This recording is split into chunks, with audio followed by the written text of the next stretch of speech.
be solved later.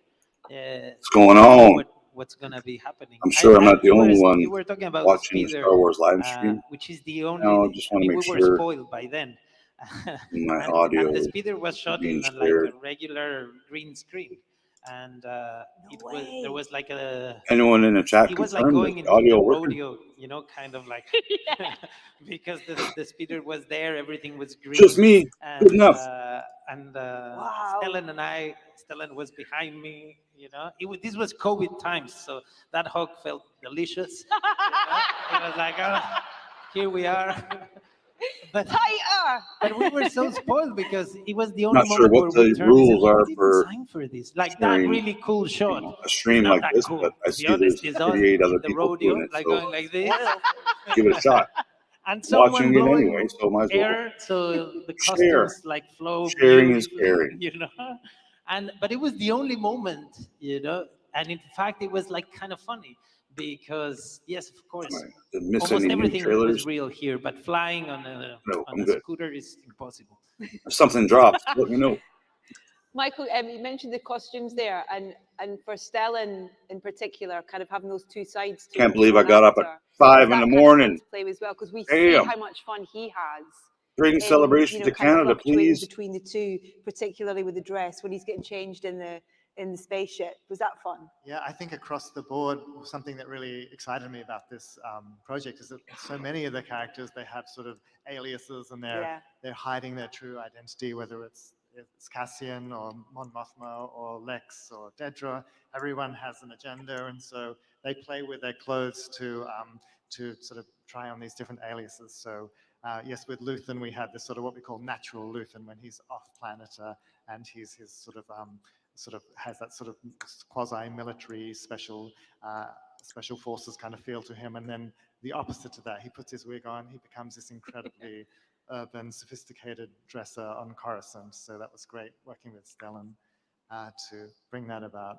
But yeah, going back to the general costumes of Ferrix, we wanted the same sort of level of detail with those costumes. So we didn't want it just to feel like the people in the background were crossing from one side of the screen to the other. We wanted to feel like they were coming from somewhere and going somewhere. They all had a role. So we built that whole culture from the floor up. We divided them into grapplers and haulers and buyers and sellers, and we gave them all roles within the society. They had to all, it was sort of the most industrious and communal planet we go to, I think. So we really wanted to sort of forge these visual ties so it all felt like they were getting stuff done and working together, watching each other's backs. So yeah, we created hundreds and hundreds of costumes for all of our background performers, custom hardware and fabrics and sturdy textiles to build all of these looks together. So yeah, hundreds of costumes. Kind of thinking maybe they drop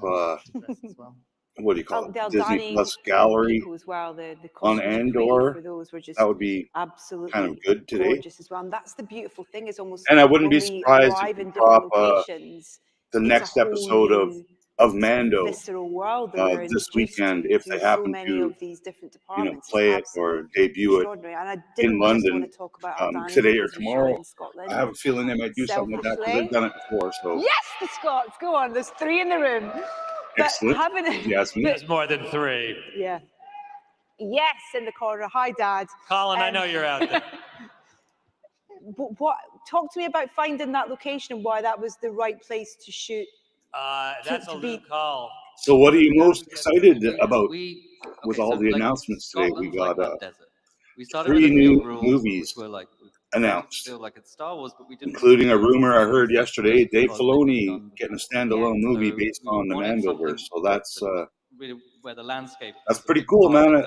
I'm not a huge Filoni fan, so it is what it is. But 3 new film projects confirmed a celebration. James Mangold will direct a film covering the first Jedi to wield the Force set 25,000 years before the films. Dave Filoni will direct a film. Sorry, I just said that. Dave Filoni will direct a film set in the Mandoverse, which links the current Disney Plus series together. And Sharmeen Obaid Chinoy will direct a film featuring Rey. And then we just built it up rebuilding from the there. Jedi So Order that 15 sort years of after that the environment rise that of became kind of Skywalker and key to what defending it Aldhani against was, it those became who the wish planet to tear it language. down. And So there's the yeah, three Why don't you say huge where it film is? Because I announcements thought it that was we really interesting. I kind mean, of maybe more predicted, people in and this room know, but it was the it's now first official. hydraulic dam built in the We world. also got an Ahsoka trailer Wow. And it was pretty amazing. and Indiana We got to Jones go trailer, inside and and walk through the shown at tunnels Celebration and was really see an every Acolyte aspect of it's like a trailer, how it Bond and villain there. Yeah. what's the They other shot one? one scene in that tunnel. Yeah. There's one scene where they come in. It's in that tunnel. Does when you find something like that, a A real little bit of location, season 2 does that Andor leak then footage, affect Acolyte the leak script in footage, terms Totally. and of? Oh my Skeleton God. Crew Yeah. leak I footage. mean, So and I've said this a million. those I mean, I'd have write been after posted on too to many decades of YouTube writing action and stuff. I most can't likely really do already it unless deleted. I can't But do anything if I don't know where I really am. we I did really post some can't. links in the green room if you get a If I chance to know where I watch am them. and there's a platform and I know what's going on, I'm pretty quick. Hey, what's up, Cap? If that's not there, I can't. Is the audio We working? get this Anyone? dam and Okay, we cool. get this place and we begin looking at it and where do they camp and where are they outside. So the script begins to immediately change. And then we was also during COVID. At one point there were supposed to be 3,000 people in that valley. Well, we couldn't do that. Also because of money. But we couldn't. No, but we couldn't do it. We couldn't do it. So what? So something. Oh my God! Oh, and it looks like a crise for a couple days. And what are you going to do? And like, oh my God, the whole thing's upside down. We may not be able to do it all. But what comes out of that? Oh my God! You know what? It's actually about the dead enders. It's actually much more sad and much more potent and much more valuable to the story to have them be the dead enders and the last time they're ever going to go there, and the fact that they're just the remnants of something that was beautiful and has been destroyed. That became, oh my Much as I God, love well, of this course, it show, has to be this that way. And panel then is not, the physical structure of the dam and how it super works and exciting. how we do it. All of those things are all I love the costumes. many conversations, and they all Andor, top design, build. quality We are series designing, by building, far. changing, designing, building, changing, designing, building, changing, with all these conversations that are happening with these people and Yeah. all their minions. Hey, what's up, Diego, what did you Puffman? make of Scotland? Oh, it's amazing. Yes. I'm half Scottish. Half Scottish. Just Shut my accent. up. My accent is not Welcome there, up, but folks. I Welcome, grew up in Buffman. Mexico. But my mom and Three of us, man. We can family do were this. Scottish. See?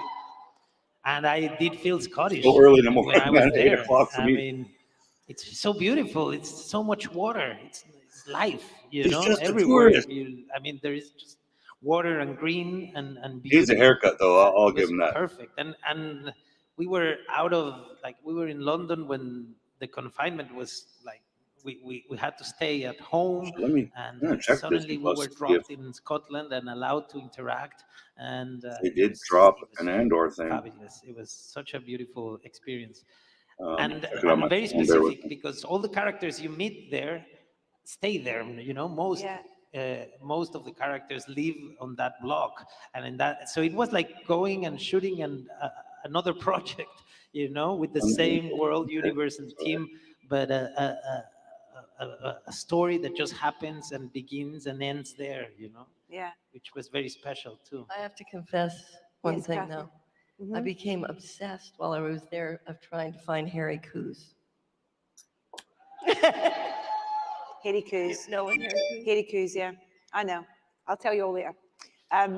Definitely. I'm glad you said water as well and not rain. Water. There was so much water. Is there a not rain. difference? Yes, Tony, there is a very big difference. And Nicholas, when it comes to, you know, the score around different lands and different environments, and this was so different, you know, in terms of what we'd already seen within the show, does that affect, and how does it affect what you're writing musically? Hugely. Every single new place, and it really felt at times like every episode we were going to so many new places, and that required whole new musical ideas. And you know, specifically the Aldhani, like the Eye Festival, for example, you know, those were things that we started thinking about early on. And one of the things I love about, you know, thinking about the place and thinking about the costumes and thinking about the culture, and then figuring out a lot of things later in post too. I love the sort of link with how that happens, where, you know, Tony and I, you know, created the sort of Eye Festival music. Tony wrote those lyrics, for example, and then we figured out how to choreograph that. But then it's actually in post that we figured out, oh, you know, maybe the reason that the melody that they're chanting is actually because perhaps the phenomenon of the eye itself has a sort of almost musical tone to it. And so then I then created a sound for the eye, actually. And then you sort of imagine back this almost many thousands of year backstory that perhaps they created the chant because they were hearing the eye, and so it actually worked. So these are the kinds of things that we sort of, you sort of, when you have this amount of time to explore things, you can live with these things in a way and come up with ideas like that. So the place and the story of each place mattered hugely to what the music was doing. How did you? Can we I'm talk about the excited for design James of the eye Mangold and the kind of Star Wars. how you create how that was created and He's edited got and quite the put impressive together as well? resume. Because Yeah. You want to talk about the progress with that? We were actually, we were worried about the eye. I was putting this together and I was like, I hope this eye is as good as everybody says it's going to be, because they would give us sort of like look good on paper. Look good on paper, and I was well through it, and I was just keeping my fingers crossed. And then one day they sent Moen and TJ sent us like the first shot, and it was What's up, Orlando? It was just like one little shot of it was you in the cockpit. You see the and Hope everyone's doing good today. I knew we were going to be great. It was gonna live up the entire sequence. Yeah, it's beautiful. how'd you make it? What's that? How did you I make sent a it? link to The sequence? Mark, Well, Blue Harvest Boys, who is in it's London right now doing it's all like any the cool action geeky scene. stuff. There's a lot of Just in plates case he wants to spinning. pop You in have while to- I'm live and Tony touched on something earlier. When you're in his show action off sequence, some you really stuff. you have to pay attention to geography, and that was a really big deal. And taking attendance of your characters is another thing you have to do to keep people in the game. I don't know. There was probably a little more problem solving in 6 than there was in some of the other episodes, but you'll never know that. Yeah, we got to keep some, some things have got to be kept back. I get that. Can we move on to Narkina 5 and Coruscant, two very different landscapes, but There's some Narkina 5 fans here. yeah. Oh yeah. I mean, it's got such a theatrical presence, that whole place and that whole being there. What were the conversations about what that was going to be and what it was going to look like and what the limitations were for the people within there? I'll just say very quickly, and then I'll pass it. I brought a bunch of material. I'd worked with Luke for a couple months. I brought a huge amount of material. We went into a room with my brother Dan and Bo Willimon for 5 days in New York to try to beat out the holes. And I want to see more trailers. Figure out who would do what and beat out the whole story. Well, that's an intensively creative conversation. It goes very, very fast. One of the absent places on that was, he should go to prison. It'd be great if we could have a prison sequence, but we can't do a prison if we can't do a prison better than anybody ever did it or different than anybody ever did it. What would that be? And at some point, somebody said electric floors. Who's in the room when that's happening?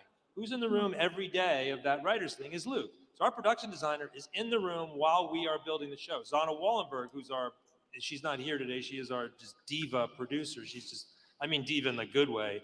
And she's in the room. So he's watching the prison being built in front of him, and he's probably going back to his hotel room that night going like, oh my God, what the fuck are they doing? But a lot of Were you being dropped there? already. well, It was more of a case of we'll figure it out later. yeah, no, but I mean, Sorry, kids.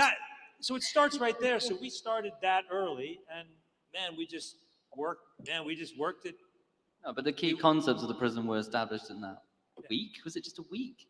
Yeah, it was a week. And I think the big takeaway from that week was that the whole point that they were in there was like a labor camp. So they were the cheapest possible, most disposable thing. They being the people, more so than droids. And then everything stemmed from that. So like they're pushed through a factory basically. Mm-hmm. That was the idea. So like they are the parts in the machine. And the day shift and the night shift. And then that kind of just informed the whole structure of the prison and the repetition and the way it stacked up. And then, I don't know, I think it ended up being in the water just purely because I was looking. No, but just stop at this picture for 1 second. If you just stop at this picture one second. Yeah, this panel ends think of with what a little, Michael Wilkinson's work. little trailer all for done season down there. 2, which has not been dropped online, but all the stuff that's on there, all the art department, all the story, all the work that had to go into that, the amount of conversations Rick meetings and Famiyiwa problem solving direct that the go final into two that. How many episodes of The tables do we need? How Mandalorian much do we season do? 3 What's the part like? How do we build the shared part? that How many we'll can we see do? a How many courses? resolution I mean, to the season of the that Book of drawing Boba Fett. represents So a Boba lot Fett of will be talking. back. When the reveal is made on what they're actually making as well, the noise that came out of my mouth and it's a realization of what it was just like, I'm sure a lot of you were the same of just going, oh my God, it's that. It's just all these joining of dots of things. It's so clever. Sorry, that wasn't a question. That was just me oversharing. He's making the weapon that's going to kill him. Oh my God, Michael, what was the core of coming up with these great costumes that we can see in this room today? Because they've made an impact. They have made a huge impact. The concept was that they had been designed by the Empire to make the prisoners feel as dehumanized and as dispossessed, as disempowered as possible. So you have a white costume in a white environment. It's very sterile. It's disorientating. You sort of literally don't know where you are in the room. Instead of, popular at celebration conventions is the running of the hoods, the wheelbarrow hoods with the ice cream makers. So usually, 20 to 50 plus people in orange jumpsuits running around with their ice cream makers. Now this year it's cool to see the running of the prisoners, all the Andor prisoners in their white and orange suits. They're running around yelling, "One way out, one way out." Language which is of pretty cool. Star It would have Wars. been cool to see. So yeah, that was the idea, just to sort of make them feel as disempowering and as unpleasant as possible. So well done, guys. I mean, they actually looked quite comfortable. Like pajamas. They could double as pajamas. They were not comfortable. No. They're not comfortable. And there's no way to sweat, or your sweat doesn't interact with, it stays there. It's what Tony is saying. It's interesting because it would have been very easy, and I'm sure you go like, okay, the character is going to go to prison, and then suddenly you're thinking of a film that happened in a prison that you love, and you'll do exactly what you've seen another actor do before. But here was impossible because it's a prison where you're supposed to be healthy, where you're supposed to be clean, strong, to be capable of, of building nonstop.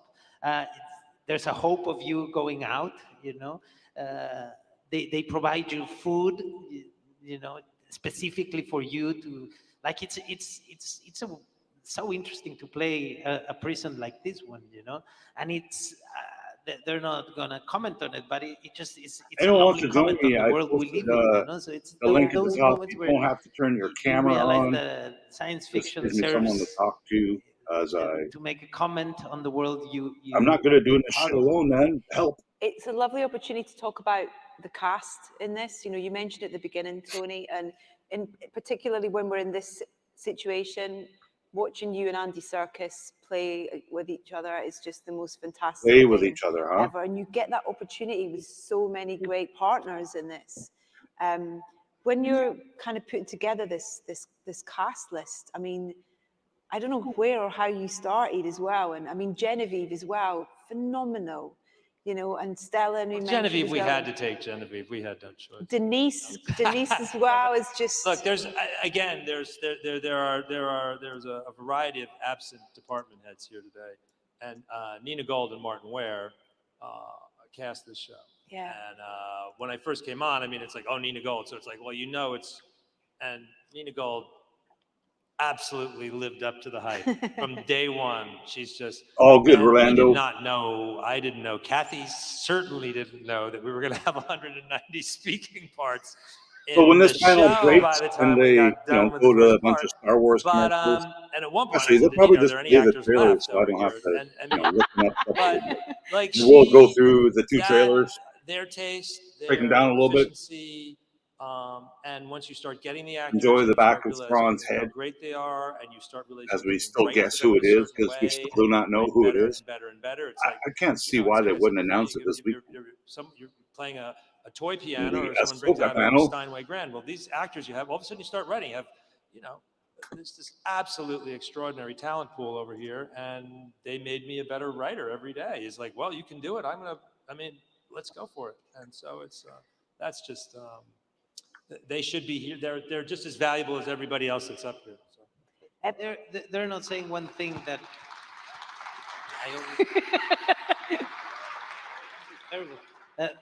they're not saying, and it has to do a lot with the work done before. I mean, I know all these actors, and Rogue One has a lot to do with them joining. And the second season will benefit from the first, and it's like when you commit to what you're doing, that's the best way to get people excited about being part. And I think that's that integrity you can see behind the work of Kathy, of Tony. And so when they come and say, like, we're gonna keep doing this, you want to join, actors are there immediately. And also simpatico taste. I mean, I don't think we've ever really disagreed on any casting. Yes, Ahsoka and Indiana Jones trailers. We used to play a game, a derby game in the beginning, where we'd have like 5 or 6 choices. Accolades. Like a derby Someone game. had to Like, well, handicap who's going to go? it. Who was your first choice? And it was always like, So I mean, we had very. those it's get tough. incredible. I have a feeling they won't. Iteration that you did with Nina up front was. Yeah, but even kind of like still, the Ahsoka it's pretty teaser from amazing. last These people year. by It luck never, grow. it We still really hasn't had made it to the there's internet, never been a casting issue on anything. which makes Fiona no sense. Shaw Why did they saying- even make it? Except Fiona Shaw. Fiona Shaw saying, "That's love." That just breaks me every time I watch that scene. And I think that's another thing that the show makes it so unique. Shut up, Vern. It's the drama, it's the dramatic nature and the depth of the characters in the story, and simple moments to huge, big, kind of set pieces and stuff, and everything in between. It just kind of gives you all of that. What is it like for you, Diego, when you have these opportunities to play with these, this variety of different actors, whether it be Andy Serkis or Fiona? Kathleen has not said a word, has she? It's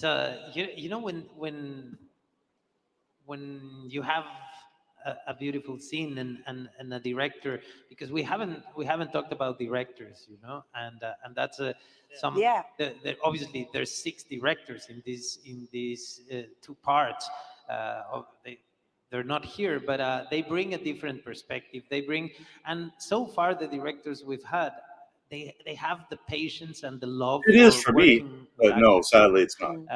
And actors in this show feel It free. goes from till 5 p.m. London time, which is because you're a couple never hours rushed. from now.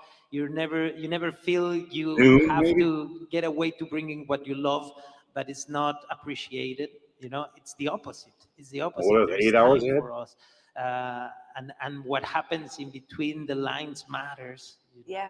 We rehearse a lot. There is It'll be chance done by the on time you set go on, I to think, Vern. repeat, and it's a beautiful feeling to be part of this. I'm gonna do show this again because, tomorrow too, and we know the strength get those of the thousands show of viewers. is on the nuances, on the different layers, that a scene brings, and I mean, we're spoiled. We're spoiled. It's difficult to think about another set where we would be so free. Yeah. Is that the case as well when you're designing things like Mon Mothma's apartment, for example? And I think that's another thing about what the design, both in terms of So I'm just production reading design something. and The production Lucasfilm design does, is what we Showcase were talking panel about of earlier, Star Wars is that Celebration story featured design, and it kind those of gives 5 you glimpses shows into and 4 maybe the one movies. side of a character or the 2 sides to a character, sort of thing as well. Do you mind talking a little bit about the kind of the creation of her environment? Because I find it really fascinating in terms of what it's not saying or what it is trying to say about her.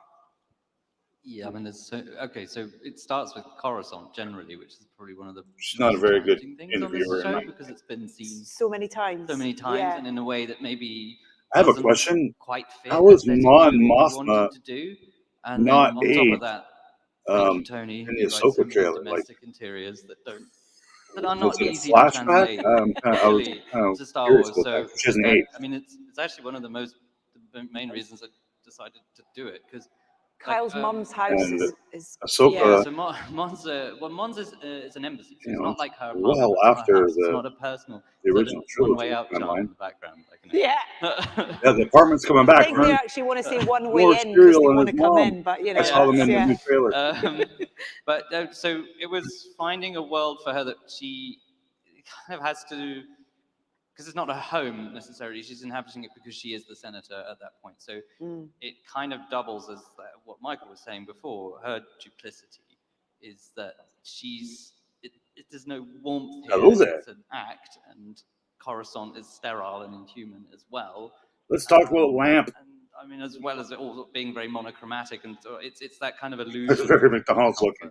and wealth. Where's the ballroom? She's clearly playing Mayor that McCheese. as a facade. So we had a lot of conversations about this, to be honest, and it affects you more than me. But yeah, That's for sure. I Right. think, I mean, Refresh my Twitter, see if I creating missed the any costumes for Mon Mothma, I think, was one of breaking the greatest news. pleasures of this project for me, just because she's such an interesting character. We haven't really seen her in detail in this chapter of her history before, and we talked about her clothes as a high-profile,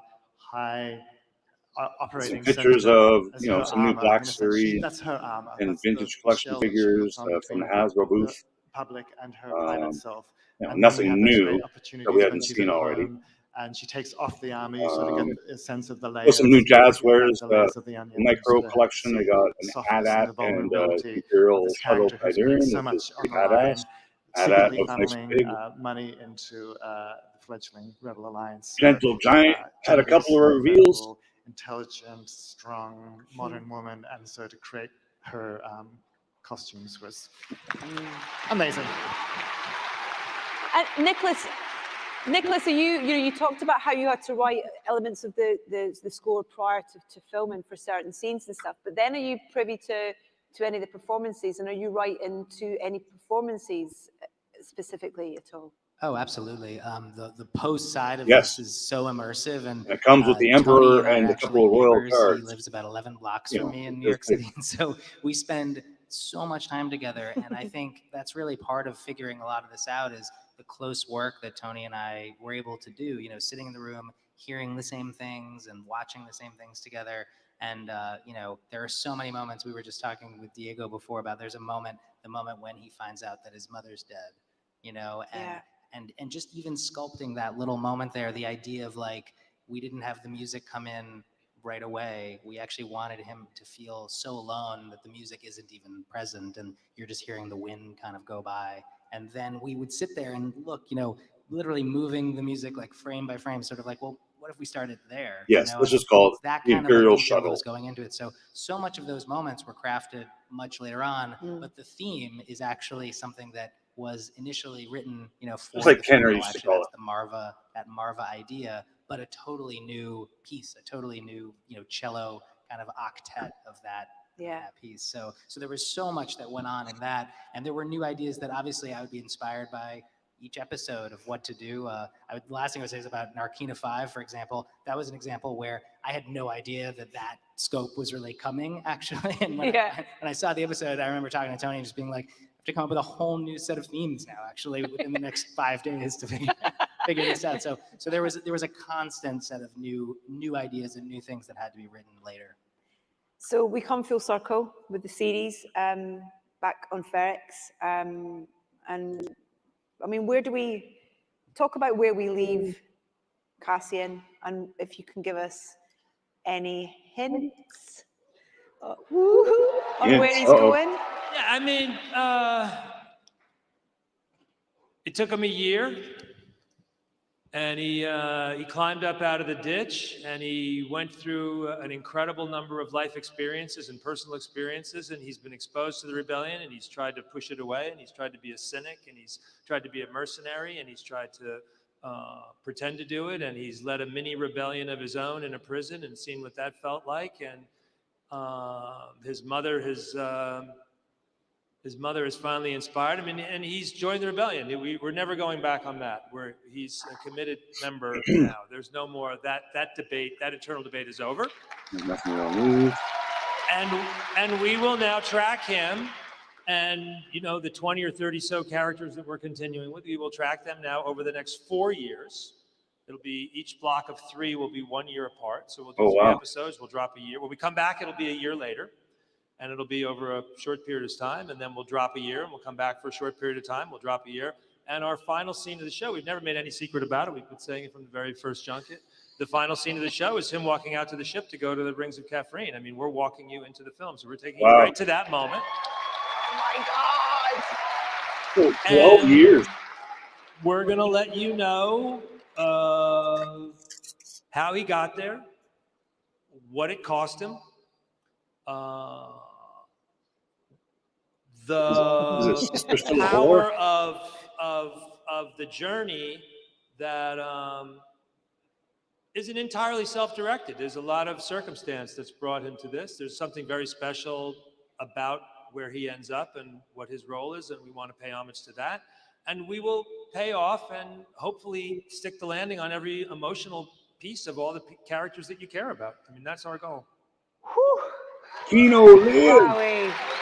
Wowee. Reports of how's filming going? on location. Filming going good? Sunset for Everything is going great. last week. It's going great. It's going great. It's fine. Can I say something? Because I mean, I want to thank you first. We never get to share this, and we've been living a lot of these. Kathy, Tony, myself, a few of the other actors, but we never get to share this love with the people that actually do the show. You know? I'm just a tourist. We always talk about them, but I love that Star Wars Celebration gives us the opportunity to actually interact and say this loud and clear, that we are very lucky to be working with you and with your teams and with everyone that's not here, because this makes the ride worth it. You know, we're learning every day from the work these guys do. And when I put a jacket on, I own the jacket, and that's because of the amount of time and energy behind that piece of wardrobe. Same thing in the stage. And we wouldn't be able to do a show like this if we were not working with the best. And it's kind of nice to have a chance to thank the work of the whole team. Yeah. You can't do emojis from StreamYard, can you? All right, so that pre-recorded panel looks like it just ended. I am so excited to have Neil Scanlon here with me from the Creature Shop. Hello, sir. Neil Scanlon. Thank you. Oh, you've got a lot of stuff going on this weekend. You've got a couple panels, a showcase, and then a whole big creature cantina that you're doing on Saturday. We have, yeah. We're really looking forward to it. We're rehearsing at the moment, so yeah, absolutely. Well, I'm excited because you've brought Did you see the so Max many Rebo Jedi in that wonderful creatures with you. And you know how obsessed I am. Oh with man, these he looks fuzzy so boys. awesome. So I was hoping you would take me through and tell me about some of these guys. And Jonas is back playing a Wookiee Jedi. Yeah. Well, yeah. I mean, so many of them are creatures that are performed by people. So this is a person in a suit. It's a classic Star Wars kind of way of doing things. And, you know, when we do a creature like this, we try and put some sort of little backstory with it. So, you know, the whole idea that this maybe is a mole and that, wouldn't his feet have claws as well? Those sort of things.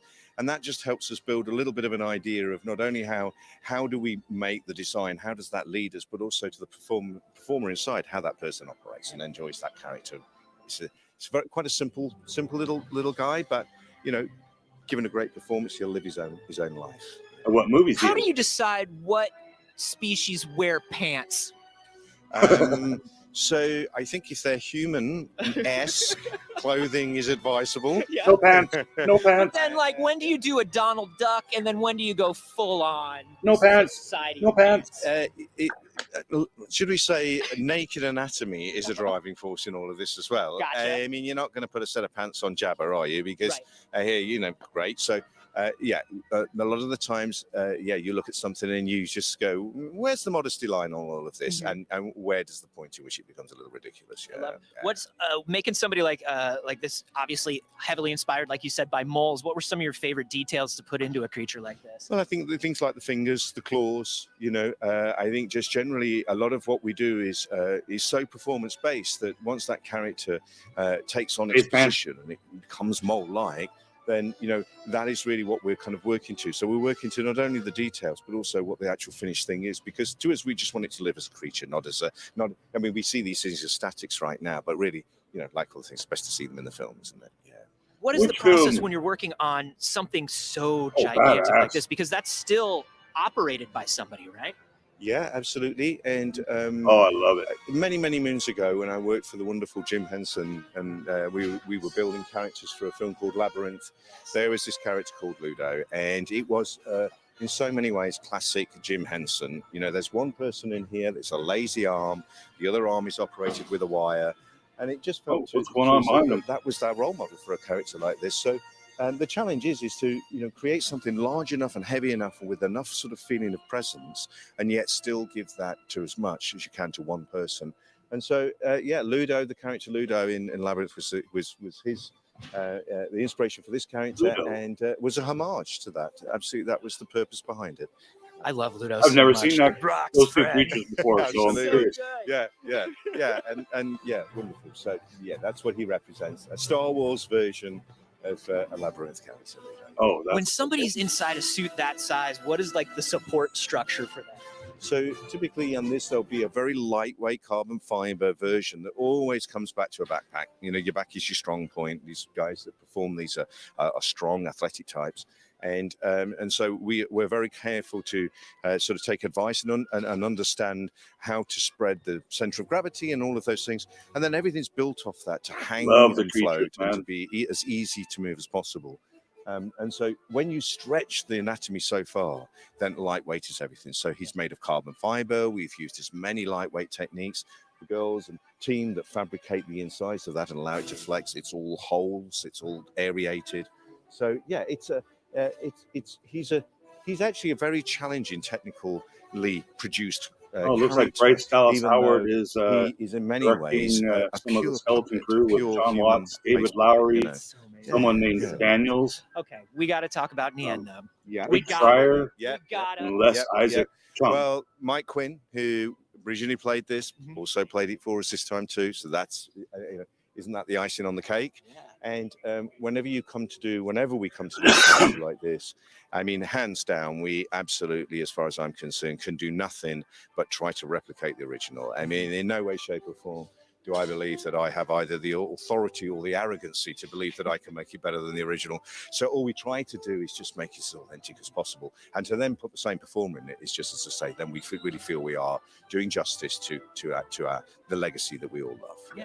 And I would imagine, I mean, even though you're trying to get as close to the original look as possible, materials, technology, things like that have come much farther in order to like make it comfortable, make it easy to perform, maybe make him do a little bit more than he was able to do originally. Yeah, I think certainly materials, technologies, techniques, all those things are evolving all the time. Making him more than he did before, dangerous ground to me. I mean, again, I think I'm a real do me a favor and smash that like button. That there is something quintessentially wonderful about the Star Wars characters, and so again, when that way maybe more people can join us. One sort of says, well, no, he should just do what he did before. He lived, and he was wonderful in those days. Algorithms. He's wonderful today. Yeah. Let's go viral. Let's say something stupid. Sneaking out, hiding in the shadows back there, Constable Zuvio. Zuvio, yeah, one of our very first and early characters that we made for the very beginning of Force Awakens. We are finding our feet at this point. We're a new group of people, not really sure what we're doing, terrified of what we're doing, in fact. I bet we see Zuvio again. A kind of, what I might say, our idea of what the Star Wars language is, which is that you clearly know that this is a strange and unusual and not human creature. But we're not revealing very much. Pair of eyes, a little bit of sort of skin tone. I'm not going to lie. In all other senses of the word, it could be the person next door, and it kind of feels like that's And when I look at that now, I can see a kind of a confidence, but not an utter confidence, where we're tentatively stepping towards the right direction. Yeah, and I think that's so fascinating. Is when you say confidence is the ability. I must imagine when you're designing creatures, you want to go all out, and you want to be able to like. We know exactly what this anatomy is and we want to show it off and we want it to be able to do all these wonderful things. But like, there has to be a line of simplicity too, right? Yeah, I think one of the things we always say about Star Wars characters, so many, is that you can recognize them in the silhouette. I can just draw an outline, I can ink it in. Yoda, I know what Yoda looks like, I don't need any detail. And so that simplicity is very much part of, as I say, I think the sort of beloved world that we're in. And so absolutely, one side of you tempts you to sort of go, well, I need more than 3 likes. We can do this. But I think you always have to remain within within the world that George created. So you have to restrain yourself sometimes. So it's a tender steps. Let's push it this way. Let's show off a little bit here. Let's show everybody what we're good at. But at the same time, let's not just sort of walk rampantly over all of this wonderful stuff that has come before us. But then sometimes you have to make a very detailed shrimp boy. Yeah, and your description is as good as mine. I have to say, yeah, wonderful. Wonderful. A little moment in Rogue, and will live for me forevermore as he's snoring away. Kieran Shaw, one of the all-time great performers that we've worked with, who's worked on just every production in the world. He has performed many of the smaller heighted characters that we have, and this one in particular was him. I remember Tony Gilroy shooting this, and he just found a really great little way to use a character like this. I mean, very much Star Wars. I mean, he is he's his own entity. He's his own size. He has his own presence in company, and slightly makes me smile. That guy got oven mitts on. That's so He's got important. oven mitts on. When you said about trying to make things better, yeah, and do this, yeah, you can do that. But if you lose that slight sense of humor that again, so many of the characters in Star Wars need, then you lose their soul a little. And if there's a fun. panel he with makes me Neil smile. Scanlon, he's fun. He is, and I love, like you said, the smaller characters, the characters that have a bit of humor with them, but like, he's dressed for battle. He's ready to go. He's taking this just as seriously as anybody else, and that's what I love about him. Yeah, well, in the early days when we were in pre-production with Gareth Edwards, and we were looking at this, we had him doing somersaults, barrel rolls. He had guns, and he's a killing machine. What's up, really. G? Yeah, look into those eyes. You can tell. That's it. You kind of feel free to join me, G. If you're not busy mowing lawns or peeking in Shanty's window, the link's pinned at the top. This is so good. I mean, so many of these are wonderful, and you are showing off a bunch of these and talking about some of this process in the Creature Cantina this weekend here. Yeah. I mean, it's an event that we all love to do. We kind of, we get spirited in the workshop, and we're just hoping to keep each presentation fresh. So I would absolutely say to anybody, if you've seen one before this, you have not seen this one before. Yeah. There you go. Yeah. There you go. So check it out. Thank you, Neil. Oh, you're not even going to scroll and show the other 18 features? Wow, that's piss poor, Anthony Carboni.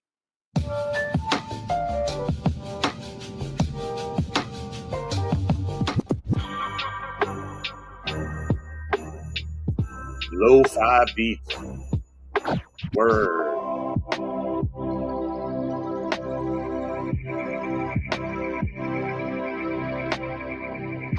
Right, are they going to drop a trailer or are they going to do this?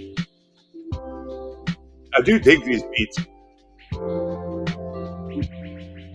Need a little more reggae tones to them though. All right, what are they going to show? We're here at the Moby Fox booth with our new friend Brian. Hello, Brian. Hello, how are you? I'm very well. How are you? Brands. Wonderful. What can you tell me about what you have on offer here? Yep. I'm really excited about. Let's mute that for a moment, and I'm going to share something that's more appealing to me.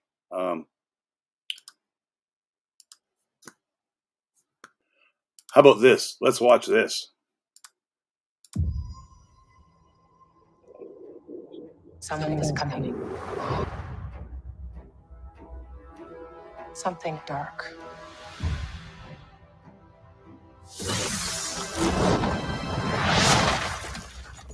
I sense it.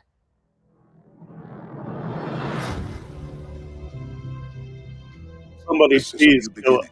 Sure. For some, war. For others,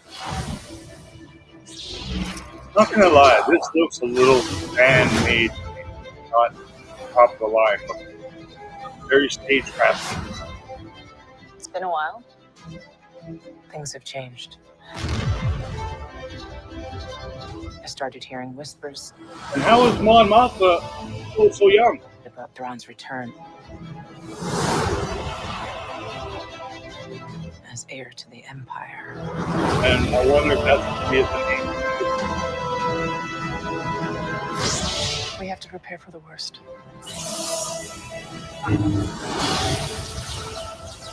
The Jedi fell a long time ago. There aren't many left. There's Ezra in the hologram.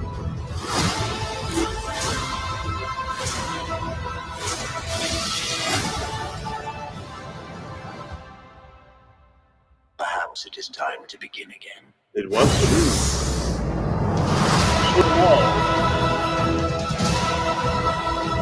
Yeah, it's very much so.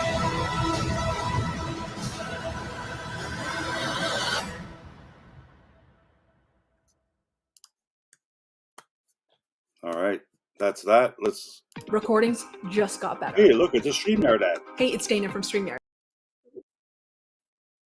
Oh, Jesus Christ, man. Yes, all the time. StreamYard. All right, let's go back to the Star Wars show.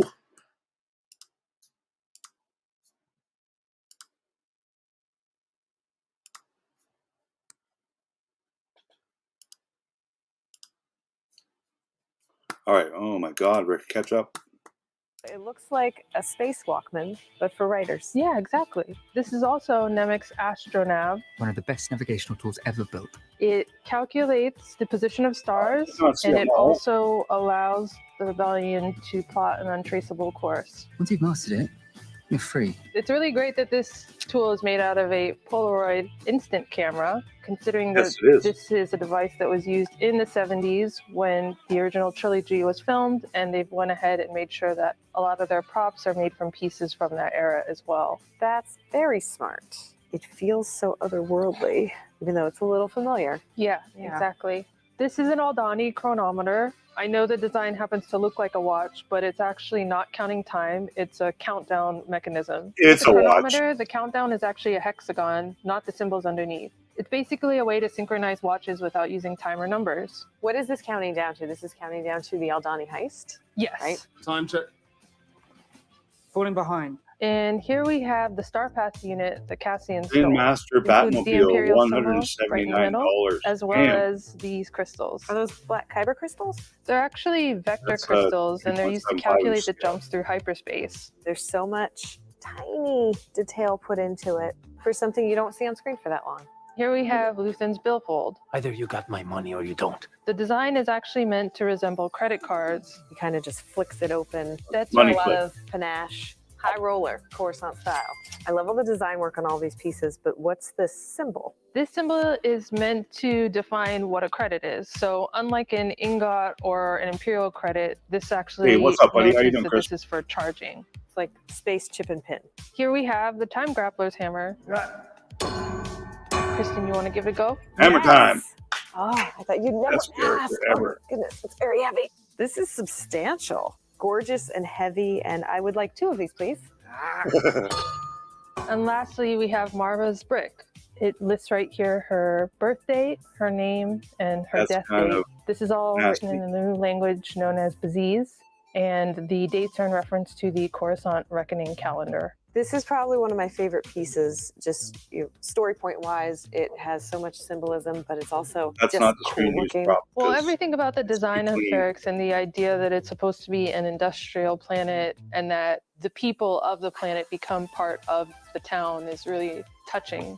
Thank you so much. These are all so amazing. See you again around season 2? Sure.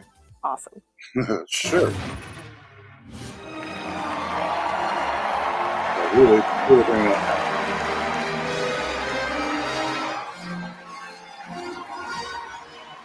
Oh.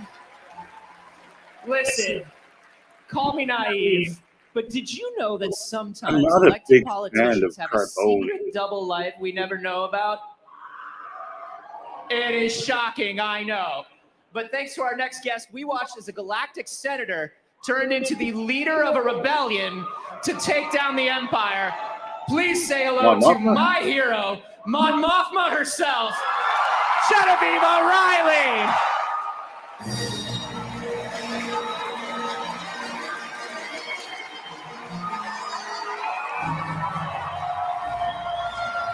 She's a very pretty lady. I'll give her that. I do like her character as well. She's done a fantastic job portraying Mon Mothma.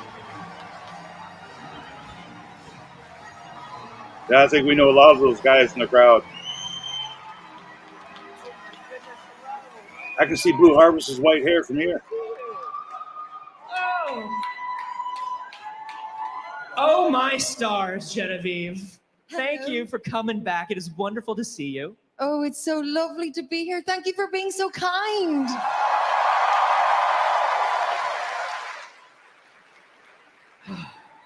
This is wonderful because Mon Mothma is a character that you have been playing for so long, and yet you have only recently been able, through Andor, to kind of dive in and really explore the character.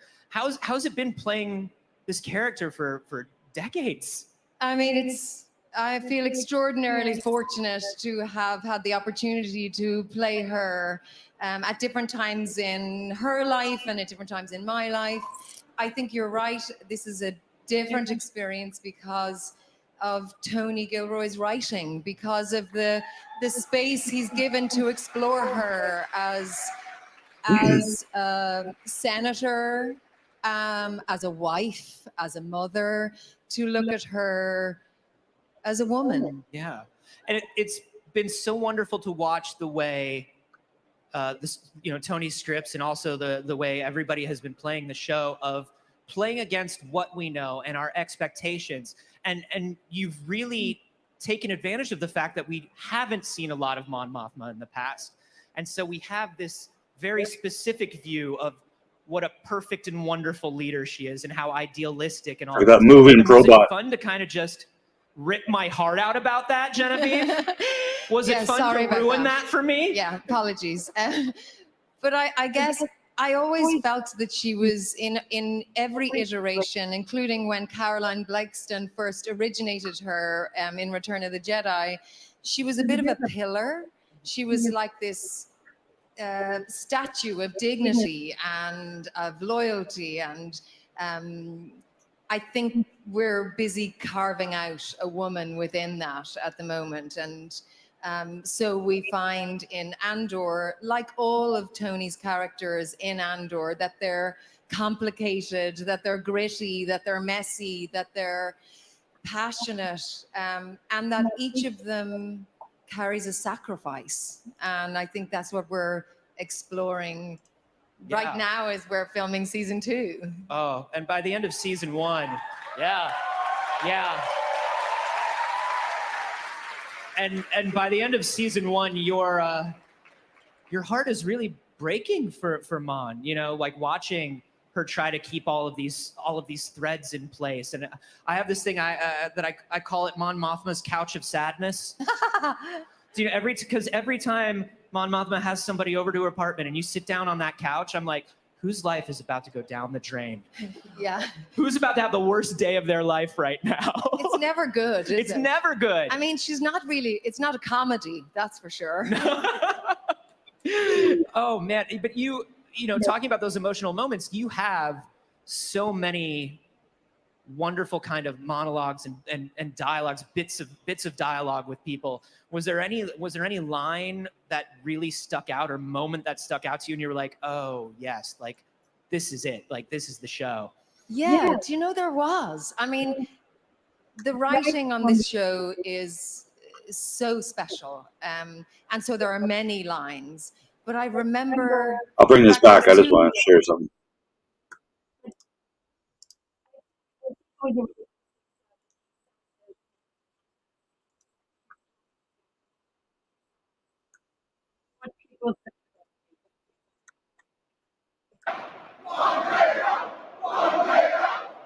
How cool is that? Many of those people are bare feet.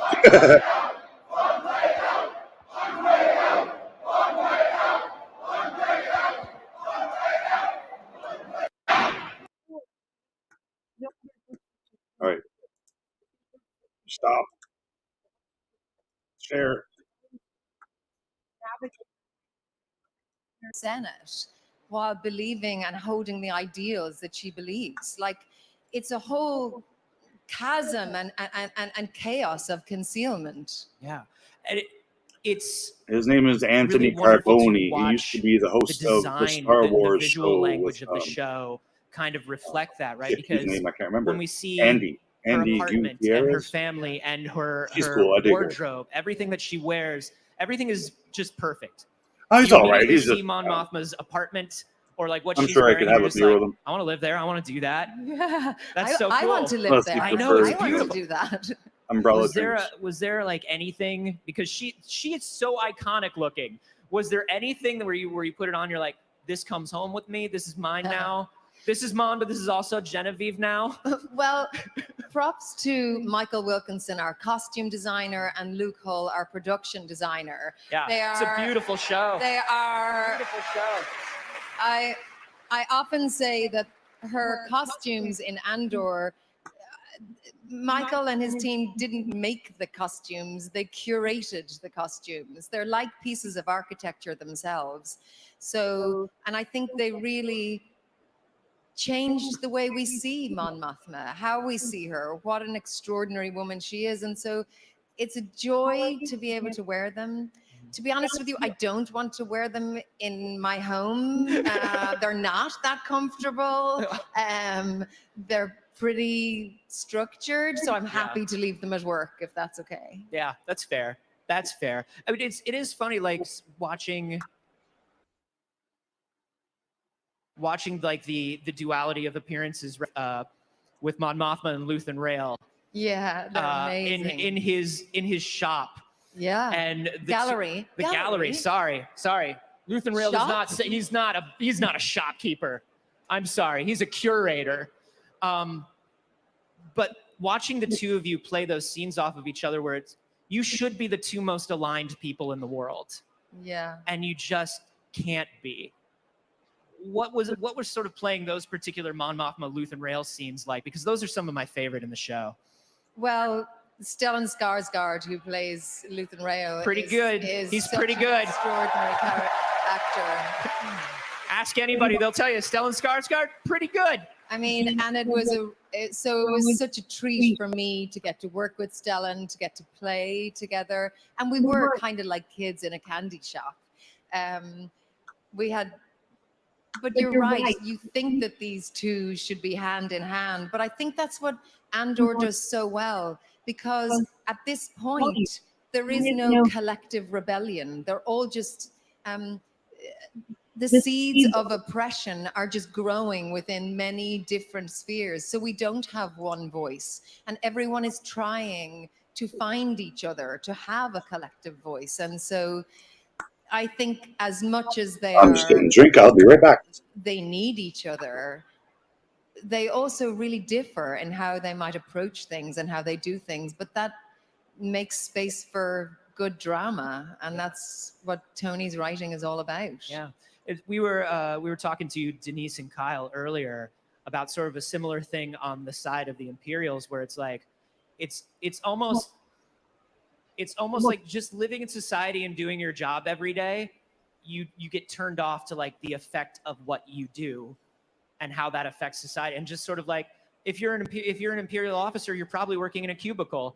If you're Mon Mothma, you're probably going to meetings all day. And it's like, it's been wild to watch that sort of been brought to Star Wars, that sort of character tone, that sort of thing where it's like, no, this could be everybody.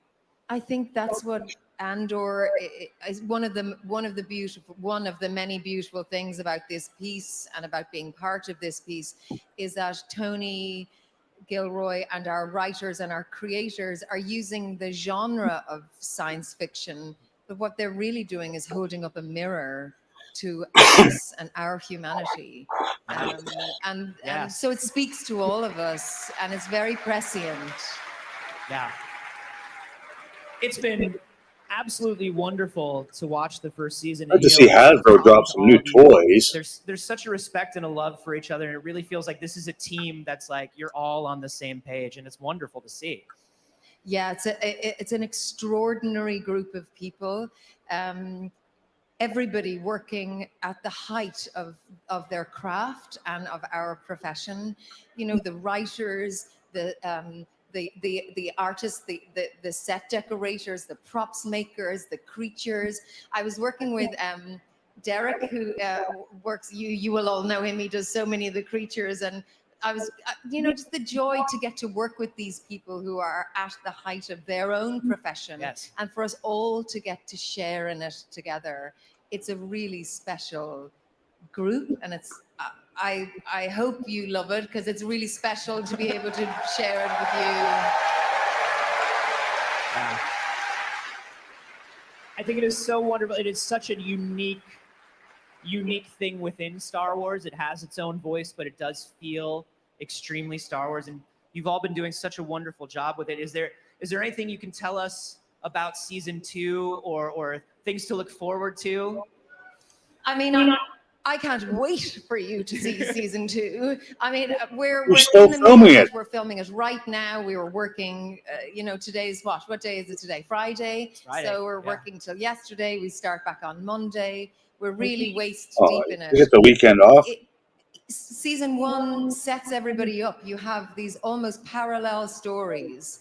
Obviously, in season 2, we jump forward a year every 3 episodes. So it drives, it has a focus, it has a laser, it is Okay, so it's more 4 dangerous, years more passionate, will take more place in emotional, season and 2 of more Andor. thrilling, if that's even possible. And it's going to be a really exciting piece of work.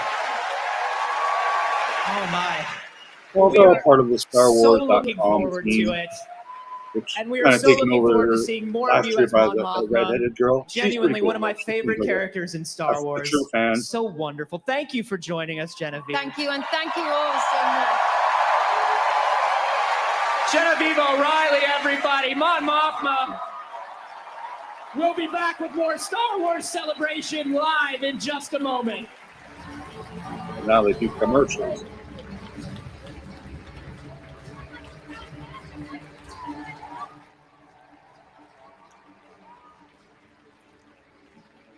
So, anyone got any favorite highlights yet? I'm kind of oh, here we go. Let's play this. Something's coming. Something dark.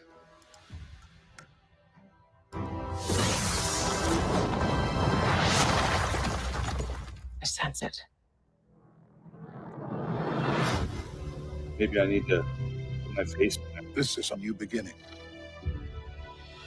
There's too long. How's it Some- fit under that helmet? War.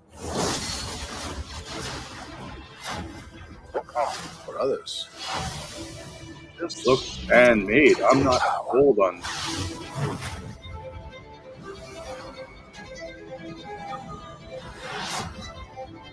It's been a while. Things have changed. Oh, green screen, all of it. I started hearing whispers about Thrawn's return as heir to the Empire.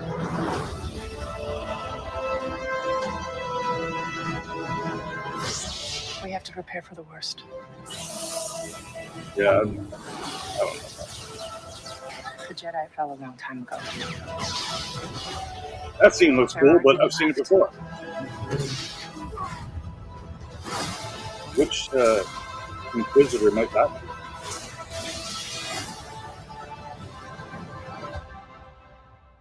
Perhaps it is time to begin again.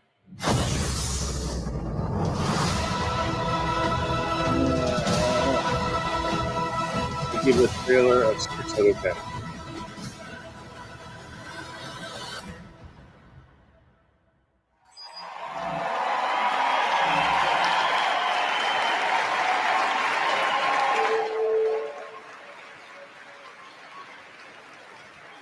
Oh, look at that. Cost for it. That's awesome. Last year, audiences were enthralled with the daring series Andor, wondering where will the story go next I and don't know. how can they It just doesn't seem- possibly top the stellar first season. The Here to same. hopefully give us a little more insight is the Hey, Mr. executive producer Oh, and Mr. Come in. showrunner for Andor, Tony Gilroy. And he brought someone else with him too. Andor himself, Diego Luna! So they didn't age this low. We just saw them. I really gotta find something better. I just watched these guys do a panel.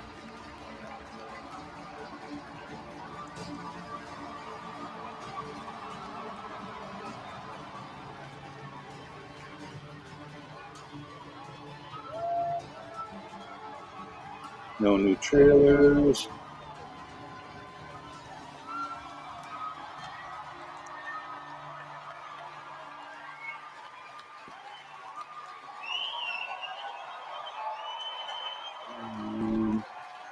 This is crazy. That is quite the reception. Wow. Oh, Hasbro Pulse has announced the Chopper toy. I think they like your show a little bit. What? Just a little. What? I think they like I'm gonna Andor. show off this I'm just gonna yell. Ahsoka toy just because. And present.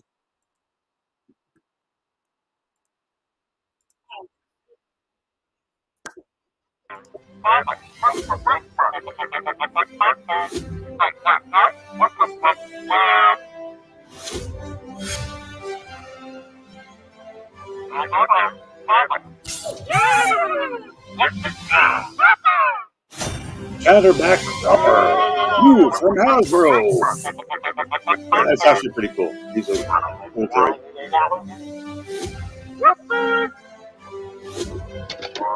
I want it to be like the Spiro droids. I really, really like those Spiros.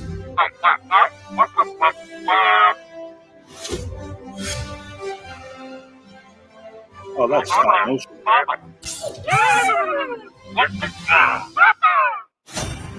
Looks pretty cool. What else? Hasbro announced any other toys? Oh, I guess the red Revenge of the Jedi Vader. I've seen some people posting pictures of it. Looks pretty cool. It's not for me. Not for me.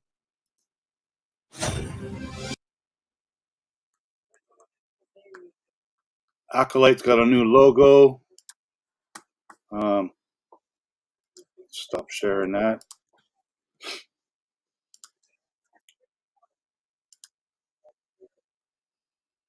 He's just a tourist. Star Wars but there's no way to see this coming, you know, this energy of being around you after we deliver one season, and while we are working on the second one, this means a lot to see that you care about what we do. It's so special. Like,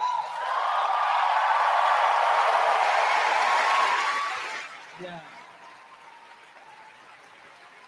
And we will, what I'm gonna do is I'm gonna go back to set and tell everyone what we went through, because this energy needs to spread on set. You know, everyone doing our Andor has to know that you guys care so much about what we do.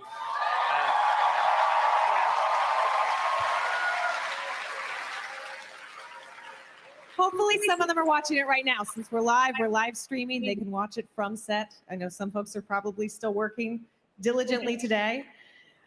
Diego, I wanted to talk a little bit, go back to the beginning on Cassian for just a moment, and then we'll talk more about season 2, I hope, if you'll allow it. Let's do that. So Cassian, of course, we met in Rogue One. He's a completely different character than the Cassian we now know from Andor season 1. How do you handle that complexity of this character and still make him someone that I personally want to root for? Does everybody here want to root for Cassian Andor? Got some Cassian fans. I'm just a tourist. Eso, sí. Yes. Eso, un saludo a todos los que hablan español por aquí. En inglés, si vous plaît. Que sé que son muchos. Gracias por su apoyo, la verdad.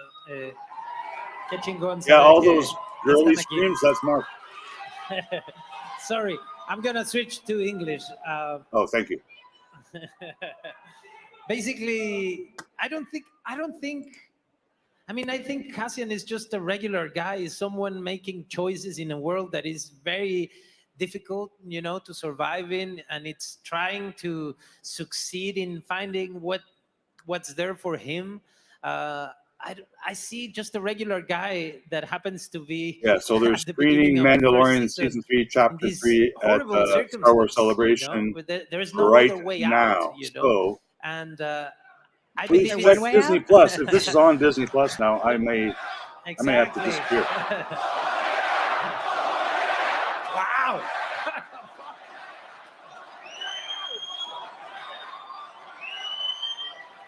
But I think Tony does something amazing in the way he writes that Oh, I've scene, never logged in. where Holy the moment when schmoly. he chooses to pull the trigger, I don't know if I know my passwords. there's no other way. There's nothing else he could do. And you are with him. And you know that his life is about to change in that moment.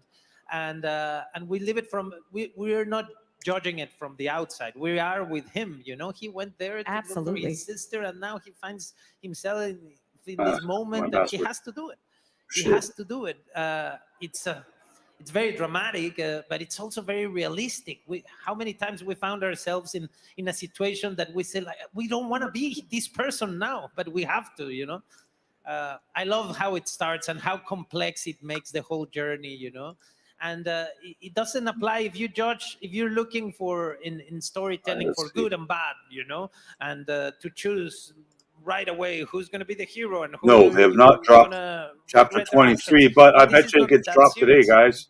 They're streaming it right now real people at with their flaws Celebration. and contradictions, and all of that better is do there it with me. from the start. Absolutely, and it all comes down to gorgeous writing, Sweet. Tony. Gorgeous. New episode of Mando should be dropping soon. Yes, that is my password. I absolutely personally love everything. This is about Vern's you guys' password, so series. everyone write that down. 1, 2, But 3, Diego, 4. to your point, it is a difficult. How you doing, world. Brian? You've built a lot of Welcome. duality into this. You Hope give everyone's us having a good day. fresh perspective on the Empire, and we're also seeing. Yeah, I got to make another trip behind to closed the doors of post the office Republic today. with So. what Mon Mothma is going through. Of course, Genevieve was just out here moments ago. What did you want to make Oh sure? man, that I want to audiences watch the latest Mando episode understood now. Deeply at their core, in their bones, about both of these factions, the Empire and the Republic, in a way that we had never seen before in previous Star Wars storytelling? I want to engage you emotionally all the time.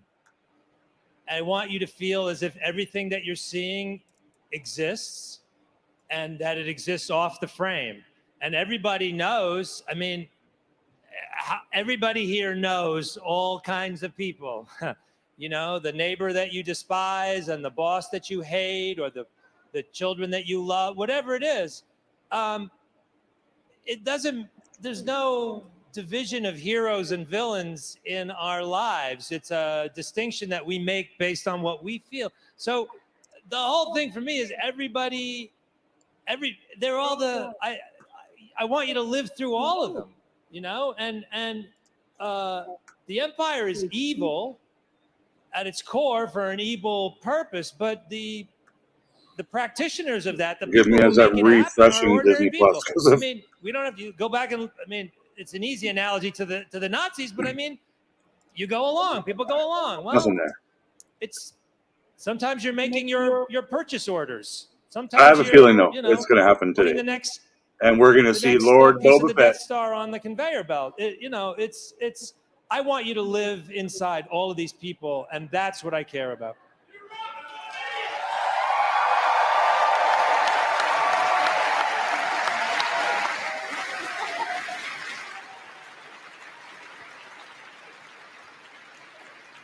All right, I got to ask about that next piece of the Death Star on the conveyor as well. I'm sorry, spoilers. It's okay.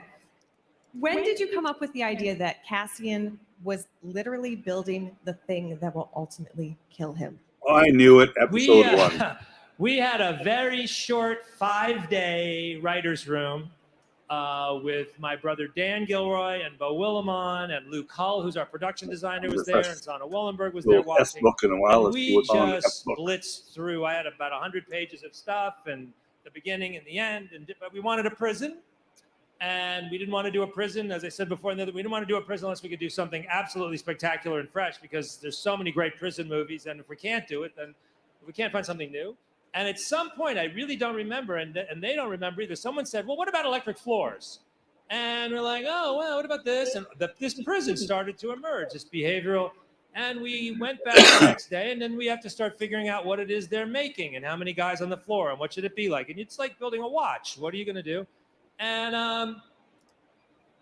I think everybody kind of jumped on the idea right away. It's like, well, what if he's building the thing that's going to kill him? You know? What if? We were really surprised at it. I mean, I think some people must have picked up on it along the way, but we were really surprised at the number of people that were actually shocked by when we thought that would be. But it came up. It came up in the planning. Diego, what did you find out about? I mean, it was pretty clear. I mean, I happen to know the writer. Producer on the show. I happen to know the writer also. I tend to have dinners with him. Yeah, we're still open talking. Bottles of wine, you know, and we talk about life and what we're doing. And no, of course, I'm part of the process, which is a beautiful thing, because, you know, as actors, you get there when things are already moving forward, when everything is designed and built, you know, and it's so nice to be part of a project when it's just ideas, when it's sketches. I've been witnessing the process of Luke, of Michael, of like the whole team, and it's a beautiful thing, because the moment I'm on set, I own everything. You know, I understand why we are dressed the way we are, why we are sitting where we are, and if you have a question, you can make it when it's time. You know, there's so many things that like we actors do that are wrong, but one is like, oh, does it really have to be this table? And you go like, no, it is this table. We are shooting, you know? Right. So if you're going to question something, make sure it's time for that question to have an impact and an action. You know? Making some friends here. I was invited from the beginning, which is great. Yeah, I'm spoiled now. Yeah.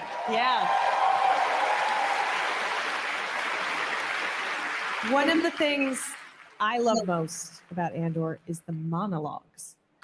You one-upped yourself, I think, a couple of times where I thought this might be the finest monologue I've ever heard in Star Wars. And then the next week, a new monologue. What makes for a good Star Wars monologue in your mind, Tony? You know, and then to the writers out there, I mean, look, you have to have the musket has to be packed. I mean, there has to be some momentum behind it. So you can't just have somebody. I've done that though. I started a movie once with a monologue like that. But the person has to be in an emotional state to give it. You have to understand what it is they want to say, and it can't be some bogus thing that they just want to be speaking. It has to be worthy of the moment. But I'll be really honest with you.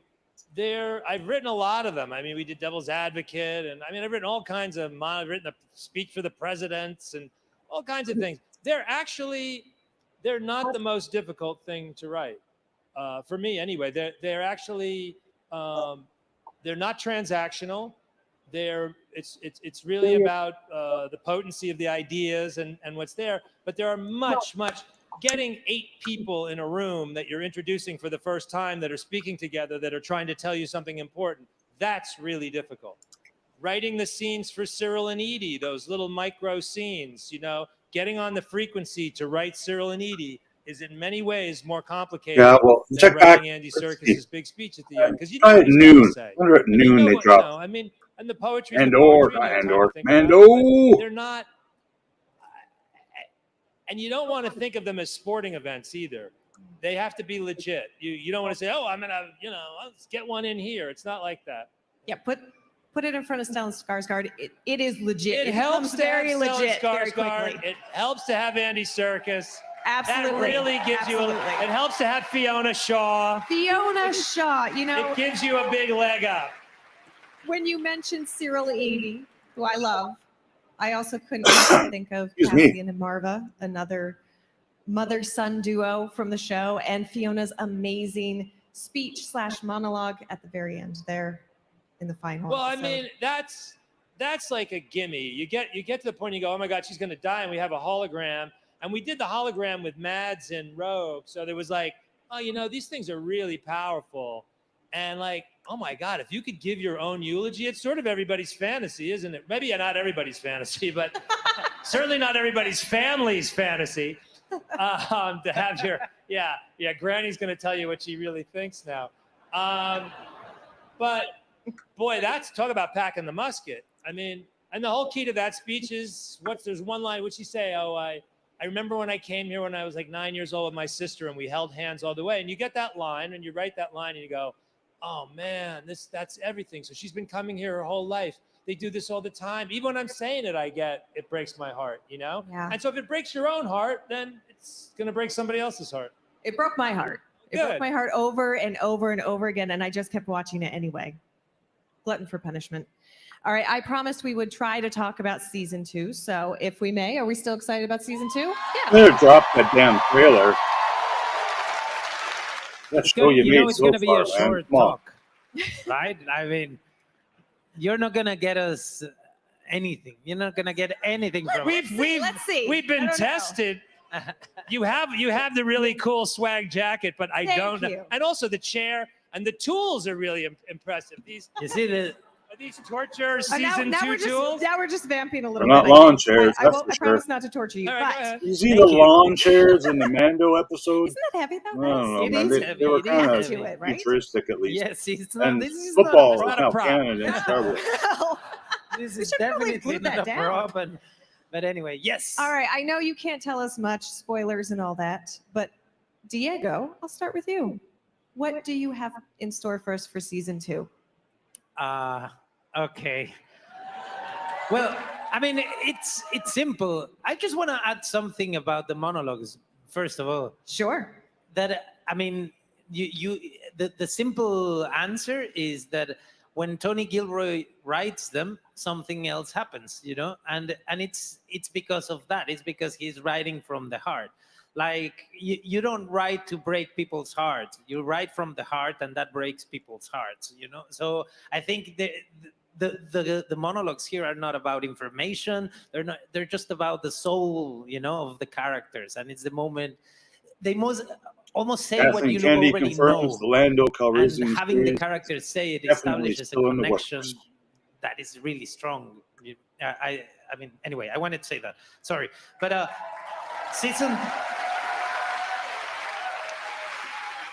season 2. It's the what am I gonna say? Nothing. Trailer. It's the 4 years before Rogue One. It ends in the moment Rogue One starts. We're hoping you watch it and right away you see Rogue One. You'll see a different film. You'll see it through a different. Yes, Wookiee perspective. Jedi in And the Acolyte, you know that played by Cassian, so Jonas much has to Kumail. happen to this character. He's the in, new but he doesn't Chewbacca know actor. what he just stepped in. He's super He excited doesn't for it, speak and the language. so am I. He He's said, a super nice guy. kill me Met or him in let me Chicago. in, but now he has to find out what Only it means like to be 11 part feet of tall, that too. and He's what's Murphy. needed from him, you know, and Yes. become a spy, basically. And the other one, You ended the season um, like that and then made us all wait. not the Acolyte, but God, well, we Skeleton did. Crew has a young Max Rebo alien dare. type Jedi, which man, I All got right, one I little mean, glimpse of him. He looks Everyone freaking knows awesome. we're going to go Little 4 short years, blue nose. as he said. What can I tell you? I mean, think about the revolution, and think about it from Luthen Rail's point of view, and Saw Gerrera's point of view, and Mon Mothma's point of view. And they've started off as original gangsters in this thing, and it's underground, and it's secret, and it's small, and it's isolated and contained. And now in 4 years, it's going to go big.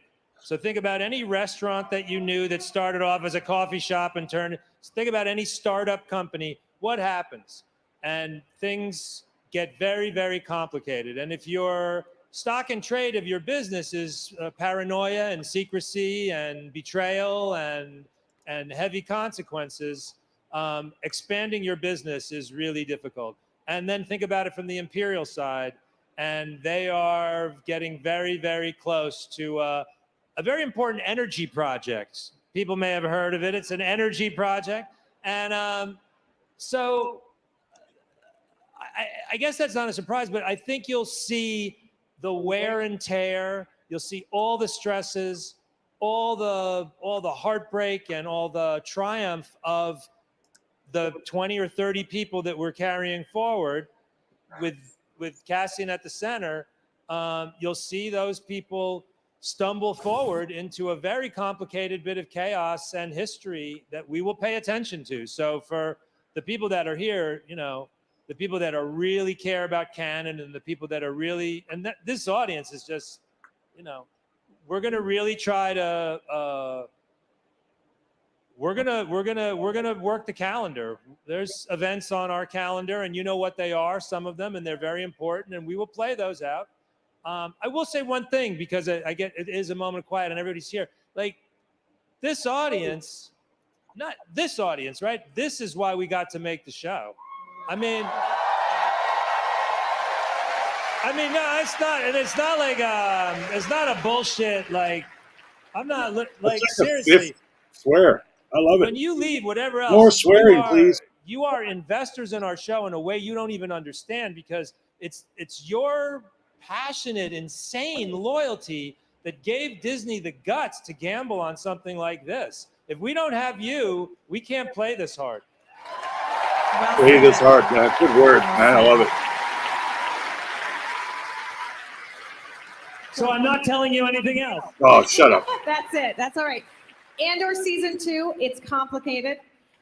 Thank you both so much for being here. I need to Diego wants to. because I You also, are more than welcome I have to a feeling you're about to kick us out. You started like that, you know, like Sorry to play you when off. you I start know. like, oh well, you go like shit. I'm gonna be in my car in minutes, and I know this is because this gets to be seen everywhere in Latin America. It's yes, everyone's awake.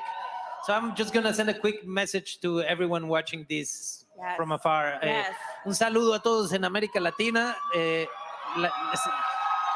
Este evento fue en Londres, pero desde aquí les mando un abrazo y les agradezco a nombre de todo el equipo Mucho de Star Andor el Wars. apoyo, el cariño, Por favor. y estamos ya haciendo la temporada 2, gracias a que ustedes vieron el show. Así I que know zero muchísimas gracias. Spanish? What's that?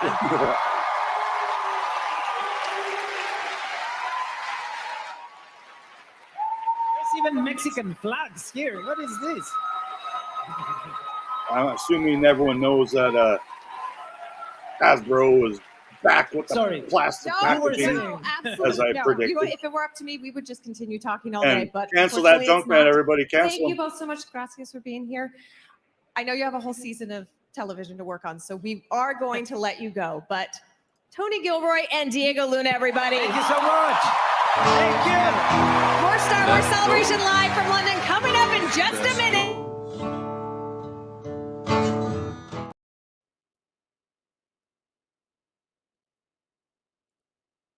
Yeah, she's a cutie for sure. All right, it says I've muted the audio, but I know I did. So. Are they going to play another trailer? No, they're going to play some stuff. Some stuff. Okay, now I'm going to share this window.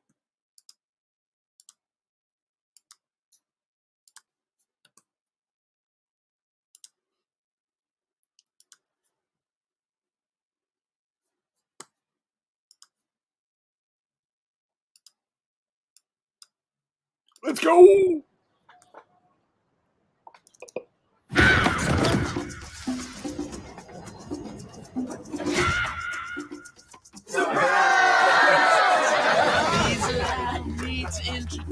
Retiring. Well, in that case, what are we drinking? Same for the goddaughter. Dad told me you found something. So who's her dad? On You a don't know who train her during dad the is. war. A dial that could change the course of history. Why are you chasing the thing that drove your father crazy? Don't move. Please get out of here. Stop! Sorry. Dr. Jones, get him.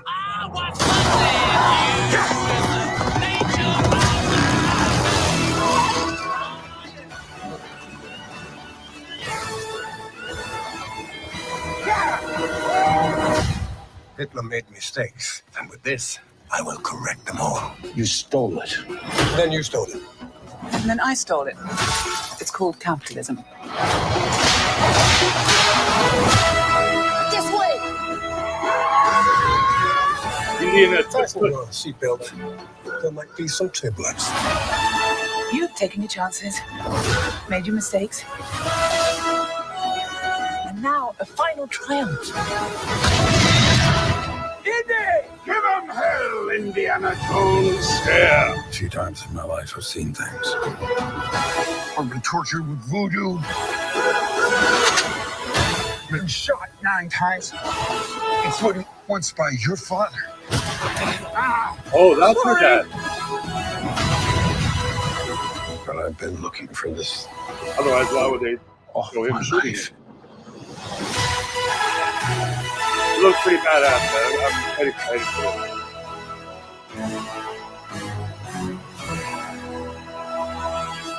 More indie, please. Badass. Hope everyone liked that as much as me, because I thought it was freaking rad.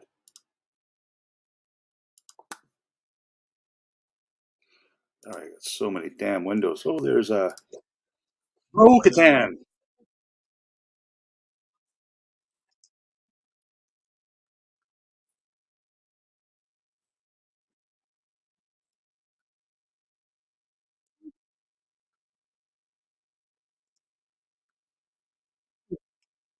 Windows am I sharing here? Whoops.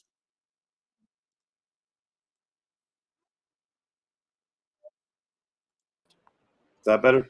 You know, Bo's an incredibly complicated woman, you know, and I think this season the most important thing was I really wanted to start Although her it may in be a time place delayed. of complete loss. She'd given up. She's lost everything at this point. You know, she's lost her home. Right, She's I'm lost her missing any new people. She's trailers? lost her sister. She's lost the Darksaber. She's lost everything. And I think that she's second guessing everything that she's done up to this point. And so I think that with Bo, it's just it's literally just a lot of thought. There's so much thought. There's so much going through her head at every minute. And James Mangold how do I do confirms that? he's I writing just his trust my own beautiful Star Wars director film set in the new and make era sure with that new the characters. thing I'm going for is what's conveyed. You know, she had a really crazy arc this season, and we really wanted to hit every single beat to make sure that it was actually translating. And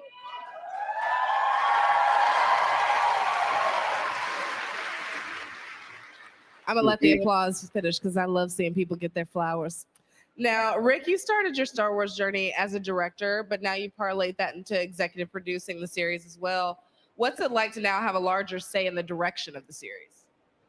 It's been great to be on the show for as long as I have. I did the second episode of our show, and so I feel like each season I've had this great working relationship with John and Dave. They're both such incredibly collaborative, creative people, and so all along there's been this, support of the filmmakers that come in to really flex and show and bring your point on of my view. socials, see if And so that's always been very cool up open there. to me. And so I've also was asked by John to write on the show in the first season and also write an episode the second season. So I've been a part of this process of being able to see the show from beginning to end, even before this season when I came on as EP. So I think it sort of became more of an organic process and that there was a lot of trust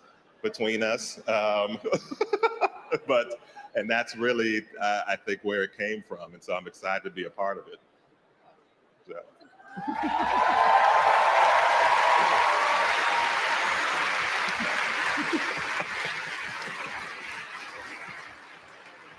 Oh, it's your buddy. Now, Katie, how has your characterization of Bo changed from animation to live action?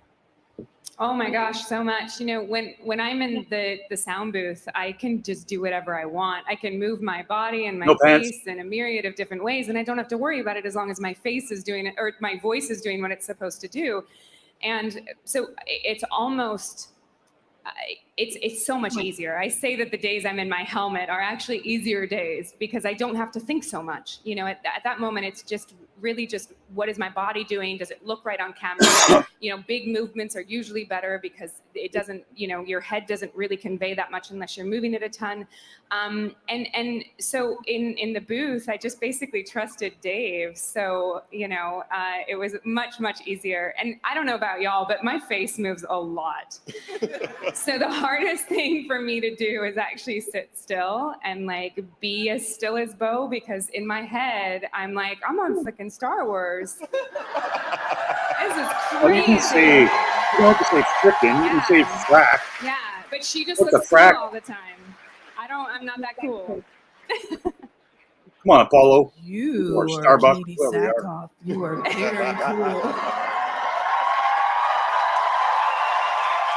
Yes, indeed. Remember who you are, girl, because we know. Now, Rick, the series has grown both in storytelling and in scale since the first season. What are some of the challenges in continually upping the ante while still maintaining overall quality? I mean, we are making an God, it's incredibly only ambitious show for television, and it's really it's something to be here in Star Wars Celebration because when we first started, we were the first series that was doing Star Wars in sort of television form, and now we have all these great shows that have come and grown from it, and I think with that, the ambition of each project, of each season, grows and grows because the story grows, the expectations grow.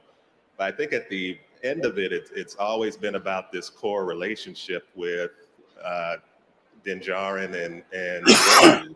And I think, you know, I think we have just been trying to service that story of this, you know, reluctant father figure and his child, you know, and where that adventure has taken us has sort of pushed the show and pushed the boundaries of the show. And so as that relationship has grown and Din Djarin has been on this journey to sort of do right by these decisions he's made, it's sort of forced us and put us in a position of having to make the show bigger. And that's taken us to different places. And this season is certainly a big example of that, because now it ain't just one Mando. There's a lot of Now they get a mommy. Yeah, and there's a mommy. Exactly.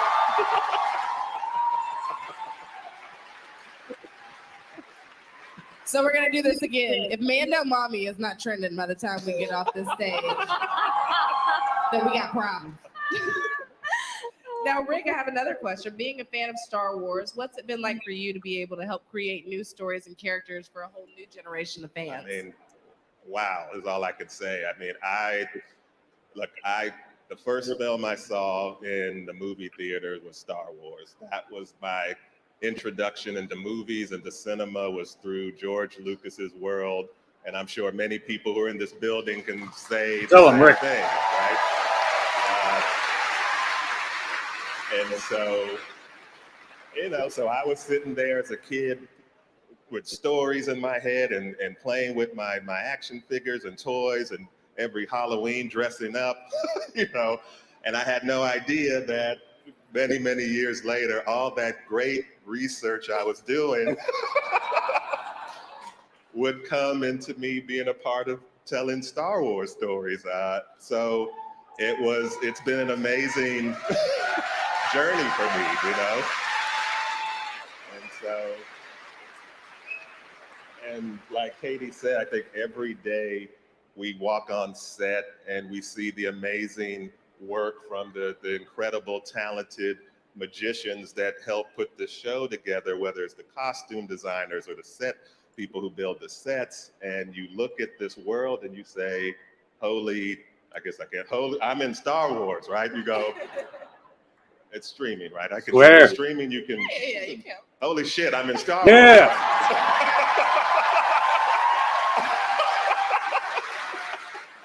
Everyone else has, Rick. Go for it. Okay, Jody beat you to it. Cheers, Brian. Have a good day, buddy. And so it's, you know, so we always have to be like, okay, we get to do this. We have the privilege of being able to continue George's legacy, and we take it very seriously. but we're also fans in the same way. So we're excited that we get that opportunity. So. Well, I'm really grateful.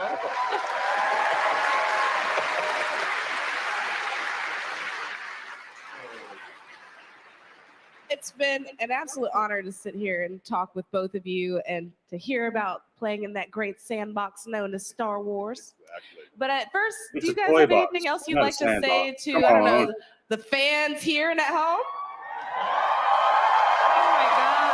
I'm gonna give me a trailer. You know, since my very first celebration in 2018, I have been accepted and brought into this community, and it has Me meant too, so Katie. much to me. You know, this character is such a part of my life now, over 10 years, and to see her, you know, come out of animation into live action and be accepted as much as she has, and is just, it still blows my mind. I'm still refreshing to see if they drop an I'm just episode of so Mando, because thankful I have a to feeling they every will. single person that not only watches this show, but it's keeping Star Wars alive. So, you know, thank you all so much.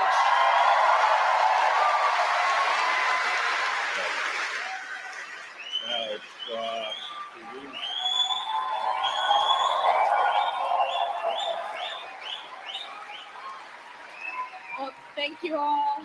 Thank you so much for stopping by and for hanging out with us. We can't wait to see what you've got coming for us in the next couple of weeks. You never know what you're gonna see, but we're excited. I just cannot believe how much is left for 2 episodes, because I know what we shot. My brain is like, there's only Heads 2 are gonna left. roll. Oh my God. Y'all Got a buckle lot. up. Yeah, there's a lot happening in the next 2 episodes, so we're really excited about it being out there. Wow, they better be good, Mr. Rick. Thank you guys so much, and we look forward to seeing it. This season has been a blast so far, and we cannot wait for more. Speaking of more Star Wars Celebration Live coming up in just a minute. Don't go anywhere.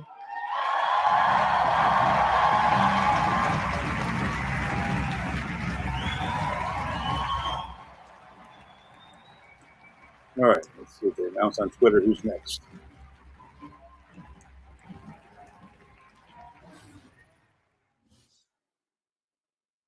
I see people tweeting, love everyone swearing on a live stage. Holy The shit. latest and greatest news from around the galaxy with me, Kristen Baber. Check out all the Star Wars news.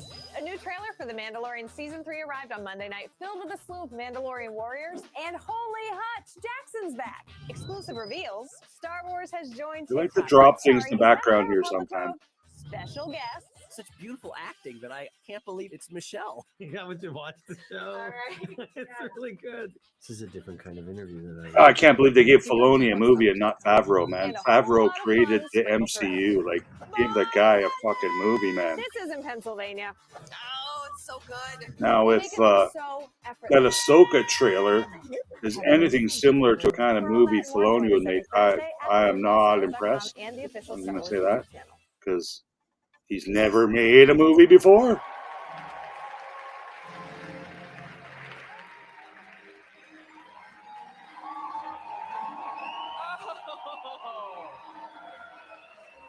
Oh, how good has day 1 been? Oh man, are they done? I cannot believe it. We have All right, actually six, come to seven, the eight, end of the Oh, it's first only day of 5 Star hours. Wars Celebration Live. But don't worry, there are still 3 more days ahead of us. But before we go, poll results. Everyone loves poll results fresh off the internet, right? Yes, come for the poll results, we always say. That's why you guys are here, obviously. That's why they stayed till the end, the poll results. As you remember from earlier, we asked if you could do anything in the galaxy far, far away, what would you do? So we had go to living waters, moisture farming, hang out in a cantina, and petting a loth cat. Now, cantina, I would have... This is loth cat erasure. Yeah, but have you seen cantinas? I voted. Did you vote, Christina? I voted. I voted for I the didn't loth vote. cats. I don't know what they're talking about. But in a surprise, I guess, to nobody, maybe a few people, surprise a few of us, 41% of you chose hang out in a cantina.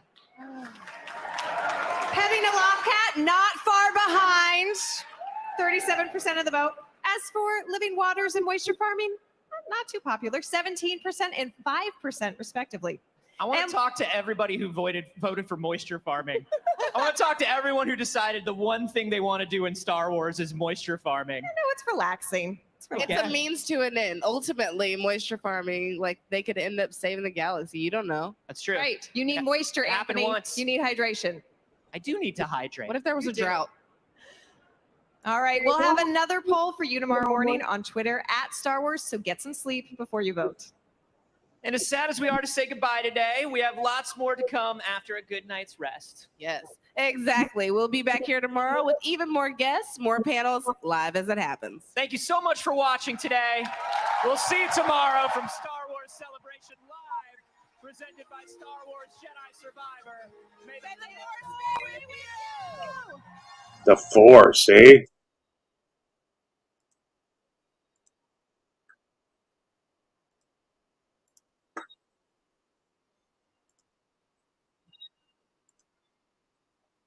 All right, so here's some goodies. I twittered. So get a first look at the Kenner Jumbo Indiana Jones and the Well of Souls playset. How badass is that? Kind of, not gonna lie, I knew about it. Jazzwares, the micro collection revealed AT-ATs, Imperial Shuttle. I don't know why that sound was like that. We got a Ahsoka movie poster. Meh.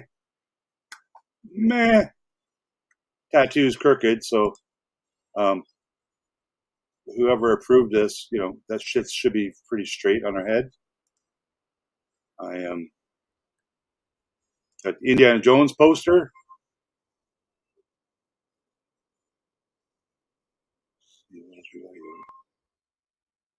I don't see any new characters.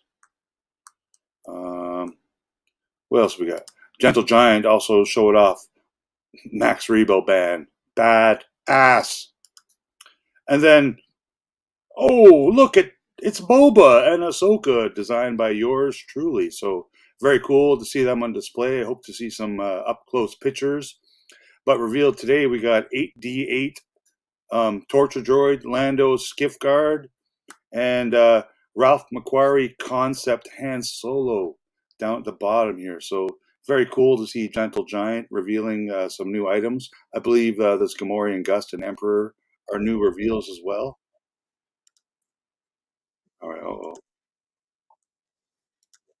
can't be playing that. Can't be playing that. No, sir. So yeah, if you don't already, follow Heroes and Villains on the Twitter, please and thank you. It's going to be, it's more dedicated to my toys and movies and all that fun stuff. So, hey! Holy crap! Holy crap! Holy crap! Holy crap! Holy crap! Holy crap! What's going on, buddy? How are you doing? She said it. Heir to the Empire. She said yes. So I wonder if that's just if they're just going to steal that word and use it in the Ahsoka series. I think so. Yeah. What did you think of the Ahsoka trailer? Dude, I've been watching it live all day. I didn't realize you were on because I've been so captivated by my TV. Otherwise, I would have come on earlier. But I just went on our Twitter feed to see what people were saying because the live just ended, and I saw you were live, so I was like, oh, I got to go on and talk to Rick. This is awesome. Came on a couple hours ago. I was just, I'm watching it. I might as well watch it and try and get like 11 view hours. I actually liked everything today. I like to hear that Dave Filoni is actually going to do a film. I'm really interested to see. I love Dave's career. I like how he was trained by George Lucas in the art of animation and storytelling. And See, then I he moved on. with you there. George Lucas did not train Dave Filoni in how to draw. No. But I mean, the production, I feel like he trained him in production and storytelling and things like that, and then he gets into this live action stuff with Jon Favreau, who has a great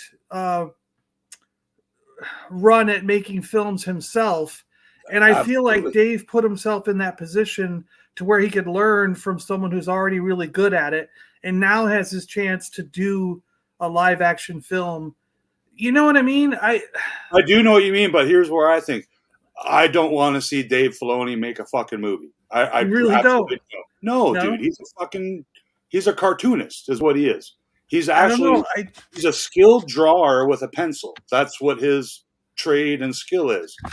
So, but that's like saying someone who's an actor can never direct, and that's not true. No, but you know what I mean? That actor doesn't get like an $8 billion budget Star Wars movie as their first project ever.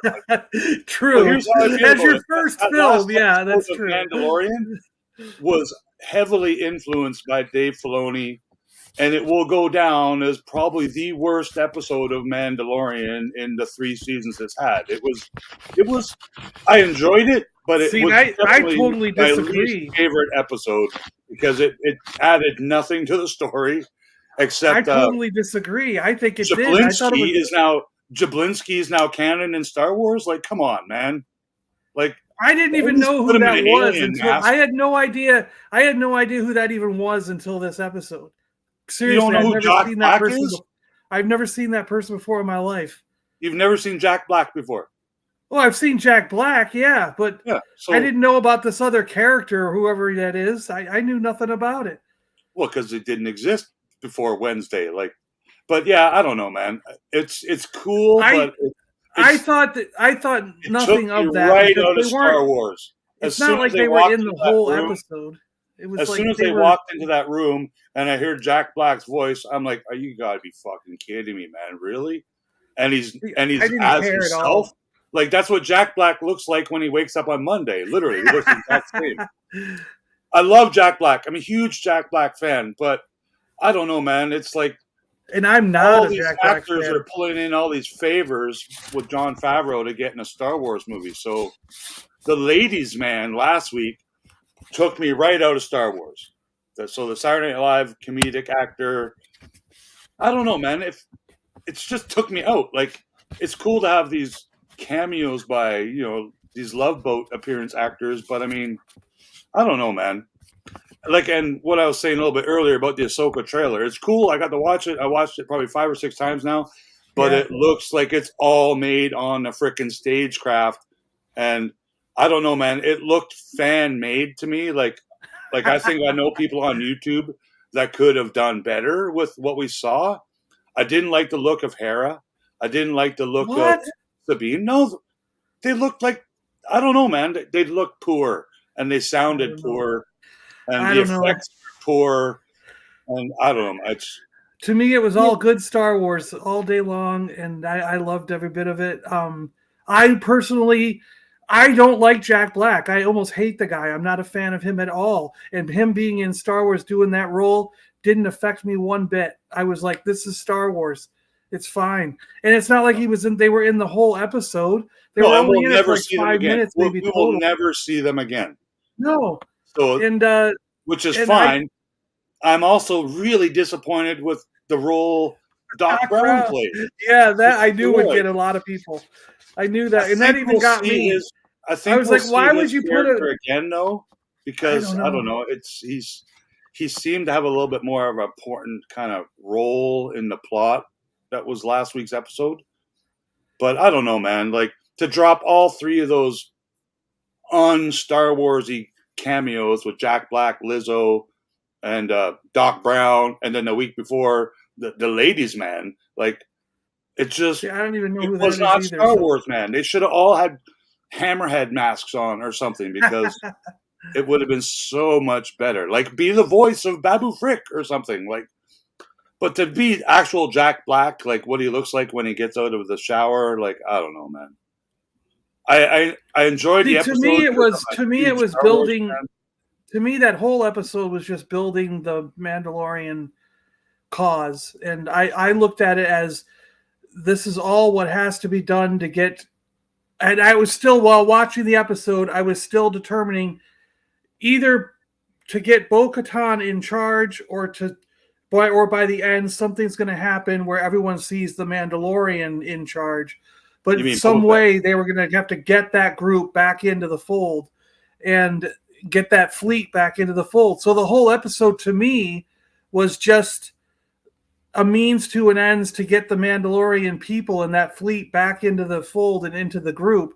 So I didn't see the episode as having any problems at all, because the whole thing was designed to get that fleet and get that group that was hers back into being hers. And then I liked the way that, because I totally thought that they would have to challenge each other and Mando would have to like fight Bo-Katan seriously, because he couldn't give up. He would have to like seriously fight. But then he brought up that weird catch-22 where he was like, I was defeated and she beat the guy that defeated me. Does that mean? And they were like, yeah. I didn't like that when I saw that in Harry Potter, so I don't like it in Star Wars. It was like, oh, let's just squeeze this in. No one will notice kind of thing. No, we noticed, man. Like, I don't know. I thought that was a piss poor answer to that question. I don't know. I thought the fight scene between Bo-Katan and the Axe Wove guy was piss poor and probably the worst fight scene I've seen in live action. Wow, you are super critical, dude. It was fine. I am critical, dude. Like, I have very high expectations for this show. It was fine. It was totally fine. Andor, it was a cool fight scene, I thought. After watching Andor pull off like 13 hours of top of the line, spectacular, cinematic Star Wars, even though it had lawn chairs and very low creature count, and it was still very well done. Yeah. My most exciting thing they announced today was that James Mangold is getting a Star Wars movie. As someone who has a resume of shit he's made, unlike Dave Filoni, who's made a couple of cartoons, I don't see how I don't think you can compare those two. One guy's got an Indiana Jones movie dropping, and the other guy makes fucking cartoons. Yeah, and I'm just like, really? Because that's the only thing I don't love about Star Wars now is all the fucking cartoon shit. Like, I'm a 50-year-old man who likes my retro Star Wars. So I don't know. I'm excited. I hope Filoni does good stuff with a lot of these cartoon characters that he helped create. But judging by his episodes that we know he's directed in the Mandoverse, I am really not excited about any episodes he's involved with in the Ahsoka show. After seeing the trailer today, I was not super impressed. I'm going to pull it up just because. I liked it. I loved the trailer. I thought the trailer was fantastic. I'm curious, like, who all these other people are. You know what I mean? I know we know the name of the guy, Shabby's character there. I know we know his name, but the girl, I don't know if we got her name. We know Mon Mothma's alive, unless that's a flashback, right? Because Mon Mothma's in the trailer, so I'm going to pull it up here. Yeah, it's only 5 years. It's still only, well, maybe by this point it's 6 or 7 years after Jedi, but it's like 30 years, isn't it? No, Ahsoka's only like, well, no, since Return of the Jedi, and she was in Return of the Jedi, Mon Mothma. Yes. So yeah, it's only 5. Years. It's only the first Mandalorian episode was 5 years after Jedi, so we might be at like 6 or 7 years now by the time Ahsoka starts. But it's like, yeah, there's no reason to think the woman we saw in Return of the Jedi would be dead 5 years later. You know? Well, no, we didn't see her die. We didn't see her die. No, but I just have to assume she wasn't that old in Return of the Jedi. She was older in Return of the Jedi than she is in real life now. Like, absolutely. That's the actress, like, she still looks like a 35-year-old, a very beautiful woman. So my audio's going. Oh, I got pushed the wrong button, Rick. I'm new to this. Something's coming. Stagecraft, all of this. Stagecraft, 100%. Something dark. Fake lighting, fake shadows. I sense it.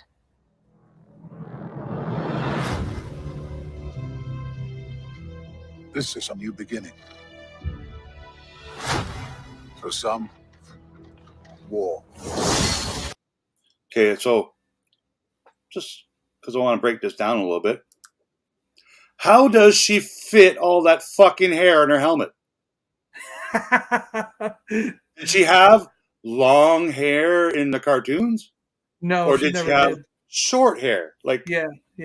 So, yeah, that's weird. So Well, it's the same way. It's the same way. Like, it's the same way Bo-Katan can pull the helmet off, and her hair is perfect. You know? Yeah, what but I at mean? least she Like, still looks like her cartoon character.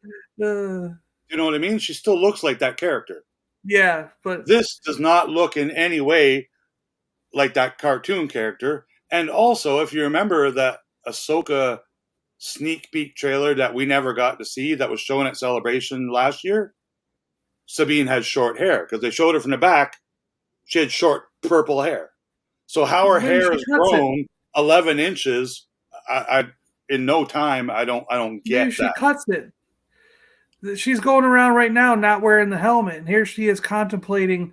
I'm going to put the helmet back on and go back into battle with Ahsoka. So she, maybe after this scene, she comes out with her haircut. You know, I don't know. I don't like her hair. because she's being- also wearing the armor while she's knelt down by that helmet. Where this shot, she's not wearing the armor. See the shoulder pads? Yeah, the yeah, shoulder yeah. pads and the chest plate are on. Where in the next scene, she's not wearing the chest plate and the shoulder armor. You know, she's wearing a jacket. For some, war. So that's the escape pod from the Ghost, right? It's the ship that's on the back. Yeah, the little shuttlecraft. Yeah. And I don't recognize this little symbol on the back of her flight jacket, but we get another leather flight jacket, which is kind of cool. But yeah, my first glimpse of her, I'm like, oh, really? I've seen better cosplay. And I have seen better cosplay like today. Others. I don't know. I think she's fine. I mean, And like, correct me if I'm wrong. Did Ahsoka not kill this guy in Mando season 2 and the girl? Or am I Did I forget something? what? I don't remember ever seeing these two in Star Wars before in my life. Well, the girl flying the ship is the one Ahsoka got the spear from. So that right there, that's right out of the cartoons, right? Lothal, yeah, it looks like Lothal, yeah. So what ship is that in the middle? They've shown those ships in cartoons before, but I don't think we've seen them in live action. I'm curious if that's Ezra, or is it Ezra in a hologram? Is it the It's not Ezra. It's her. I think it's. I think she's. I think she because that's Ahsoka's ship, maybe. Yeah, I wonder if she was on Lothal, and that's where. Because remember, in the end of Rebels, she was standing on that tower, looking out. Yeah, that's right. That's because this. I think this is an exact recreation of that cartoon scene. Yeah, that could be. Same location, same stagecraft set, so they didn't even have to reanimate it. They can just throw the cartoon in the background, and the 90s kids won't even notice the difference. Yeah. But yeah, so we've got 3 outfit changes for. It's been a while. This character already. She's now got a bomber jacket on. No, that was the same jacket she had in the shot before. So these are the ships that chick. I started. So we got very young Mon Mothma. That is true. Mon Mothma does look too young there. Yeah. So I don't know. Hearing a whispers. little confused. And this is all we get for Thrawn's return. Yeah. This is it. Well, at least he's in it. I was afraid he wouldn't even be in it. Well, here's what I heard yesterday. He will be in the last minute of the final episode of Ahsoka. Yeah, that's what I think. Well, I think it's confirmed. We don't even know who the actor is yet. As heir to the Empire. So this chick, didn't Ahsoka kill her? No, we've never seen her before. Yes, we did. Ahsoka fought her and took the Beskar spear from her. but I guess she No, let her that's not the live. same girl. Yeah, it is the same girl, dude. It's definitely the same, 100% the same character from Mando season 2, where they got the Beskar spear from it, and Ahsoka battled her on that and asked her, "Where's Thrawn?" You don't remember that part? Yeah, but that was a different lady. No, She looks very close, but it's a different lady. It's the same actress and the same character. I guarantee. I promise you. All right, but it's a flashback. I don't remember if she killed her. Like, how did she get the stick and not kill her? I think she killed her, but then it's a flashback if it is the same person. And I believe, and something's wrong here. I'm going to play right pause. We have to prepare for the worst. Where they are right now, this room or whatever they're in, why is this? It's surrounded by all these cameras and lights. So it's almost like it's what's that room called in Star Trek? And this looks, again, like a really poor cosplayer. The Jedi fell. I don't know. To me, it looks just like any other Star Wars. I don't see what you're being so And picky I like about. this scene better when I saw it the first time in Rogue One. Yeah, right, in Rogue One. So this is Ezra here. Think so? It's confirmed. Who confirmed it? All the 90s kids on Twitter. I don't think It's that's the actor. The actor that they cast as Ezra. That's it? Yeah. Yeah. So I don't know. I'm not going to say I hated the trailer. I was disappointed in it. It's just, it's not what I expected. Oh yeah, that would be Ezra. That's why she's looking at it. Got you. Yep. And now I'll try and get a better look at this mask. But this. So this is another Inquisitor. Yes, but to me that looks like a man just because he's got a nice muscular thigh there. But from the leaks and the rumors I heard, it was a female Inquisitor. But who knows? Maybe it's a really tough, muscular female chick. So I'm just looking at the background here, like some kind of shipyards or. It looks like the opening of that Jedi game with Cal Kestis, where you have to jump around all the machinery. Yeah, maybe because they could have used the exact same footage because this looks very green screeny. So yeah, they definitely have the spinning lightsaber, right? Yeah, totally. He's got the Inquisitor lightsaber. See that? I don't like that in Star Wars. Which is weird that the Inquisitor would still be around. Like, after why is Return of the everyone Jedi standing on sand in Star Wars? They do it at side.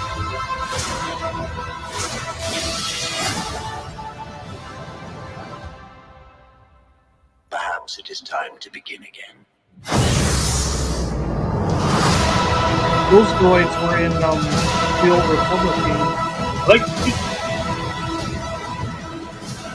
I was very happy I didn't have to wait till December. I thought it would be December, but it's August. So I was like, yay, I get to watch it earlier than I thought.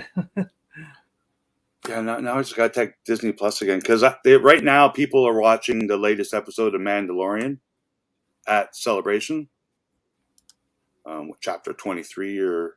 I just want to see. Well, it's okay if you don't like it. You don't have to watch it, Rick. I'm going to be watching every single episode. I'm going to be loving it, and I think the trailer was fine. I love that she said heir to the Empire. I love that there's two new, like, I don't know, orange lightsaber, whatever they're going to be, dark Jedi, a Sith. I don't know what they are. And I can't wait to see what happens and who these people are. And I can't wait to see Ahsoka and Ezra cut them down and chop them in half because it's more fodder for them to kill. And one thing I'm kind of now I know, and an Inquisitor. There's three people for her to kill. Ahsoka's not going to die in this series of Ahsoka because Filoni's going to put her in the fucking movie he's making. So that part pisses me off a little because I need her to die. It's required that she's no longer in Star Wars because she's going to be one of those characters that lives to be like 90 years old in the Star Wars universe or however long. Hey, Jonathan. However long the Tugunkas, whatever they're called, Tugunkas, however long they live, 200 years, whatever. She's going to be from the early Clone Wars. Forever. Yeah, so I think it was Ahsoka flying it, right? Yeah. So we got two new bad people. The dude with the beard, which is Elaine's boyfriend from Seinfeld, right? And Also, he was the Tick. Wasn't he the Tick? Or am I thinking? No, that's not that guy. Oh no, I don't think so. His name. His name was what? Bayan, Bayan, or something like that, right? Magistrate. Yes, 100% same person from the Mando. Yes, that's the Beskar spear chick. Unless she has a clone or a twin. Yeah, good point. Yeah, I noticed that the sabers didn't look very red either, so I don't know what that is. If it's just because they're orange. They're orange. I haven't finished doing the animation yet because it's 100% animated. Maul has to be dead. I agree. Maul won't be in this show. Of course he's dead. He died before Star Wars even came out. And I think mostly he won't be in it because I don't think Ray Park is in good status with the Star Wars family right now. So sadly, I don't think we'll see him again. Yeah, but Kenobi killed him again in Rebels. Yeah, talking Maul. No sharks, but we might see some space whales.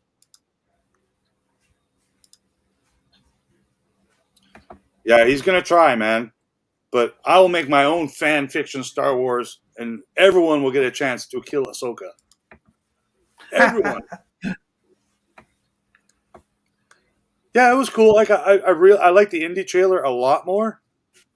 And I'm not going to play them, but there is a little 1-minute trailer for the Acolyte, like a teaser. I posted them in the green room if you got a chance to look at them. Those by the time I watched, they were already cut down. So. Oh, really? Yeah. I'm just going to look now. And Andor season 2 trailer was quickly there. Yeah. Acolyte. I think that one got cut off while I was watching it. I only saw like 50 seconds, and then it got cut off. So. And the Skeleton Crew. So the Skeleton Crew one was badass because they finally confirmed that there is a little Jedi Max Rebo guy. So like very childlike, like baby Ahsoka, but baby Rebo. So that's badass. Gotcha. And Jonas came out on the stage today and confirmed he's playing that bun hair Wookiee Jedi guy with clothes. Yeah. So that's pretty badass. I love Jonas. He'll always be a Wookiee to me. So it's very cool to see him reprise a role as another Wookiee, this time wielding, a laser sword, so to speak, right? But yeah, so the 3 movies they announced, how did they word them? Well, they didn't get a time period for any of them really yet, did they? No. It was just so like I think 2 of them are going to be canceled next week, so you won't even have to worry about it. You know what I mean? Kathleen also confirmed that the X-Wing movies still going ahead. It's not canceled. Yeah, I knew that. So Lucasfilm, James Mangold will direct a film covering the first Jedi to wield the Force, set 25,000 years before all of the films. So the very first Jedi ever. Was he human? Oh, we don't know. Hopefully I don't know. not. I don't I know hope he was a hammerhead. I don't know what better be hammerhead. So that one, even though it's set in an era that is not my favorite time, but again, I can't complain because I don't know any stories from 25,000 years before Luke is born. So I am interested because James Mangold is a freaking stellar movie maker. So it's kind of weird that it's only 25,000 years ago because like some of the Knights of the Old Republic stuff went back 30,000 years. And they were having Jedi and Sith wars back then 30,000 years ago. But those aren't canon. So not anymore. No, not anymore. So the other one, it implied that the Jedi and Sith were hundreds of thousands of years old is what it implied before. But because like basically, and this is a question I've always wondered too, like, so if the Force, so you see, when you look at like, even during the prequel era, okay, there are probably hundreds of alien species. And it's not just human-looking ones. There are Quarren, there are Wookiees, there's Sand People, there's there's Zabraks, there's Greedo guys. There's every one of them can be a Jedi. So every race on every planet can tap into the Force. I mean, for the most part, we do know of a few alien species that just can't use the Force, and some that actually repel the Force. But what I'm getting at is, for the most part, there are hundreds, if not thousands, of planets where the species on that planet taps into the Force and becomes Jedi. So if you go back to before Jedi existed, let's say before anyone even made up the word Jedi, and before they had space travel, so no planet is traveling through space. No one even has the capability of leaving their planet. They're all like in our era in real life, Earth where 1950. they just have automobiles and they're riding on horses and whatever.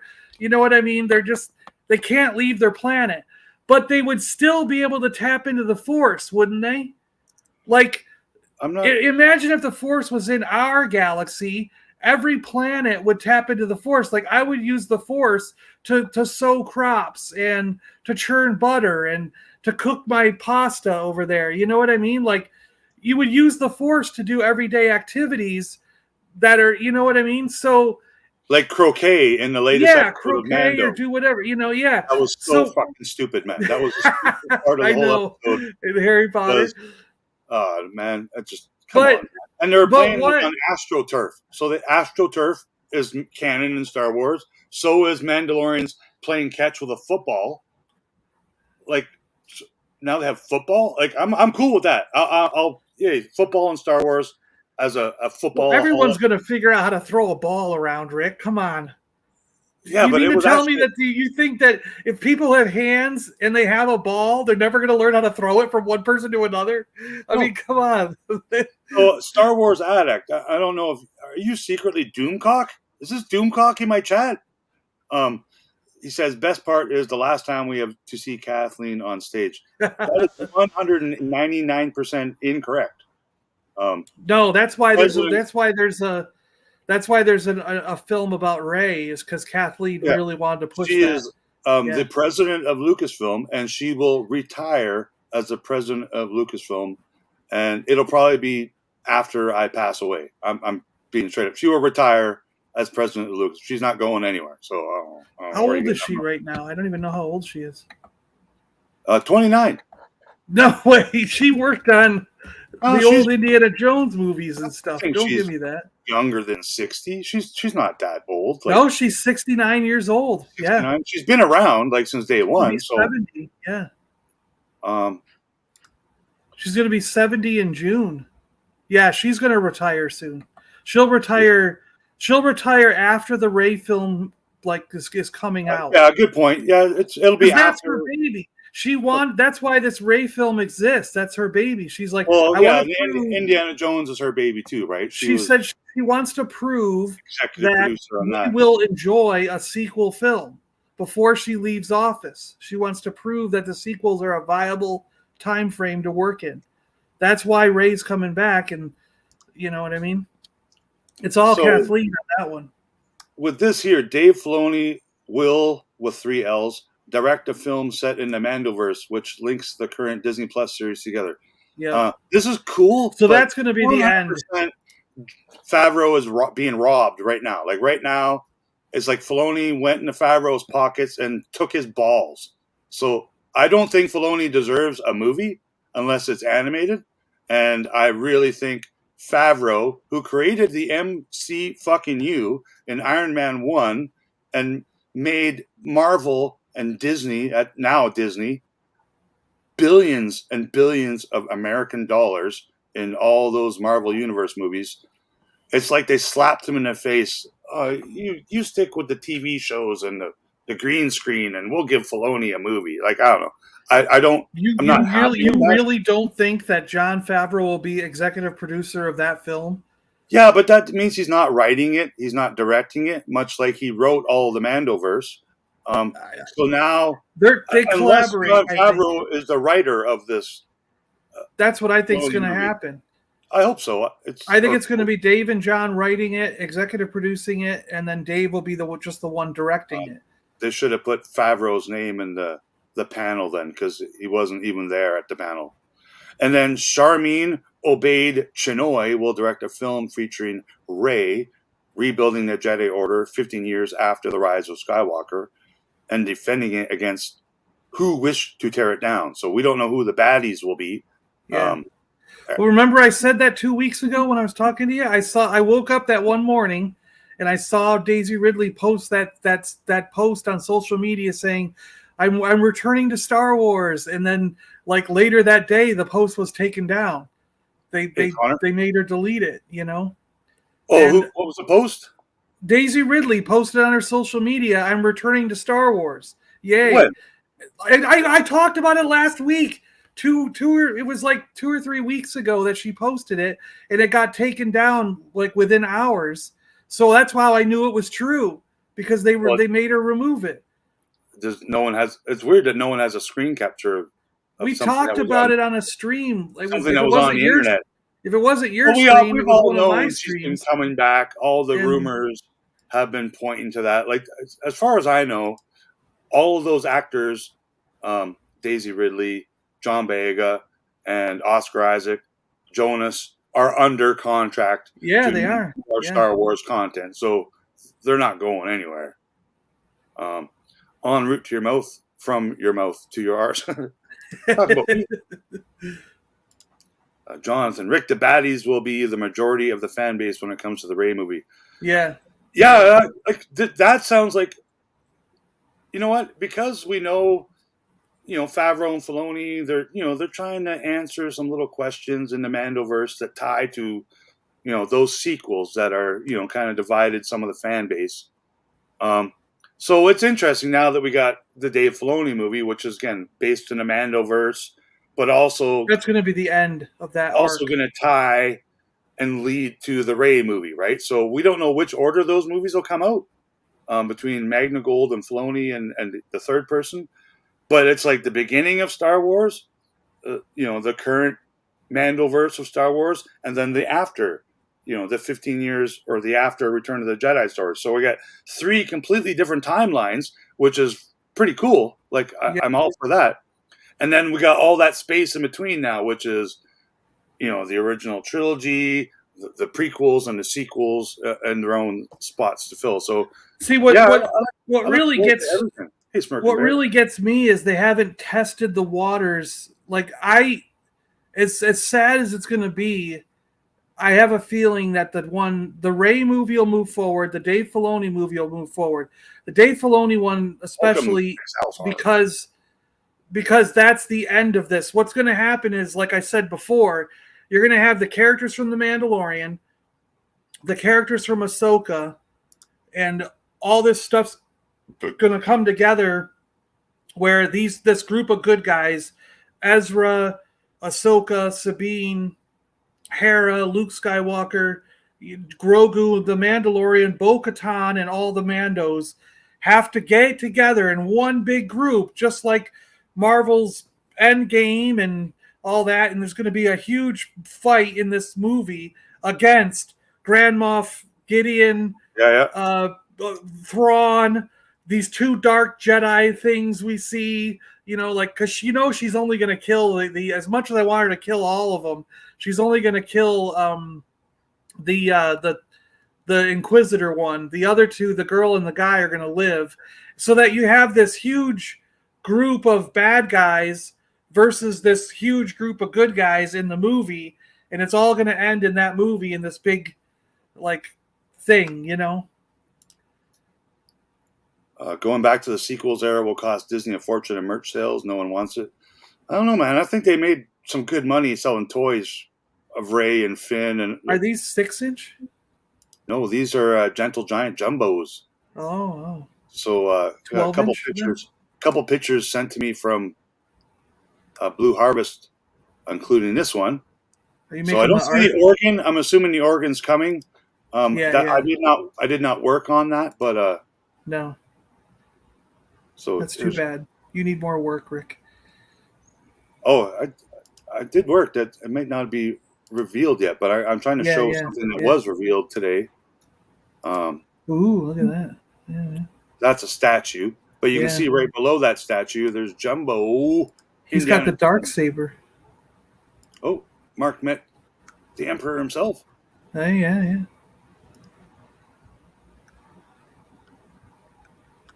It's always on me.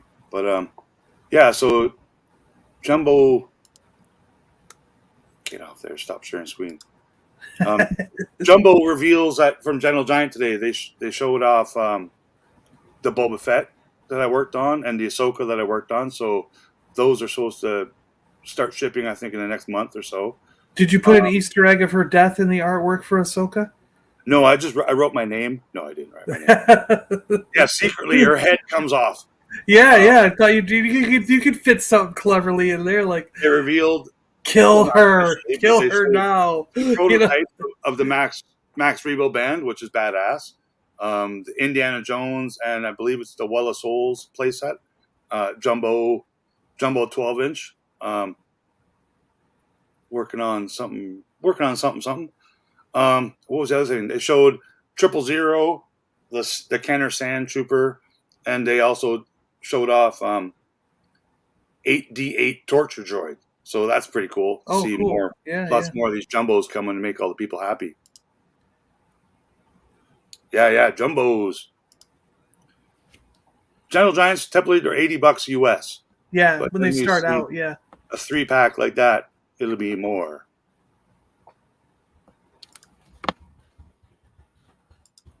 What do you think of the sideshow? Or well, I guess it's Hot Toys Darth Vader, the new one. It looks good. Yeah.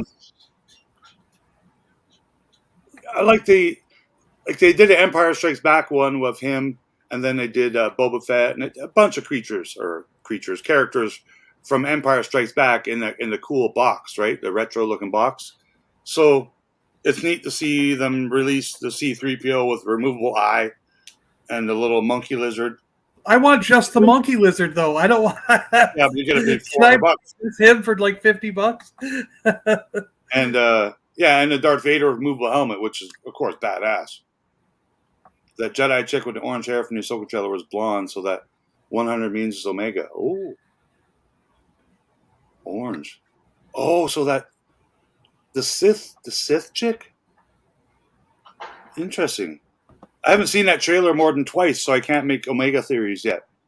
But we will see Omega. Oh, could that be Omega? Yeah, there you go. Is that Omega? We will see Omega as an adult. I guarantee. Oh yeah, she'll work her way into the Ahsoka show and then somewhere into the Why not? Yeah, I look forward to it. Like Rey was not my favorite character in the sequels. I think Finn was my favorite character in the sequels. I've just always been a Boyega fan, and there's a little bit of. They all brought a little bit of humor to those sequels, but I just like John Boyega. He's more the Han Solo-y, kind of badass character that I loved in the original movie, and so yeah, I hope to see him again. The Sith chick, interesting. I just have a feeling they're not going to be Sith. I feel like the Sith. I almost wonder if the Sith are dead after Return of the Jedi, and they're just dark side users. I think if you're bad and you have a lightsaber that's not green or blue, you're a Sith. Like, I don't think you have to write a test. But are you only a Sith if you have been trained by a Sith? Like, sort of like how Ahsoka's not a Jedi. Yeah, Ahsoka's not a Jedi. But she is a Jedi. Like, she's a good person with light swords. That's what I was getting at before with the people using the Force to sow crops and stuff and churn butter. It's like they're not all Jedi just because they're out there using the Force. You know what I mean? Like if it's true that Poe Dameron, let's say, taps into the Force when he's flying, and that's why he's so good as a pilot. That doesn't make him a Jedi just because he's tapping into the Force and he's a good guy. I've never heard of Darth Zana. So, who is Darth Zana? Oh, Darth Zana is a Legends character. It looks like this is going to be a Darth Zana because it looks exactly like her. It's a blonde. I mean, technically, the guy with the white beard. I mean, granted, Jorah Seaboth's beard was longer, but he should have been Jorah Seaboth, but in the trailer you see his name is Banyan, Bayan or something like that. So Oh yeah, I didn't watch with the subtitles. yeah, you got to turn the subtitles on and you see his name. But Finn so was I'm away. like, because I was like, oh, cool. Did they do Jorah Seaboth? Is he really coming in? Because they said heir to the Empire, so this could be Jorah's. And I'm like, nope. It could be orange because they haven't finished coloring the fucking animated trailer yet. That too. You know, like I thought the trailer was piss poor. I'm not gonna lie. Like, I'm excited. There was a new 2 minutes of Star Wars I haven't seen before, but I was disappointed that it was all stagecraft and a couple of people in cosplay. I don't know. They could do better, man, and I think they will do better. They must have rushed that trailer to get us a couple of clips, but yeah, they're not. I don't know why they would introduce an orange lightsaber like 40 years into Star Wars. Let's just introduce a new color. Why not? I mean, because it introduced yellow all of a sudden. The end of there was yellow lightsabers in the prequels, and there was green, and there was blue, and there was purple. So, and there may have been orange too, and I never pointed them out. But George has rules that Filoni has to follow. Well, they threw those rules out long ago because George's rules was RGB, red, green, blue. That was the only option, RGB. That's it, red, green, blue. Came along, and George had to change the rules for Samuel Jackson.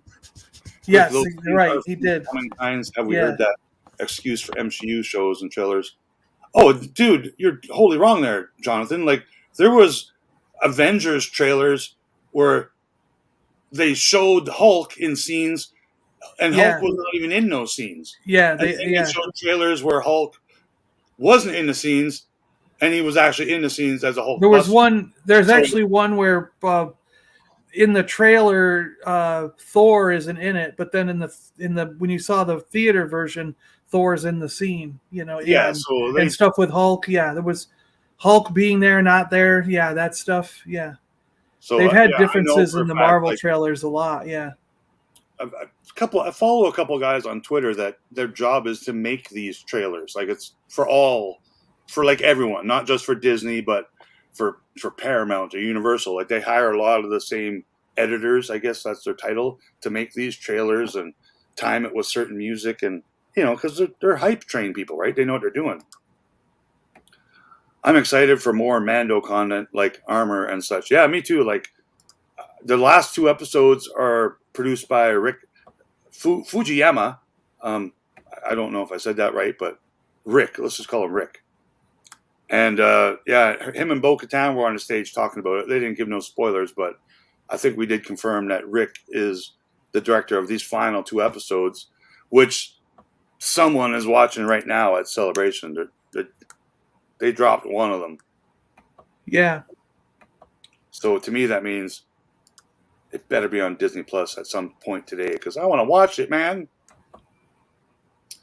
So let's see. Did I miss any big reveals or drops? I don't think Hasbro's going to announce anything until tomorrow, if tomorrow's their panel.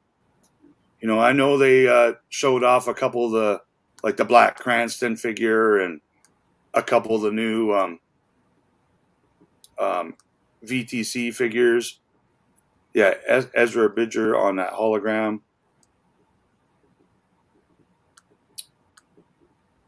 Yeah, no, I don't think I missed any big news.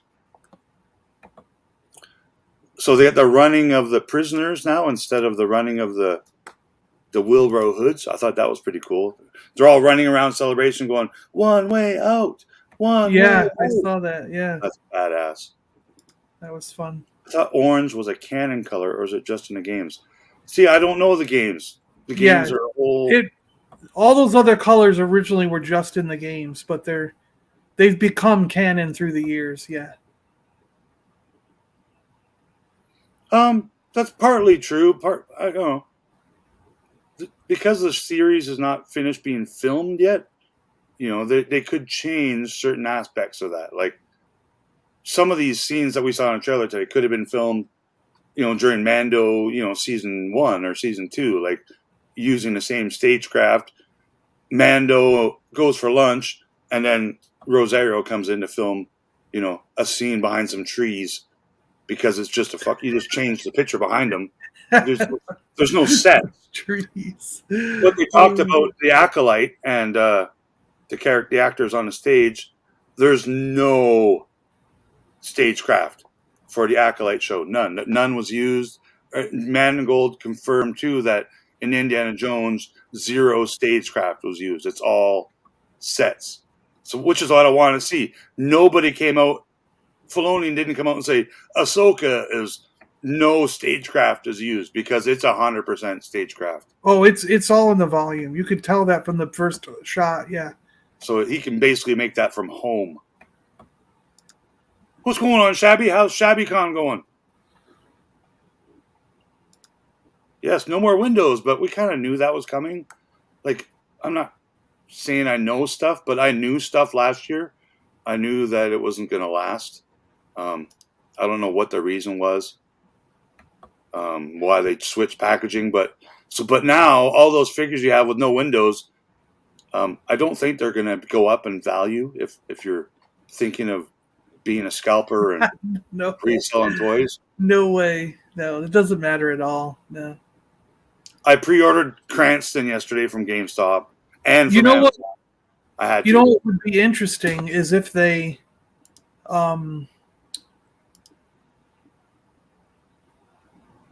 it's all recycled plastic. That's the thing. It's all recycled plastic. It's nothing. Nothing's changed. What I think would be interesting is if some of the figures that were in boxes are now going to get re-released, either in a window box with a plastic window, or more likely they're going to get re-released on a card back with a bubble. And I think that's going to go across lines. I have a feeling that you're going to see with the new Dungeons and Dragons figures, those 3 that are coming out later are going to have a bubble on a card back, and then they're going to re-release Bobby and the other ones on a card back with a bubble instead of that cardboard box on the card. You know what I mean? Mark's sending me pictures of stuff he bought at Celebration. So he bought Short Round in the retro. He bought Sala in the retro, and Indy with his sleeveless shirt in the retro. So they are there. I've seen Mr. Stevie. I think he gave a couple away in his London tour. So yeah, I'm looking forward to series, wave 2 of the Indies, which are frickin' Target exclusive, and we don't have frickin' Target. So fuck Target and fuck exclusives. Because I'm not taking a bus for 45 minutes to go to fucking Toys R Us to pay $30 for a $10 figure. It's absolutely ridiculous. I can't believe Toys R Us is still open. You're very, very upset, man, at all these things. It's funny. I do, man. The world should revolve around me and the left coast of the world. Sometimes I feel it doesn't. And Hasbro's overall production was down by 30%, with certain brands like Star Wars being down by 40, 50%. So I don't know about that. Guess what? All the toys everywhere. They actually took my $100 credit and let me use it towards the Darth Vader that's coming out. So I'm getting the Sideshow Darth Vader, or the Hot Toys Darth Vader. Oh, the new one. I have $100 credit at Sideshow, and usually Sideshow doesn't let you use that $100 that credit on certain items, and definitely not on new items. And so this credit's just been sitting there for like half a year because I can't use it on anything I want. And at least it doesn't expire. Yeah, and I said, let me try it on the Darth Vader. So I clicked the button saying, use the $100 credit, and it worked. So I got $100 off that Darth Vader. Good. Yeah, because I think there's we have laws in Canada now that things like that, credit or reload or like gift cards, coupons for real department stores, they're not allowed to expire anymore. There was a thing many years ago where people buy all these gift cards, and if they didn't use them, they expired. So you have a wasted piece of plastic that says it's worth $100. Yeah. So I don't know if the rules are the same in the States, but there is certain parameters and stuff in Canada now. Oh, and they also took my wow, they also took $30.40 off it for having previously bought stuff at Sideshow. So I got $130.40 taken off that Darth Vader. So what was he, like $250? No, he was $350. Now mine's going to be $350 US. He was $345 US. Yeah, for the deluxe version. The deluxe version that comes with the big stand and the extra head. I didn't think any of those hot toys were more than $200. That means no. $1,000 Canadian. That's ridiculous. They average $300, dude. They're expensive things. Yeah, I don't know, man. There's too much money. Man. Like a lot of them are $400, $500. It's ridiculous. Yeah. Wait till they're old. Buy them secondhand for cheaper. I know it's possible. I've never bought a hot toy, so depends on what it is. Salazar04 asked, "What's your favorite Star Wars movie or TV show up to date?" So for me, my favorite movie is Empire Strikes Back. Yeah, Empire Strikes Back. Yeah. As for the Disney Plus era of TV shows, or even all TV shows of Star Wars in general, it's a close coin flip between the Mandoverse and Andor, but I'm going to have to say Andor. Andor has been my favorite Star Wars TV show. Just the writing and the drama, and I'm the same. It's a toss up between Mando and Andor. Andor was very, very good. I like it because you're black and was not in Star Wars. Maybe I would say Mando. But as soon as Jack that just dropped it. Yeah. Blinsky himself showed up. Like I always joke around, oh my God, Tom Green should do this. Tom Green should do that. That is no different than fucking Tom Green showing up in Star Wars. Is Jack Black. Like it's wrong, man. He's one of the most recognizable people, comedians, songwriters, performers, and the history of like North America. And when you prop him in Star Wars, I don't know, man. It's funny, but they could have did something way better, man. I didn't care at all, and I hate Jack Black. See, the other girl, the rapper chick.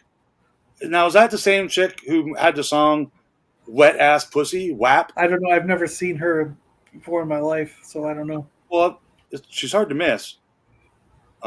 But yeah, like I knew she was somebody that was follower of her music, so I knew she was somebody that I was supposed to know, but I don't pay attention to that to any music these days, so I have no idea who these people are. So yeah, I didn't know who Post Malone was until someone at a drive-thru said, "You kind of look like Post Malone if you had tattoos all over your face." If you had tattoos on every inch of your face. And I was like, "Who the hell is Post Malone?"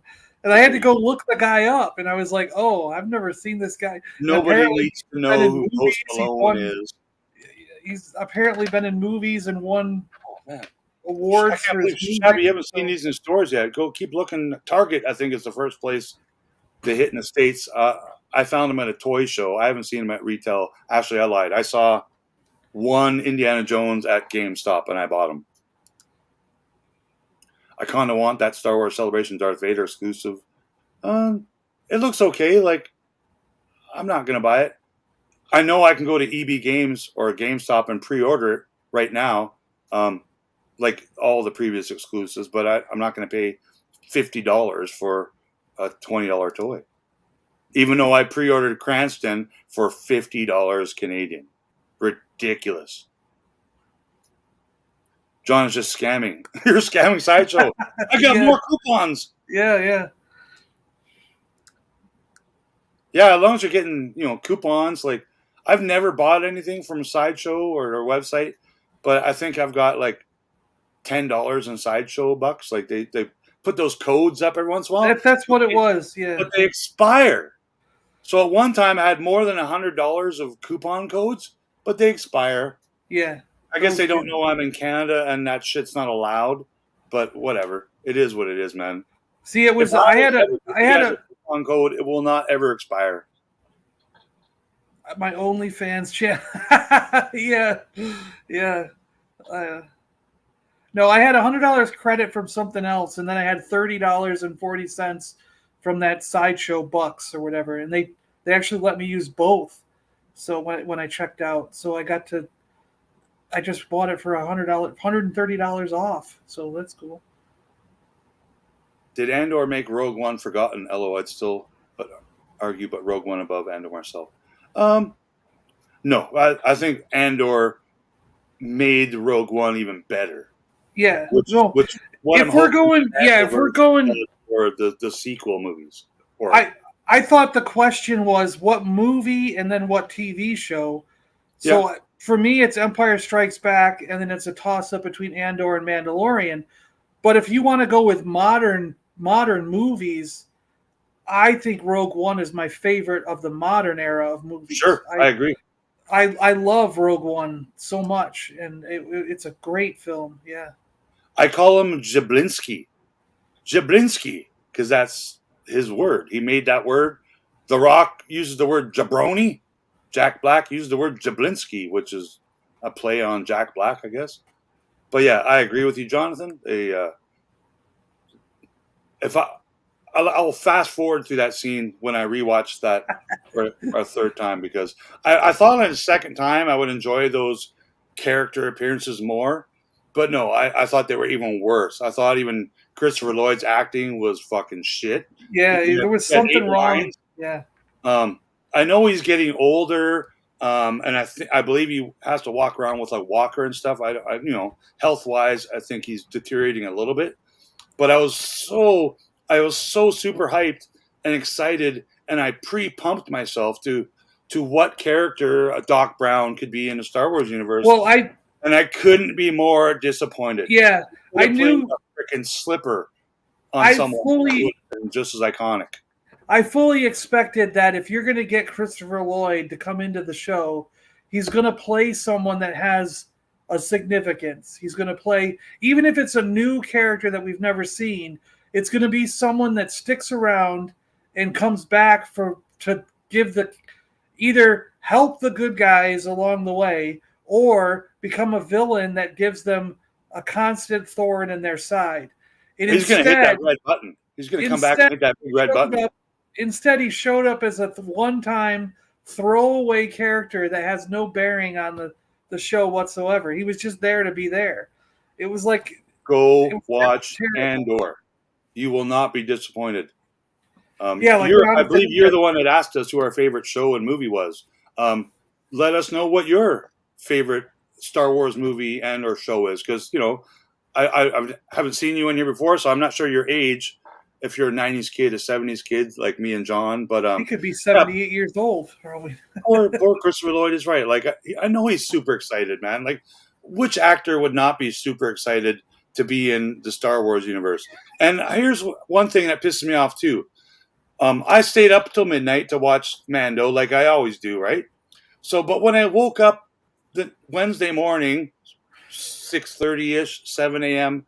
left coast time, open up my Instagram, the first fucking thing I see is Jack Black posting TikToks of him and Lizzo on this. I'm like, really, dude? There's millions and millions of people that have not watched this episode yet. Yeah. You just fucking spoiled it. Yeah. So I let him know in his Instagram. I called him a Jablinski.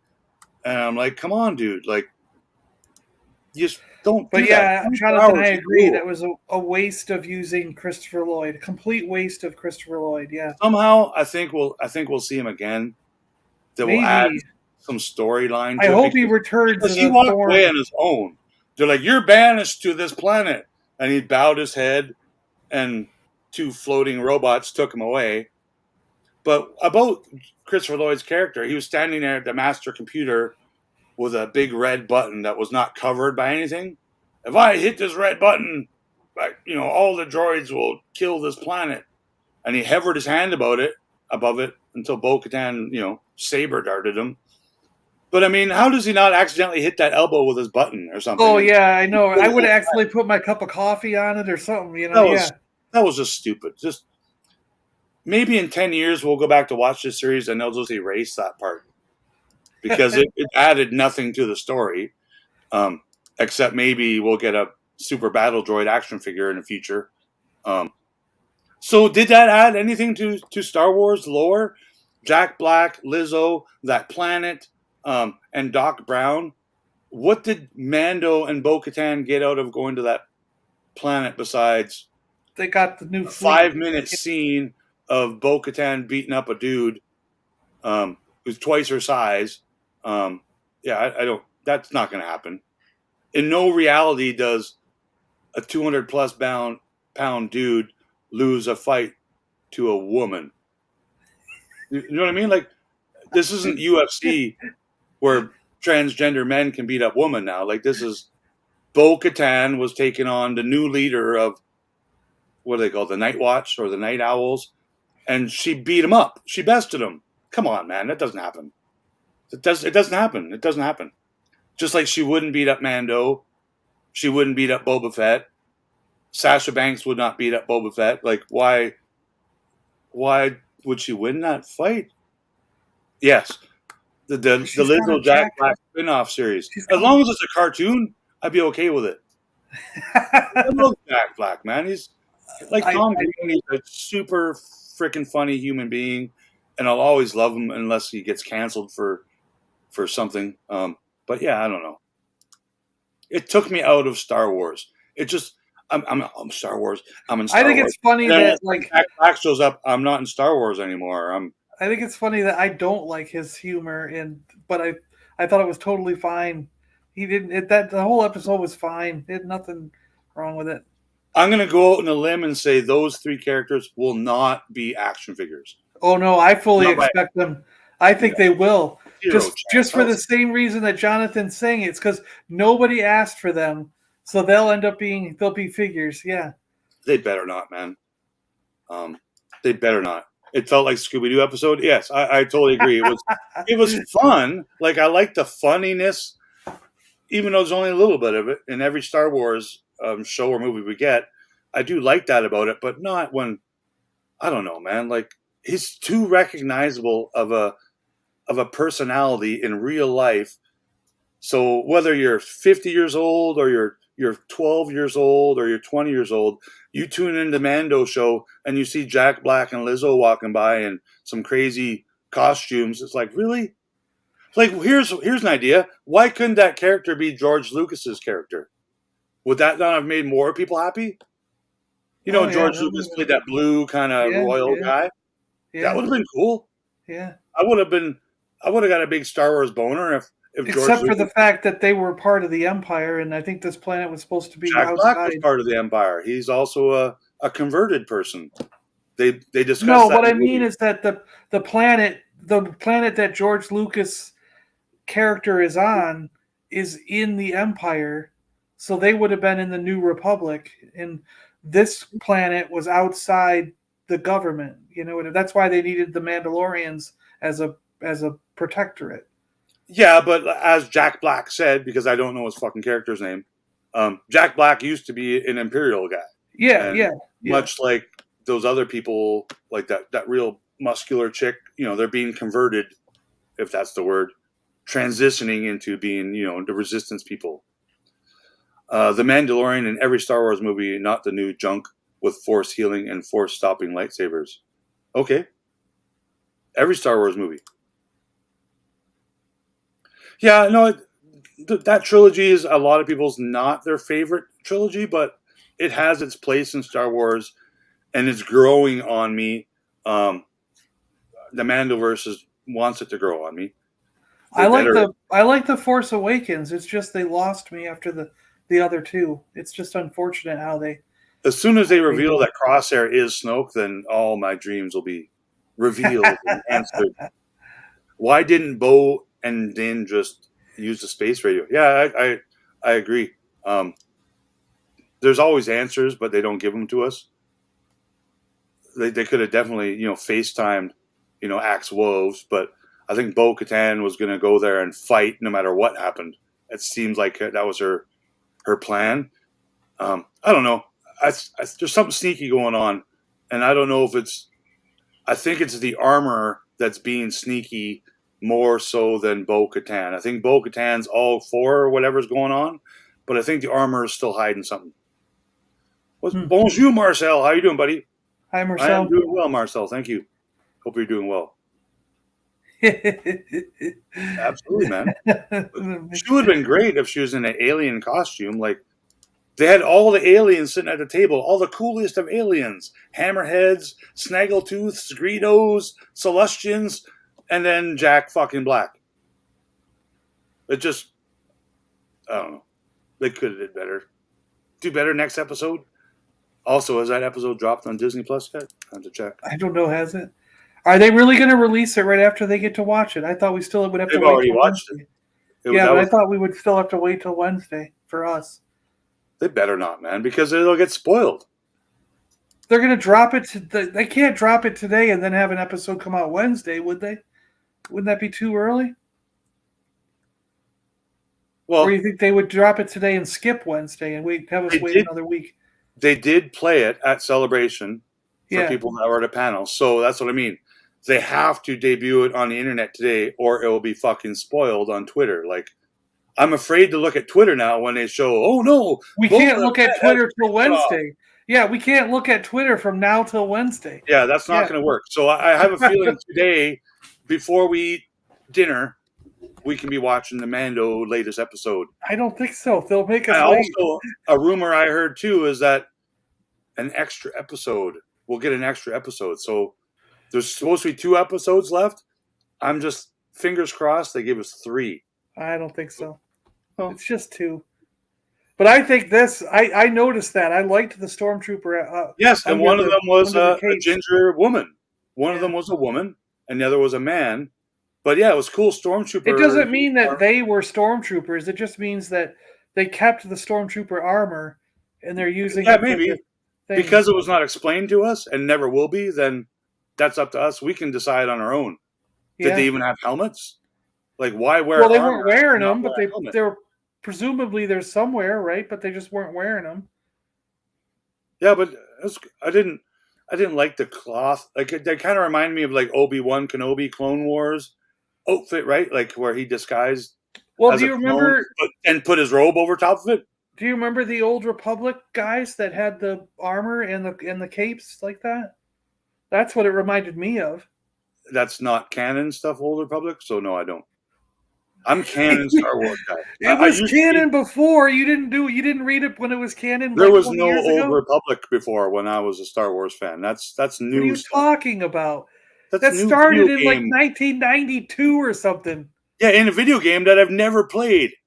I don't play video games. I'm a grown adult. It was books, games, comics. I mean, it was everything except a film. They even had action figures of them. What's wrong with you?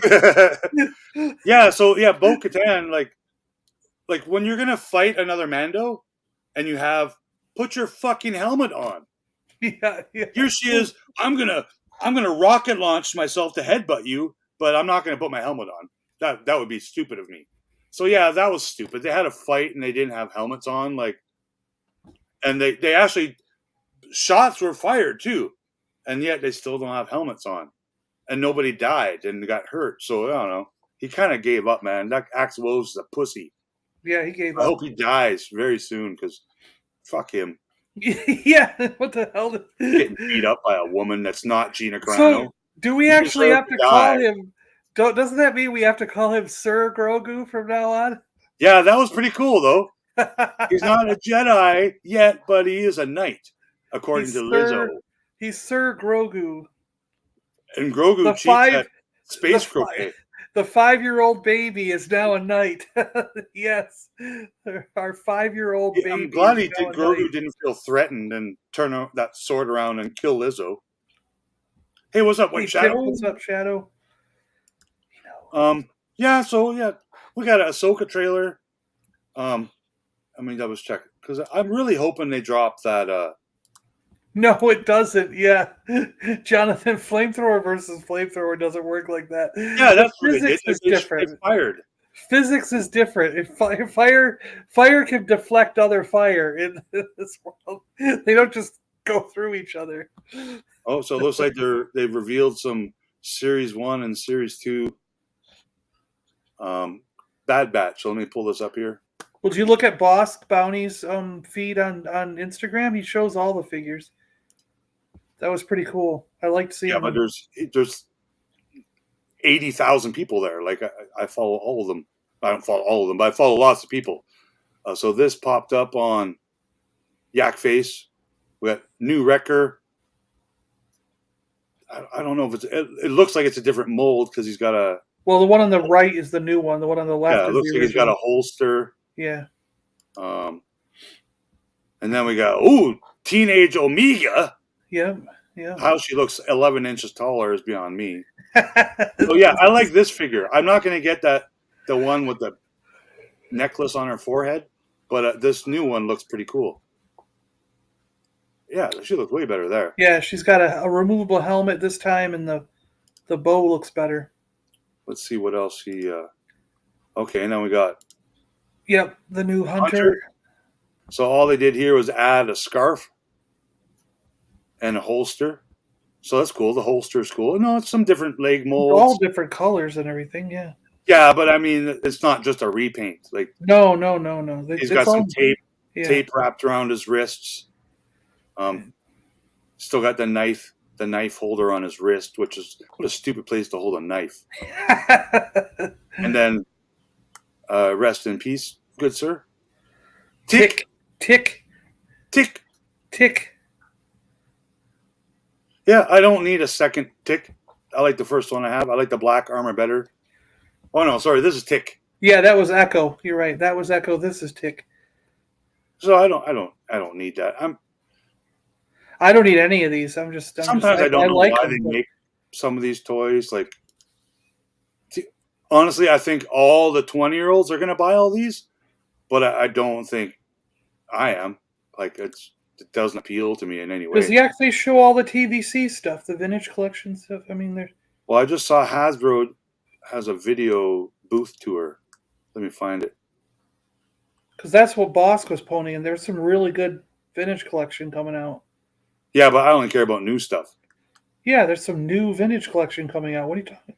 The only new stuff that's been revealed so far I just showed, and that's the repainted Bad Batch characters. No, I just saw them all on Bosk's Instagram. He was there taking pictures in the booth. Yeah, but we've already seen them all before. Oh, well, then I missed them. The Andor 3.75, because he's a vintage collection guy, right? Yeah, he showed the Bad Batch vintage collection Bad Batches. He showed the new chick, the girl, the shaman girl from the see, there's vintage collection Commander Bly, which I never saw before. Do you not watch any of the Star Wars streams, or these were revealed like months ago? No, never saw them. Yeah, so I don't think any of these are new. These have all been revealed. You can pre-order them now. So Colt and Blitz, and then there's the Bad Batch. People already have this figure in hand. Really? So wow! No, I never even knew they were coming until now. They're all on the back of the cards. They've all been. So I knew this 4-pack was coming. I saw that. Yeah. So I wonder if people get to bring these home, or if they're, Then they have a single carded. The shaman girl is on a single card. He shows that. I don't care for this guy. I knew he was up on order. He was up on order the other day. I just don't care for the vintage collection. I want the line to end already. I want the Black Series to end and for them to keep going with this one I never saw before until today. Really? Yeah. I thought you were a Star Wars figure fan. These have been revealed. I never saw them before. Mando Tuesday, they reveal new stuff. So I don't watch that bullshit because I hate the people who run Hasbro for Star Wars. Every time I watch their stream, it's just a bunch of bullshit, blah, blah, bullshit, blah, blah, blah. And I'm sick of it. I hate it. So I wait for Yakface to show me a picture, or Tim at Boss Bounty to show me a picture. So you should follow Heroes and Villains Toys, because he tends to share these pictures before both Yakface and Bosk's bounties. Yeah, this guy I thought was cool. I was happy about him. Piet. Yeah. So Admiral Piet. He's not Captain Piet. He's Admiral Piet. He's Admiral, and this is a Jedi card. Yeah. But Admiral Piet, it should have Captain on his thing, because he got from. Oh, you already commented on this one. I see. Super awesome geek show. Nice. Yeah. I like that. Just for fun. And I commented on this one too. That's a cool figure. Yeah. Great figure, says Geek Show. Now this is a great figure. This is fun, right? I also saw they have a The only thing about this is, as much as I like it and I want it, I'm not going to buy it because I bet you this is $50. And Dude, it's going to it's piss me off. $500. What? It's 500? Yeah, this is the HasLab Jabba's Palace, or sorry, Boba Fett's palace. But I like how he's got the Kenner staff. I don't think that was revealed before. I think that's kind of a new thing. But yeah, so Hasbro, I saw that they had the, well, I'm going to call it Jabba's Palace, had the Boba Fett Palace on display, but with Jabba the Hutt in it. So I'm kind of, there is no new Jabba the Hutt? There is no vintage collection Jabba the Hutt though. Huh. So they is only there a new made one? They only made what do you call it? The Saga collection that came with a couple of pillows, and no dais. So I've seen pictures at the convention of on display at the Hasbro booth, which I can't find that. Yeah, I canceled that throne room. I was gonna get it, but then I don't have the money to get it, so I canceled it. Yeah, that's the one I'm talking. It's like $400 or something. But right? I didn't think that figure was part of that throne room. I thought that was a separate piece. Okay, stop. Yeah, Fat Boba is part of that throne room. I didn't realize he was coming with it. That's what the thing. I didn't realize he was coming with the set. I thought the set was just its set. I didn't know Fat Bib Fortuna was coming with it. Really? That's like no, I had no idea he was. I thought it was just you were only getting the throne room and all those parts. I didn't realize you were actually going to get that figure and the little chair. I thought that was a separate thing, you know. All right, so I'm going to play this, but I don't think I'm going to play the audio. See us if you're here, and if not, Uncheck the audio then. Well, just because the music was freaking powerful. Up here, this is our front desk where you can pick up from John and Mike right at the front the exclusive QR codes for our Star Wars Celebration exclusive. Gross. Revenge of the Jedi, Darth Vader. Now this one is that looks inspired terrible. by the original name of the movie, Revenge of the Jedi, and this poster where you see this awesome red splatter and light across Darth Vader. Nope. Recreated that in the Not product buying that. That's terrible. red details on him and the sort of static. No, the throne room is HasLab, isn't it, or just Hasbro? No, it's a retail thing. The throne room is not a retail. It's $400. It's not a retail. No, anywhere. it's like $200. All right, next up, I'll take you through some more of our booths. Hasbro Pulse. It was only on Pulse. It was exclusive to Pulse. It's not going in stores, but it's not a HasLab also. Oh, okay, yeah, that's not retail. Exclusive at Hasbro Pulse is not retail. That's Yeah, but it's not a HasLab also. Yeah. It might as well be HasLab. It is no different. Yeah. It's Well, exclusive except that they're to going to them. make it regardless. If only 2 people order it, they were still going to make it. They didn't have a cutoff. Well, I think Cookie Monster and Rancor and the Riva lightsaber are the only things that they said they're going to make in the history of their company and not made. Because they based it on backers. Yeah. These will all be in the dollar store These are soon. dumb. They're terrible. Don't buy these. People Yeah, don't support they're these. Kids terrible. don't like them, and adults don't like them. Holiday versions. This also has our newest wave here, where we're bringing into the Bounty Collection some friends, such as these little. Yeah, I'm positive that was a HasLab. So Bounty Collection goes, No, so no. Bounty Collection and friends beyond Grogu. There's Because collectibles. I'm ready they've to had figure out successful some pieces vintage for collection our fan HasLabs products, the Black only. Series and the Vintage Collection. So Chris, why don't you tell me a little Okay, bit it's about not this a. case? So I'm surprised. This case is all Mandalorian and Book of Boba Fett. It's just So this is the Hasbro first Pulse case. So we've exclusive. got everything from Yeah, Black yeah. Series to retro. We've got some TVC on the other side. So here you see a couple Black 3 new Boba Fett's. Why? collection pieces. We've got some prototype. What, just 3 new Boba Fett's? Why bother with all those different Boba Fett's? I didn't see any new Boba Fett's. There was just 3 of them on the screen a second ago. Right there, see? Again, those aren't new. They revealed those 11 months ago. So you can see those down But I do there. want the one that's Kenner colored and not available in Canada. I don't want any of them. I don't give a shit.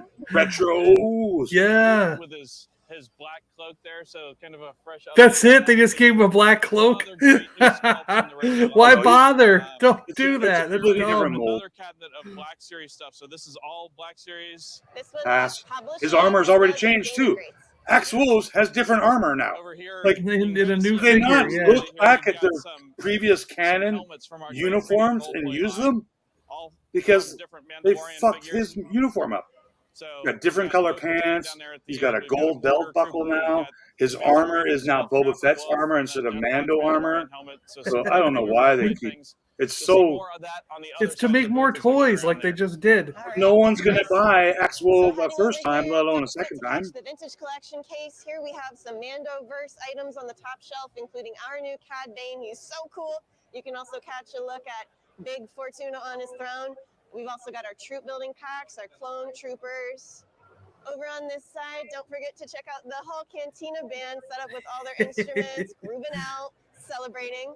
And then let's move on and see what's over here.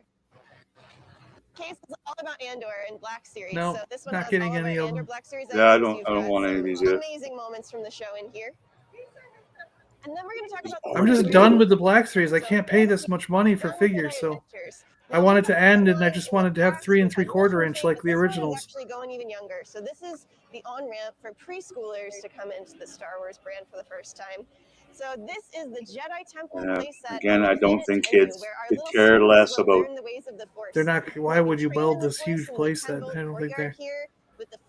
Especially because the cartoon's not even out yet. Like, if they're trying to base toys on a cartoon, show the cartoon so kids know, hey, I saw that Yoda on a cartoon. It's not on. These will be it's in the not stores on- Monday, and the It's cartoon. not, it's not on YouTube. It's not already on YouTube. Not as far as I know. No, they just announced this on Monday. Also over here, we've got, come this way. What's it called? Star Wars Kids? Yeah, the whole cartoon's on YouTube. What are you talking about? The Young Jedi Adventures. No, Yeah, they're right there. You can see there's the blue thing. And the here's ones on YouTube are the creatures. What are you talking about? It's right here. Young Jedi. I have it on my screen right now, Okay. Rick. I've never heard about it. There's 4 episodes. Granted, they're only 3 minutes long, but there's 4 episodes up. All of the fun stuff going on in the Black Series here, as well as another look at our show exclusive. And they were up as far as 11 days ago was the first one. And some vintage collection items. Over here for retro, we've got that Han Solo trench coat. We've got all of these fun items coming. Yeah, it's not a And poster, right it's down a here, postcard. for the vintage collection, you can check out this new speeder bike. And Sorry, some I'm catching up on the as chat. well as this ATST item with Chewbacca. We have another look at some amazing helmets. Now, these last two, I've seen a lot of Why? fans that have already stopped by the booth. This one is the new Clone Trooper. Nope. I can just see everyone painting this up, customizing it, making it their own, and building a clone army.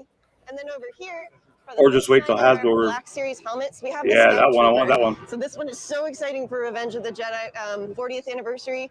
Revenge of the Do you have any Jedi? details about that one? Well, Learn your obviously, job. it's a classic from Return of the Jedi, but There you front go. of this helmet opens up, hinges open, holds itself up. It's got the voice changer. Yeah, I mean, some of the in there, people so working on the just Star Wars team another have never great even addition to the watched premium Star role Wars. play That's line the in problem. the Black Yeah. Series. Well, she called it Revenge of the Turn around Jedi. behind Yeah, you yeah. here, we She's have never. a John Why is there a She's never barge there? So we've got Star Why is there a barge representation there? What's for the point of a everything barge from there? Our lightsaber Look what you can't buy, with, kids. With fun hilts based off of the different characters. Look what you can't buy. Forge here in the middle, so Yeah, these are reconfigurable. all in stores right now. I just saw the Yeah, I display saw the that. other day. And then down on Boba the Fett far head right lightsaber. It's side, you can ridiculous see how the some of our Yoda one has Series Yoda ears on the premium lightsaber. FX Elite lightsabers. We've got some here for you to hold in hand, get a sense of those, but a good wall display of all of those. So definitely stop by, catch your selfie with a lightsaber. I know our friend Priya over here would love to help you out with that. yeah, we've even got displays around the outside of the booth for photo opportunities. So all sorts of that They're sort of thing. bolted back to here. the You wall. want a card back? It's pretty fun over here.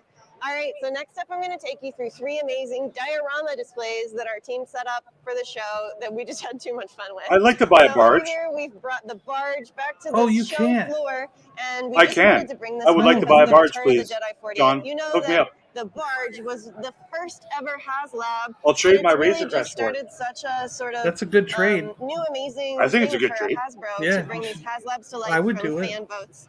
So over here we have the barge. It's 2 skiffs and just packed with figures. You've got Luke catching his lightsaber. But where's the R2-D2 Sarlacc punches it pit? to him. All the fun little scenes from Return of the Jedi. And They didn't have those in the UK. I don't know. So over here, Yeah, they should have we done the also have a Sarlacc pit. diorama of Jabba's palace. Let's go check I it don't think out. they can show toys that were Right here made we've before got, Disney owned them. To this be honest, I think they have Bubba's to starship, and he's got his be quite captured modern. quarry with Han Solo. Unless they're and showing Padme. vintage This one stuff. is such an awesome vehicle, and it's parked, Yeah, you same know, here, in Chigger. the See what I hangar mean? bay This of is Jabba's this doesn't palace. exist. You can't buy So this. this is what we previously You released can't as buy the Book of Boba Jabba's Fett, but throne we've set base it up here for the show in a because Return of the Jabba came Jedi without a throne. sort of alternate setup. So here we've got Jabba, all of his goons. He's got his Bib Fortuna trans and No, I gotta point something out here. You can barely see it in the background here, but in the background there's a life-size, like retro collection or vintage collection card back for you to stand that in has front Jedi of. Luke on it. Yeah. It has Jedi Luke on it. In the bubble, it says Endor Luke. Oh, okay. Now I have to show you this because there is pictures of it. It takes me too long to find that shit. But how do you put C-3PO Endor Luke We've got on Jedi Luke on something that you had to pay probably $500 to You've print? got all of these bad bounty hunters in the back. Because I'm telling you, work Hasbro Star Wars.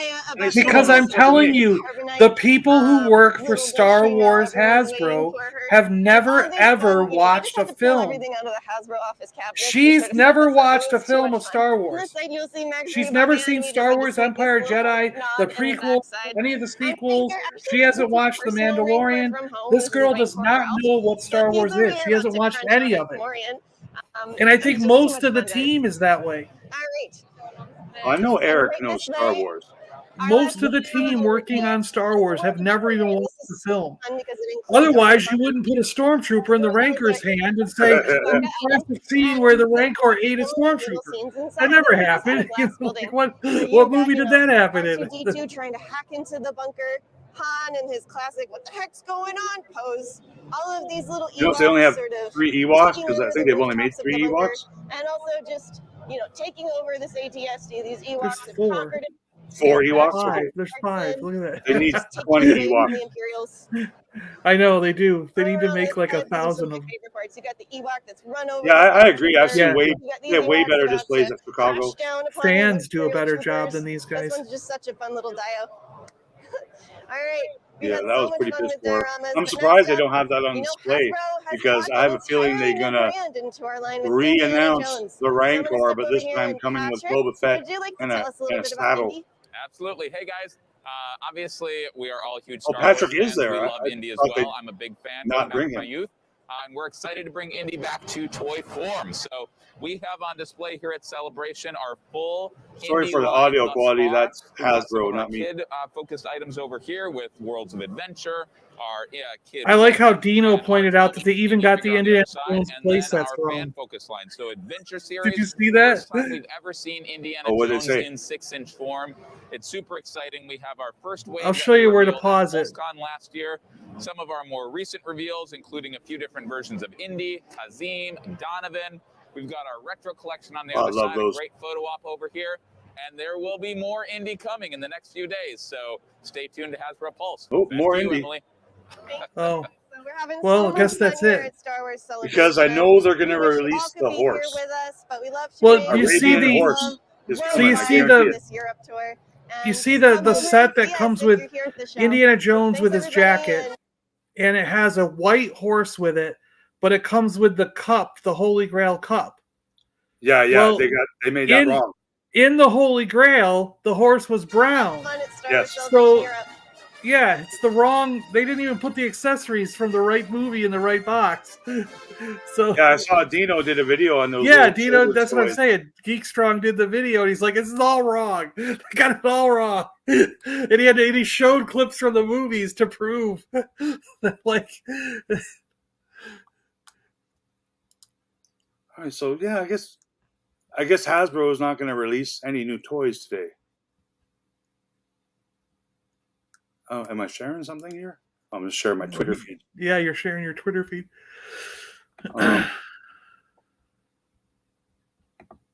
Yeah, so yeah, I guess Patrick is the only guy at Celebration wearing a mask. Kind of weird.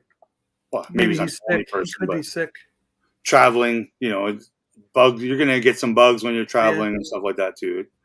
I was at a big toy show last weekend, and I didn't get COVID, but Monday I had a cough. I had a cough on Monday. It was gone by Tuesday, but it's true, man. If you're not out with the people and the public and all the germs and touching the doors at Walmarts and things like that, you're, con crud is a good word to call it. Yeah, you're gonna get something that you didn't have before you got there.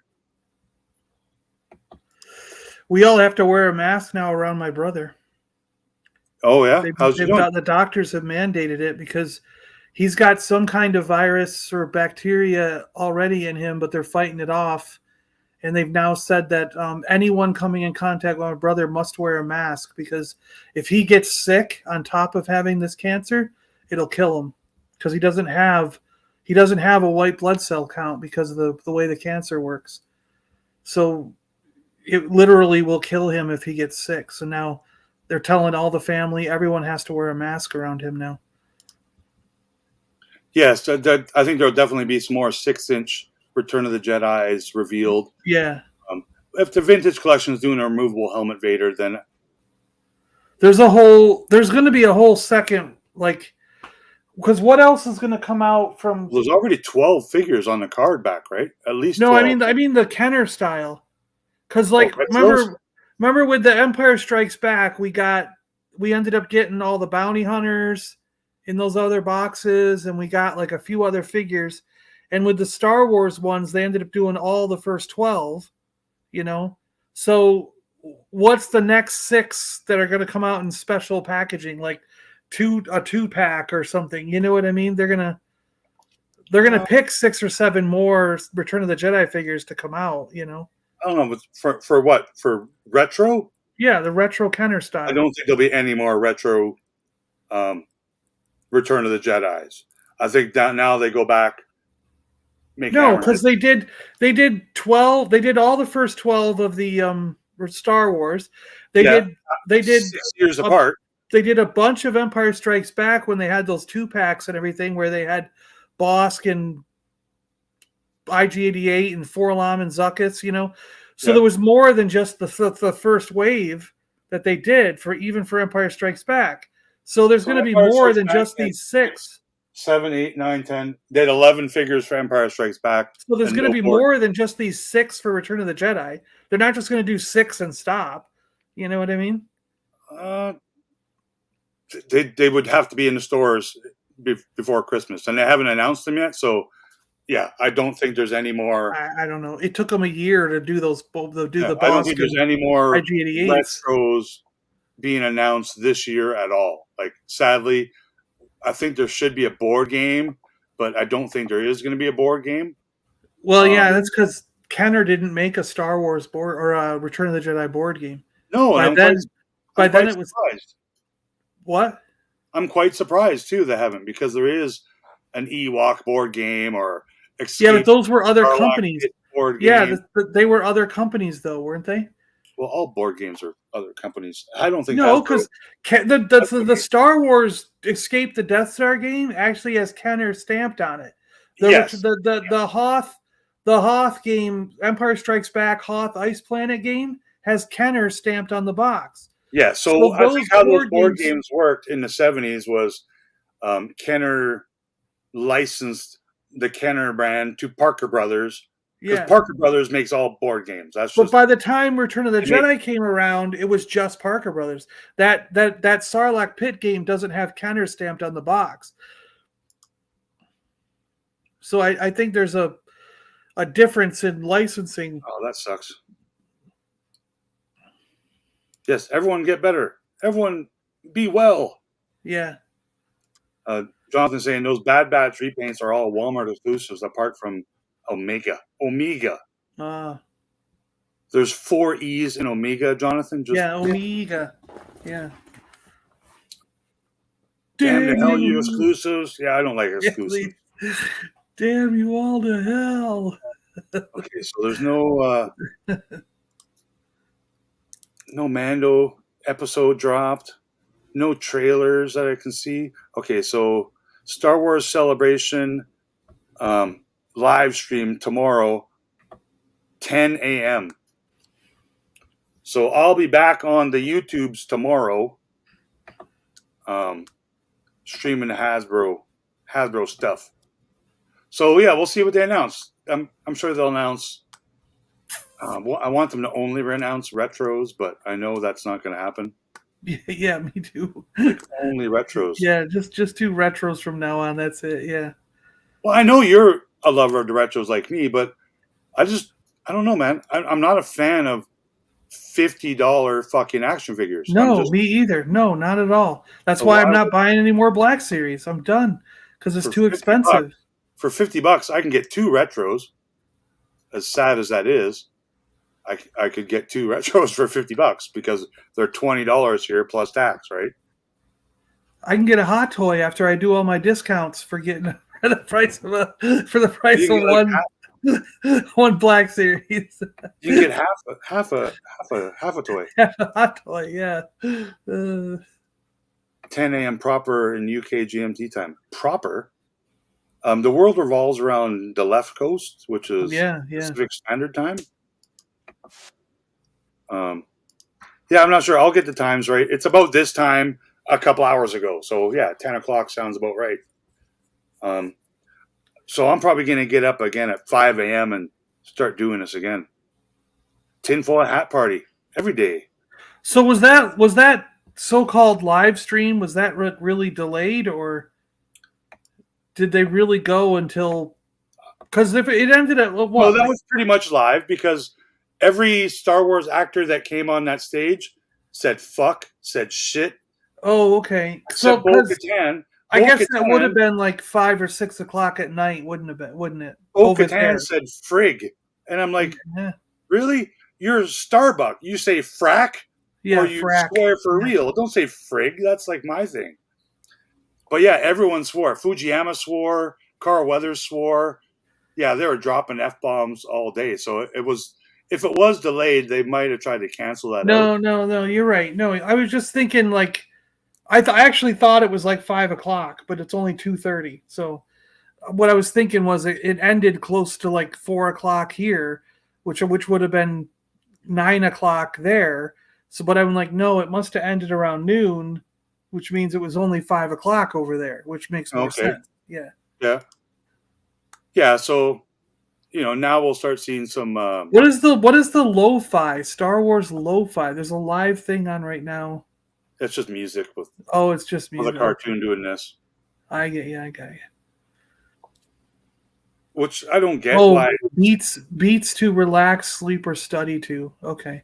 Yeah, I kind of don't get why Disney does that. Like YouTubers do that to get view hours and make income, but Disney does not need view hours on frickin' YouTube.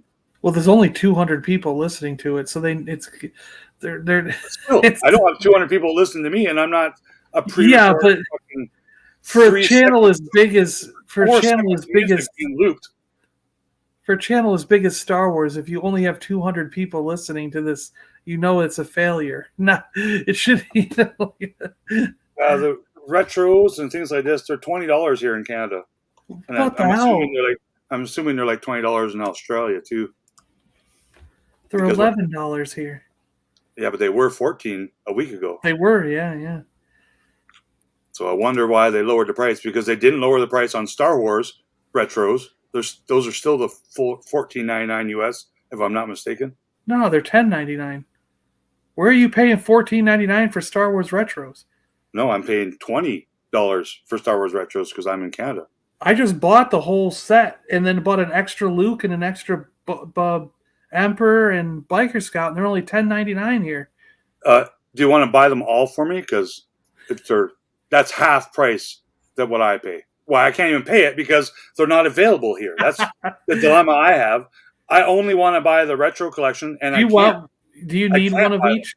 If I see them again, if they're $10, if I see them again, yeah. Because here's what's going to happen in 10 days' time, John. The Canadian dollar will surpass the American dollar. Like, I know people are going to start shitting on me for saying stuff like that, but this is going to happen very soon, because I think there's right now 96 countries that are going to stop using the American dollar as the par for oil, the standard for oil. To me, that means the American dollar is going to be like Canadian Tire money soon. Like this will be worth more than. I don't want that. I just weird shit's happening when it comes to the economics of barrels and whatever, and in a way that might make the Canadian dollar go up in value, or it might bring like war. I don't know. Was there really only 22,000 people watching that live stream?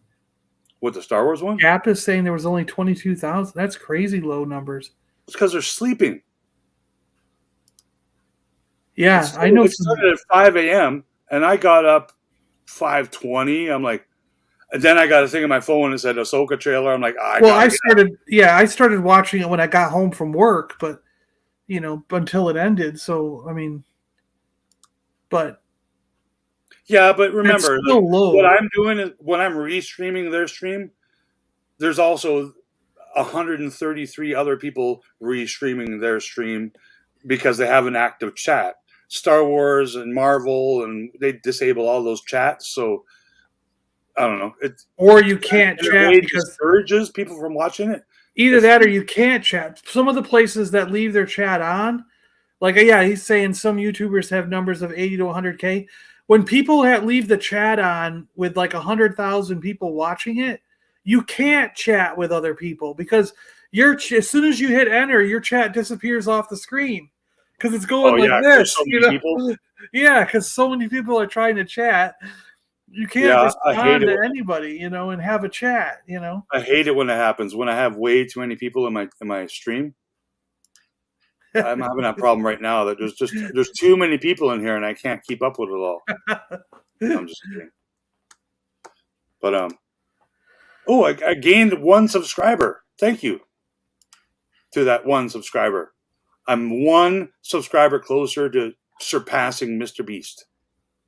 So watch out, Mr. Beast. Coming for you, man. The Gap dollar is #1 currency.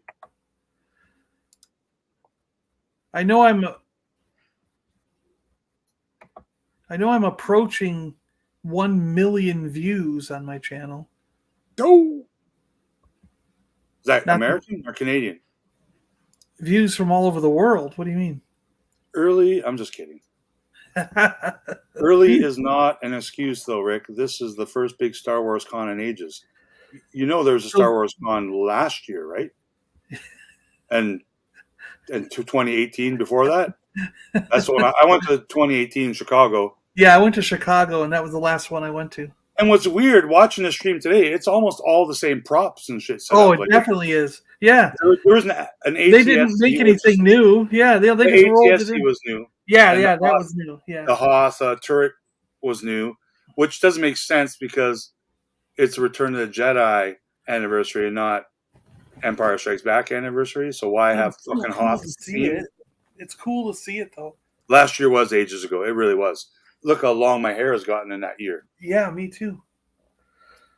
So yeah, I'm gonna get up early again tomorrow, and I got a couple things I got to do in the daytime, but none of them are at 5 a.m. So if I can come on, well, is it starting at what is it? Starting at 10 a.m. Did you say, or 9 a.m.? 5 a.m.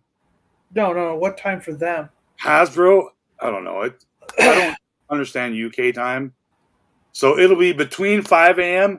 and 11 because I think it ends at 5 or 6 o'clock p.m. Yeah, like the actual convention for them. And then people go to bars and after parties or they line up in that stupid store for 38 hours. Well, you're supposed to go to the trading room. You're supposed to find wherever that trade room is and go there and get some really good deals. That's going on right now. People are doing room sales right now, I think. You go in there and get some really good deals. And trade modern Lego sets that you paid nothing for and get a whole bunch of vintage stuff that would have cost you hundreds of dollars. That's what I do. That's what I did at Chicago. So I see Yak Face and other people posting pictures of like Boba Fett, and it says Tusken in vintage collection. This has already been revealed. It's on the card back, so I'm not sure what. If I just watch the internet a week early before other people, but these things have already been revealed, and he's known as Tython Boba Fett, not The Tusken. newest figures that I had in the stores are these, and they're not on the back of these card backs. There's no Tusken Raider on the back of this card back. No, it's a different wave. You know what I mean? So Yeah. to me, Those these are the newest figures. These are the ones that are in stores. These are the newest figures. I just found these the other day, and that's all. So I never knew about the Tusken Raider because it's not. I don't see it in stores. I don't know what you guys are talking about. Oh, I totally thought you like followed me on Instagram and Twitter, and you saw when I posted all the new reveals weekly. I don't actually read Twitter, dude. The problem with actually reading social media is every time I turn on look at this. Every time I turn this on, there's thousands of blue buttons, and when I click it, it scrolls by like 600 posts. How am I supposed to go back and read 600 posts? You're doing it right there. Trying to figure them out. You do this. Yeah, but I'm not going to sit there for 6 hours reading 300 posts. Well, no, I don't. I look at the pictures. So if you're one of those people that post on Twitter a bunch of words and no pictures, you're wasting 80% of your audience's time because nobody's scrolling Twitter for hours. Oh, I'm going to stop on these words because they caught my attention. I don't know. I'm a marketer a little bit, and I know what I people don't see that shit. So when I post something on Twitter that's just words, nobody sees it because people look for pictures. What I end up doing really though is I look at like the good old ZR boys, and I go, oh, look at that, like this stuff I pay attention to more than the actual Twitter feed because the other thing is my feed is full of every third thing is a commercial. Yeah, It's starting Twitter to piss is me my off. least favorite. Yeah, so it says right now, 1 hour ago, about to watch Chapter 23, Mando will provide non-spoiler reactions when it's over. And he just replied, that was freaking rad. So now let's refresh my Disney Plus. Because if someone spoils Boba Fett riding a fucking mythosaur and killing Bo-Katan, I'll be pissed. I want to see that shit live. My mom is trying to sell people crack now. It's funny you say that, John, because crack is now legal in Canada. That's from my mom. Do eat crack. And I've got Captain Crunch with cinnamon and corn puffs. What the hell is my mom talking about? That's straight from my mom.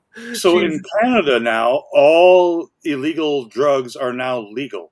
So literally, heroin, cocaine, fentanyl, crack.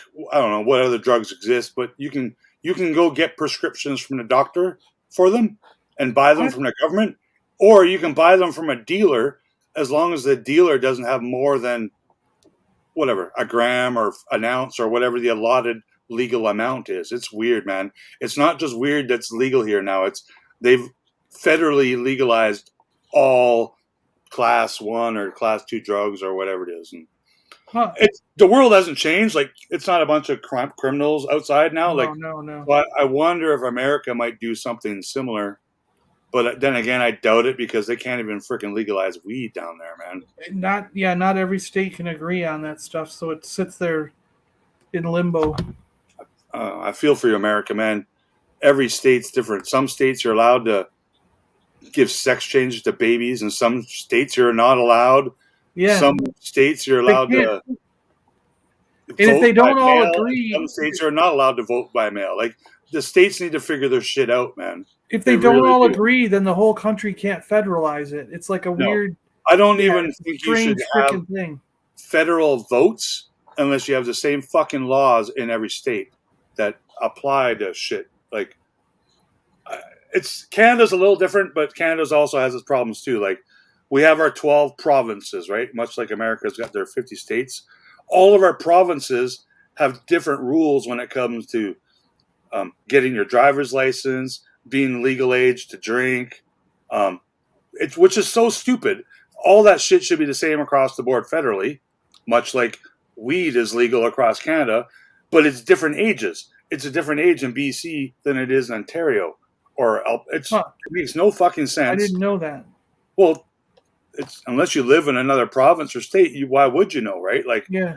Like if all I knew is when we lived in New York, we lived in Rochester, which was close enough to Buffalo, and then we jump over to Niagara Falls and St. Catharines and stuff like that.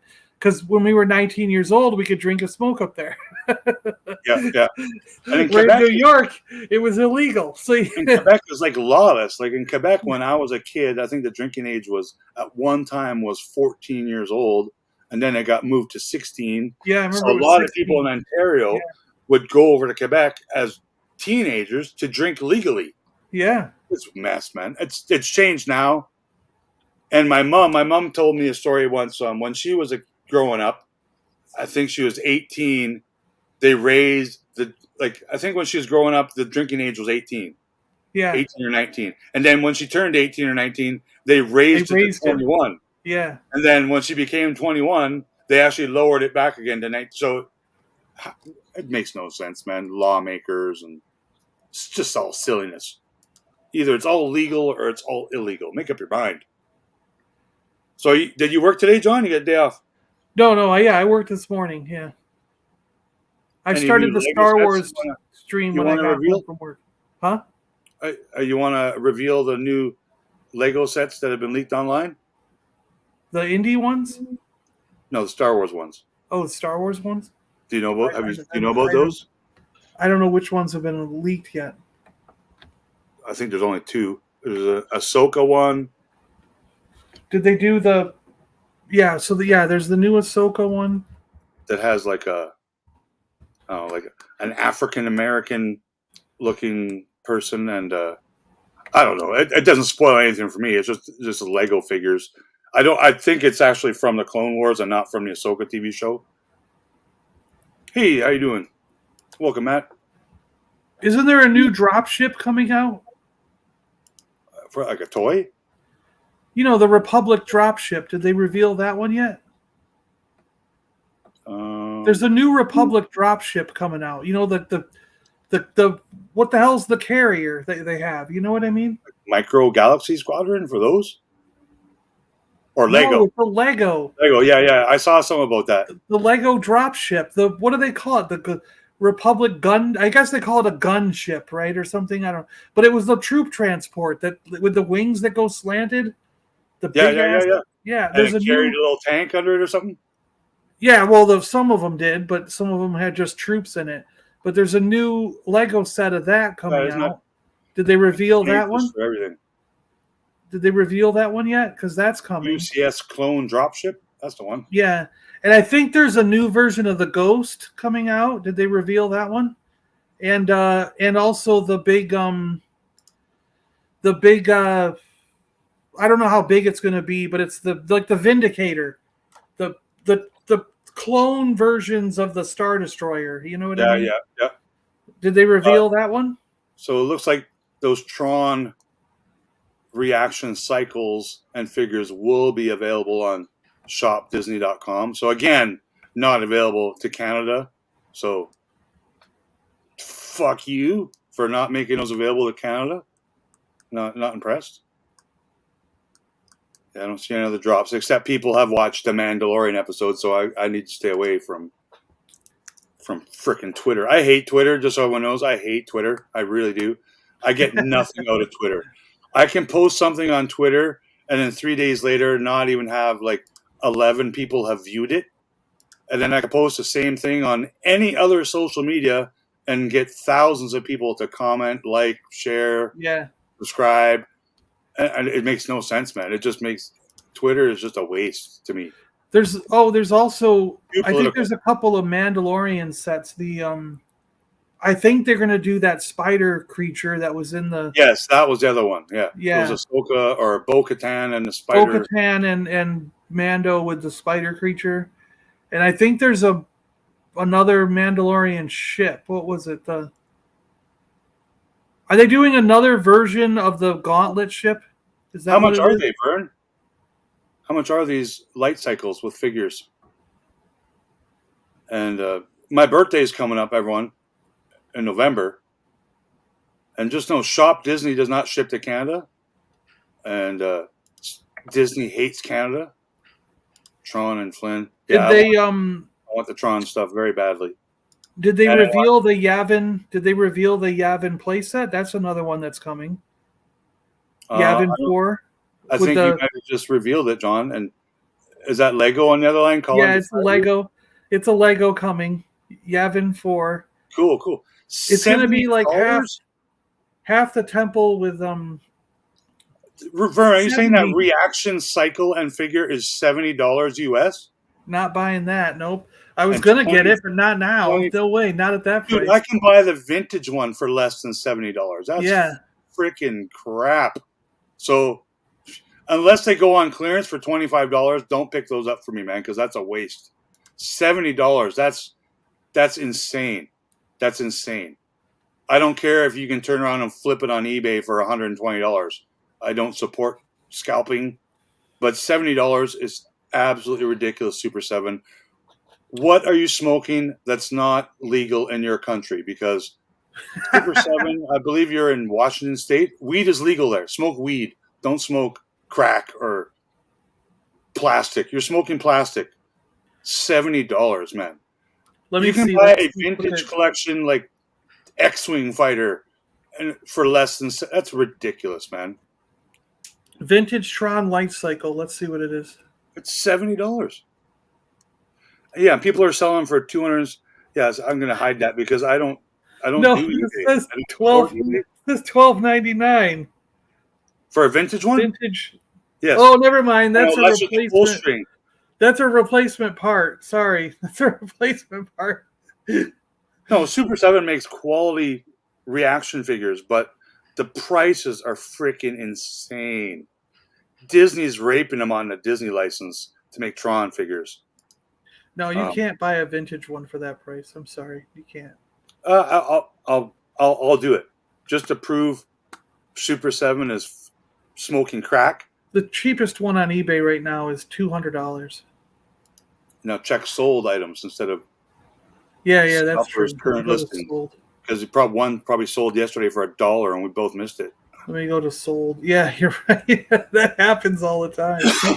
Yeah, I agree. The Twitter thing is weird, man. Like, it is weird, man. I don't know why they treat some people different than others. Like, I'll follow some people on Twitter look at that have less followers than me on Twitter.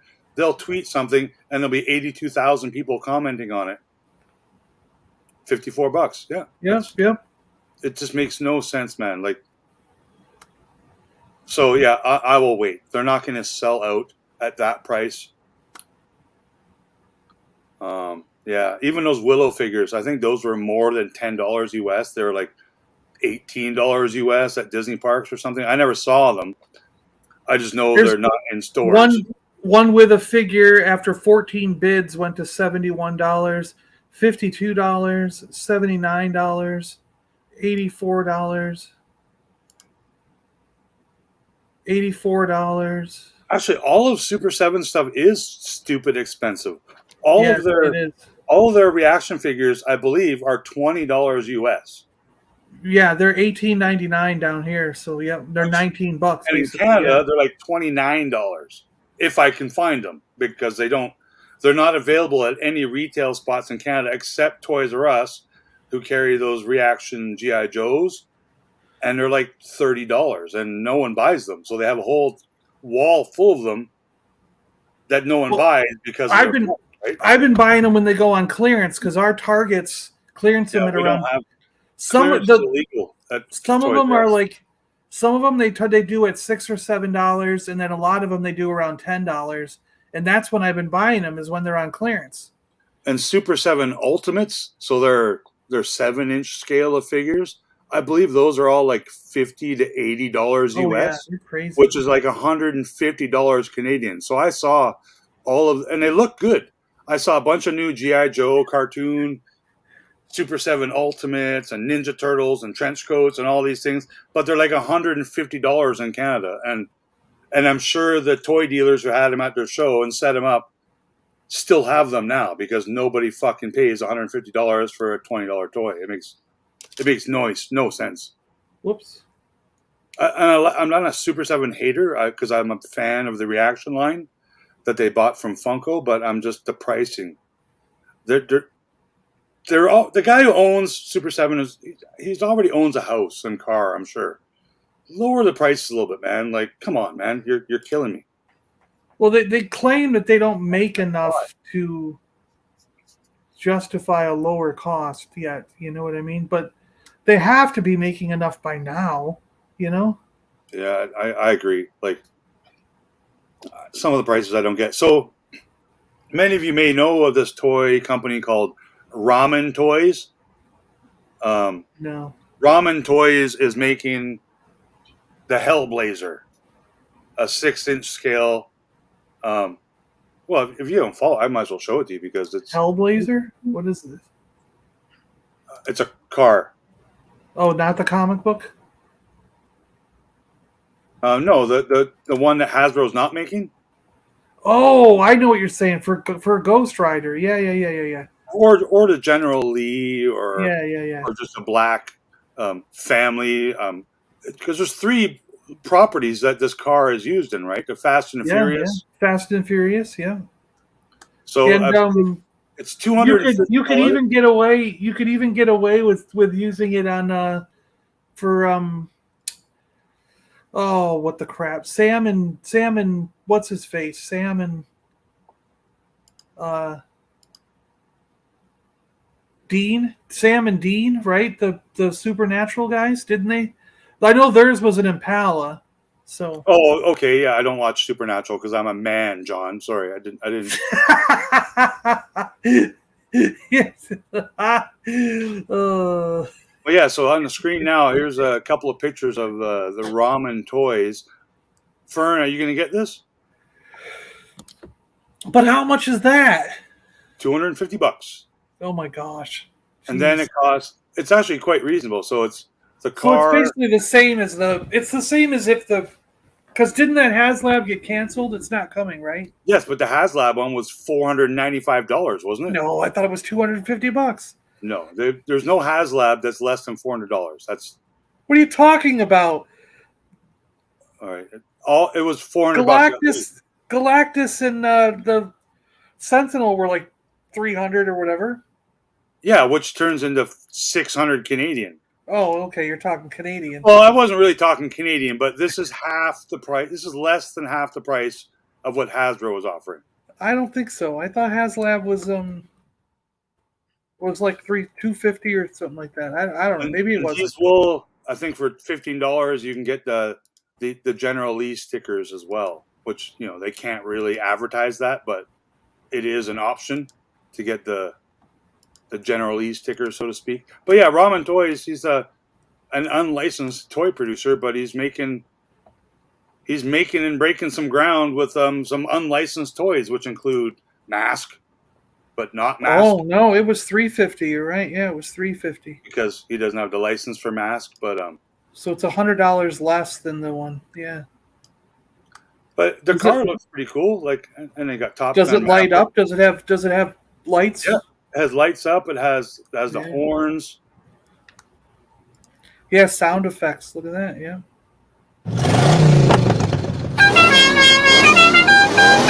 Do they let you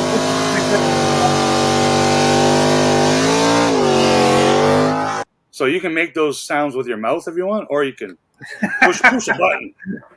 But it's cool. It'll have different. There's different packages you can buy, right? You can buy 2 different hoods. Because the one hood has the scoop coming out and a blower, and then the other hood has So do you pick if you want yours in orange or black? Yes. Is that the deal? And then tell them what color. For $15 more, you can buy the flame effects. Here it is. Inferno pack is $15.90. The Intercharge pack is $15.90. So that's the hood and scoop. Inferno pack includes 5 parts for transparent flame effects. Huh. Yeah, it's you quite really can reasonable. customize it the way you want. Yeah, interesting. Yeah, but it's quite reasonable, and I'm sure he'll have a lot of interest and customers buying it because there was probably 300 or 400 people that would have liked to buy the Hasbro one that didn't make it, right? Yes, and they got an early bird deal. Vert thinks it's still too expensive. Well, I wouldn't buy it either. It's better than the HasLab, but I still wouldn't buy it. Yeah.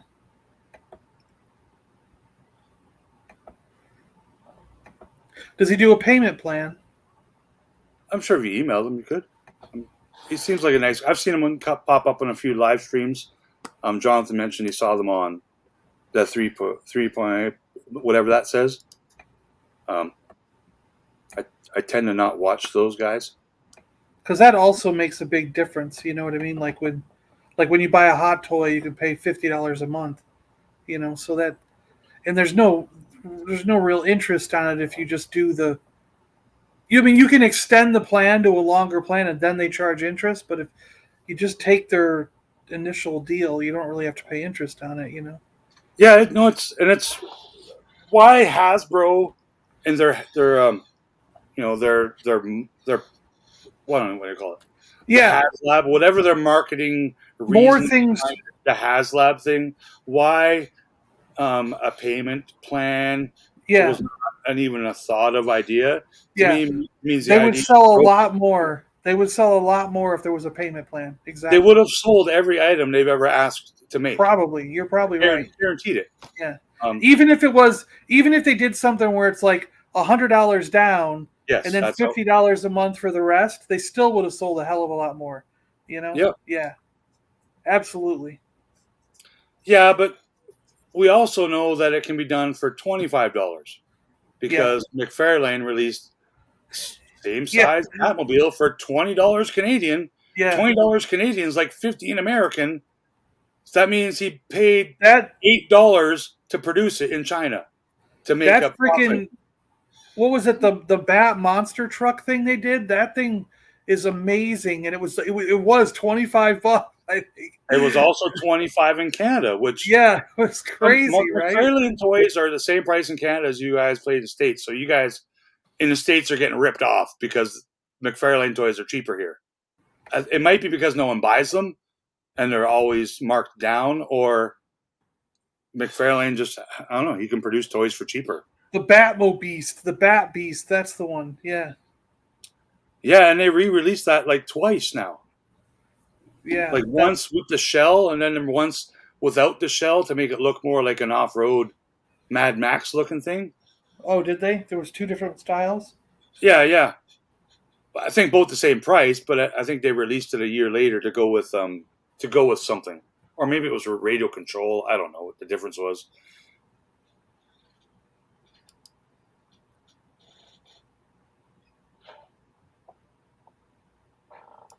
Yes, and the new Batmobile, that's $50 American, right? The new McFarlane Batmobile. So it's twice the cost as the 66 Batmobile, but the 66 Batmobile that I was saying was only $20-$25 is very cheaply made. Like it's as cheap as you can make a toy. The cheapest type of plastic. Stickers instead of paint apps, plastic wheels instead of rubber wheels. So, and it's like 5.5-inch scale as opposed to true 6 or 7-inch scale. So much like this new 89 Batmobile. But did you see McFarlane showing off the Batwing yesterday?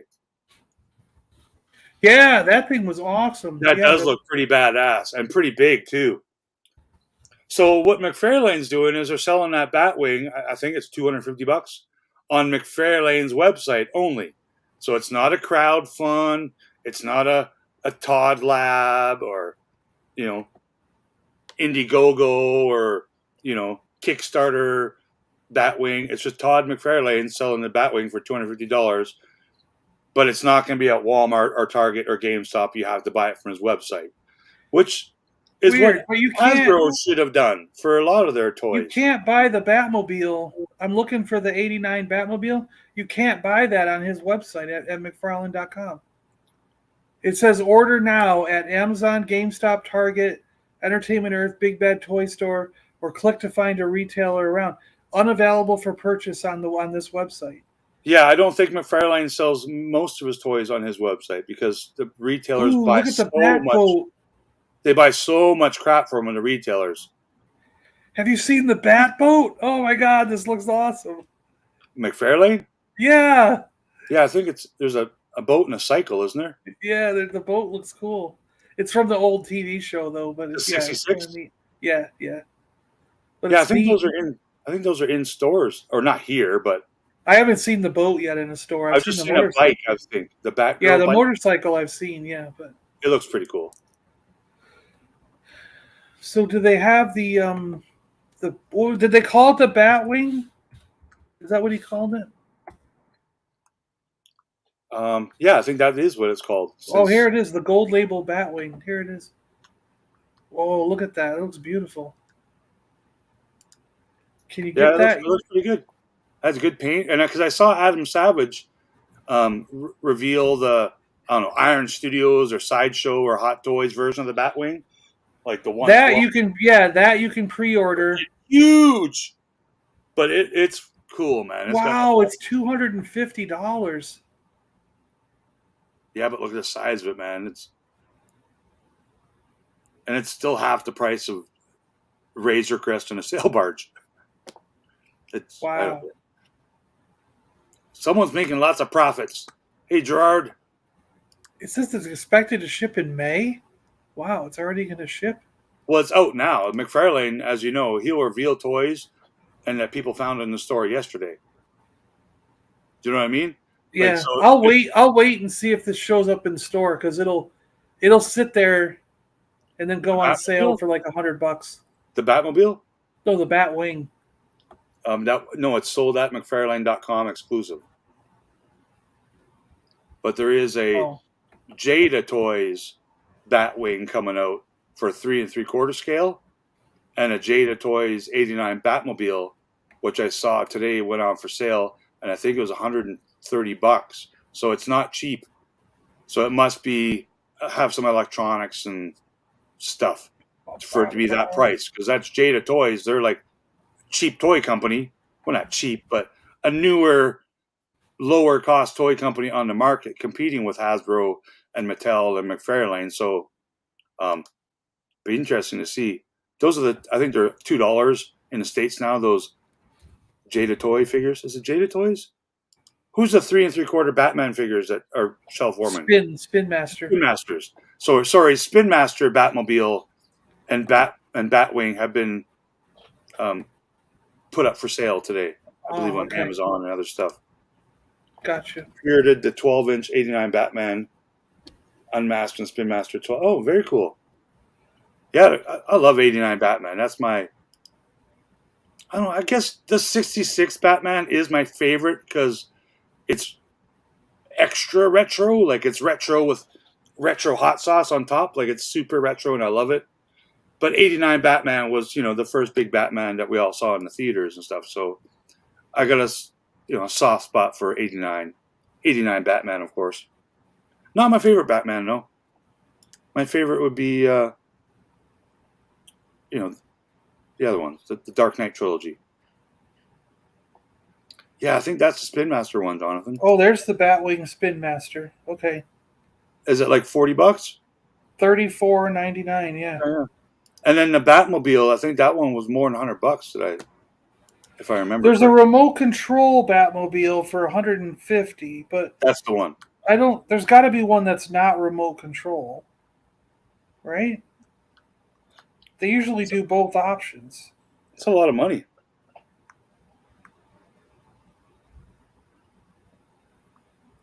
So I hope all my American friends stay safe, because I know shit's flying down there like it's a freaking shitstorm.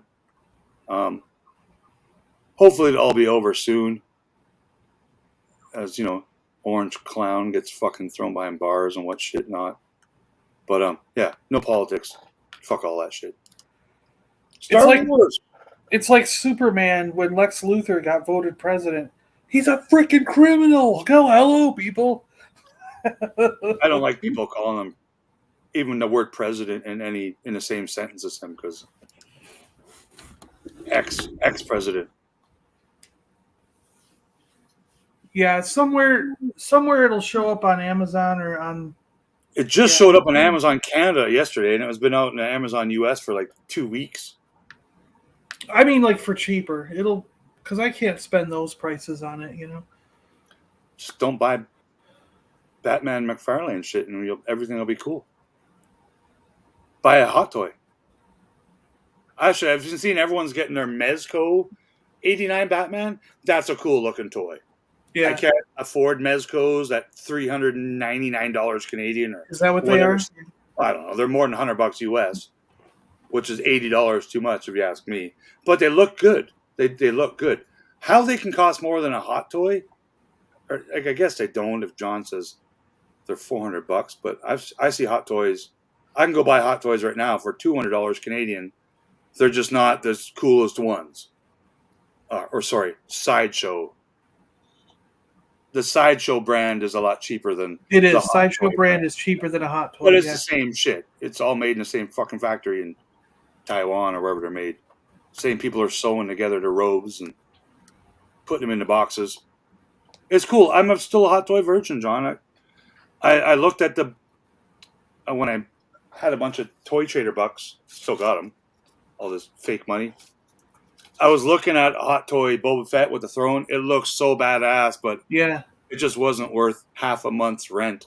No, it's just not. Well, the Stormtrooper and the Biker Scout were on the 50% off sale. Yeah, so I got those during the Christmas 50% off, and then I told myself I would get a Snow Trooper if they do another one, so I could have all 3 troopers, and then a version of Darth Vader wouldn't be bad, and this worked out to where it's like around $200 after shipping. For both of them? No, for this Darth Vader. So. Oh, so that's good. That's because of my discount, because I had all that credit and everything, so it worked out okay. The Stormtrooper and the Biker Scout you didn't pay more than $100 US for those each. Oh no, they were 50% off. Yeah, they were like. That's what I mean. $80 each or something. Of the hot toys that I've ever seen have been less than $200. Yeah. So when they announce a new one, like here's Ahsoka with 3 lightsabers for $400, don't buy that because it'll be cheaper. Yeah. I don't know. I'm not big in the hot toys market. Oh no, they were around $100. Yeah, because I think they were $220 originally. So yeah, they were around $100 each. Yeah. $120, and those are just as cool as the brand new Hot Toys Stormtrooper, if there is one. Yeah. It's maybe they're stitched a different color than the other one, but I mean, and even the original, I like them. They're quality. I get them. I get why people collect them. They're freaking high-end, cool-looking collectibles. It's just, I can't afford them, man. Unless you guys right now, everyone in the chat buys 20 of my pins each, then I can buy one hot toy. Yeah, but other than that, I ain't buying a hot toy, man. I don't make the big Disney bucks. Well, I'll throw a $5 at you. Everyone in the chat, throw a $5 at them. Let's see if they'll buy a hot toy after we all do that. Let's go. Here's my PayPal. I do only have about 6 of her left. I didn't want to tell anyone, but I mean, don't miss out, man, because I'm not making more. And sometimes you can find them at a store for a lot cheaper than they sell online. Oh, that's what I mean. Like, yeah, I've run into some comic stores and stuff, and I'm going, how can you afford to be selling that for like $150 brand new when if you go to the website it costs $220? It's like yeah. So yeah, there is a Hasbro Pulse stream tomorrow. I don't know if I'm assuming it's from Celebration, unless it's a pre-recorded crap, which they're used to doing now. Chances are it is pre-recorded, but there is a Hasbro panel at Celebration, so maybe it's not pre-recorded. Yeah. Yeah, if you got places to hunt, like here in where I live in Vancouver, one of the larger cities in Canada, there's probably 2 stores that sell hot toys. Like literally, that's not a lot. John might have 2 stores within a block of where he lives that sell. There's like 3. There's about 3 down here but 2 of them are strictly comic book stores. But for some reason, they get the high end toy collectibles. They won't have like the regular toys, but they that's 'cause will they can't sell like survive off selling paperback books anymore. It's yeah. not a big business. Like, I know you're a big comic guy, but I mean, comic stores close every day. Oh, there's Every like day. no, there's like 10 stores that only sell comics here. Oh, Down really? here in South Florida. Yeah, within an hour of my house, there's probably 10 or 12 comic stores that just sell newsstand comic books. And they've been there for as long as they were there before when I even lived in Seattle. I used to, when I could come down here to visit my dad, I would go to them all. But there's like three I'm quite stores. surprised. I'm very There's surprised. like three. There, in addition to that, there's 3 stores that are like vintage retro stores. And then there's 2 comic stores, 2 or 3 comic stores that also sell high-end statues and like hot toys and things like that, but they don't sell vintage or any of the modern like Black Series and stuff like that. What do they make money from to pay their like rent and stuff? Because it's not modern current issues of comic books. Because nobody's lining up to buy like Superman is gay, and they must. In my opinion, they're not, because They must be. They could be drug fronts then. I don't know, because it's Miami. Everyone's got to launder their money somewhere. So buy this new Superman is gay, and you get a free bag of cocaine. Yeah, maybe that's what they got to do. Yeah, in Vancouver here, like the Lower Mainland, Vancouver, I would say, 10 years ago there was a dozen comic stores throughout the city, like, and they sold some toys and whatnot. They're not just comic books, but if they were open in the 80s, maybe it was just comic books. But now, I think there's one. I think we have got one comic book store, because there's a lot. Nobody buys comics. It's all. That's how Seattle was. In Seattle, there was 1 or 2 stores. There were no vintage stores in Seattle at all, because the rent was too high and no one could afford it. But down here in Florida, I'm just shocked at how many stores there are. But it is true, we are right next to Miami, and the number 1 income source in Miami is drugs. So there's got to be thousands of storefronts that are just laundering money for the drug cartels, and that could be how they're staying. They're all staying retired open. people. Like, I thought, because that's, again, I'm an uneducated Canadian dude. I'm under the impression that 60% of the people that live in Florida are retired. Oh, it's probably more like 70. And then same with Arizona. I'm led to believe, is mostly retired people, or what they call Canadian snow bunnies, or we call them snowbirds. Retired Canadians that spend the winters down in Arizona because it's cheaper than going to Florida. Canadians are cheap, but because I've never been to Florida, I don't know. I just know what my perception is. Yeah. There's what I've been thinking, Rick, and I don't know if this is going to be I don't know if this would be fun to do or not, but I have this idea in my head that it would be funny, is to set up like a Call of Duty clan. You know Call of Duty, right? Those shooting games, the video games, But get all these 90-year-old women to play the game. It'd be be like a squad. And what they'll do is they'll put their game footage on YouTube, but also film behind the scenes of them all sitting there going like this. Yeah, you need microphones. Yeah. And have the camera, those 80-year-old swear words. Have the camera facing them so you see their reactions live as they play. Yeah, because John, when you buy a hot toy like from Sideshow Collectibles and you're in the States, do you pay for shipping, or yeah, but it depends, and it varies a lot. Some of their items they have $5 shipping on. Some of them are around 15 to 20. But if you buy the big deluxe, like I was thinking about getting one of those quarter scale Iron Man when it was coming out. Yeah. They wanted an additional $120 shipping for that thing. So I said, no way, the shipping's too much. If I'm going to spend $400 on a deluxe quarter scale Iron Man, the shipping better be free. Why is it an additional $100 to ship the damn thing? You know what I mean? Yeah, I know it's a big item. Or you go to your local comic store and you buy it there and you put it in the back of your car, but you pay $100 more than what it I is don't know. I'm Yeah. assuming, they're going to mark it up a little bit, right? Because Yeah, they I don't don't put know. these things for nothing. They still pay a good wholesale rate. These stores are paying for the hot toys. I haven't seen anyone with that quarter scale one was die cast, the one I was going to order, so it was all metal the parts. statues, right? No, it was actually a figure. It was posable. Oh yeah, the quarter scale is quite expensive, but there is a good market for them, like the prop builders, the statue. Yeah, but none of all that stuff. None of my local stores have that particular quarter scale Iron Man yet, but I really, really wanted it. I did. I really wanted it, but by the time I paid for shipping and taxes, the $400 item turned into close to $700. So it's like I'm almost doubling the price with shipping and taxes.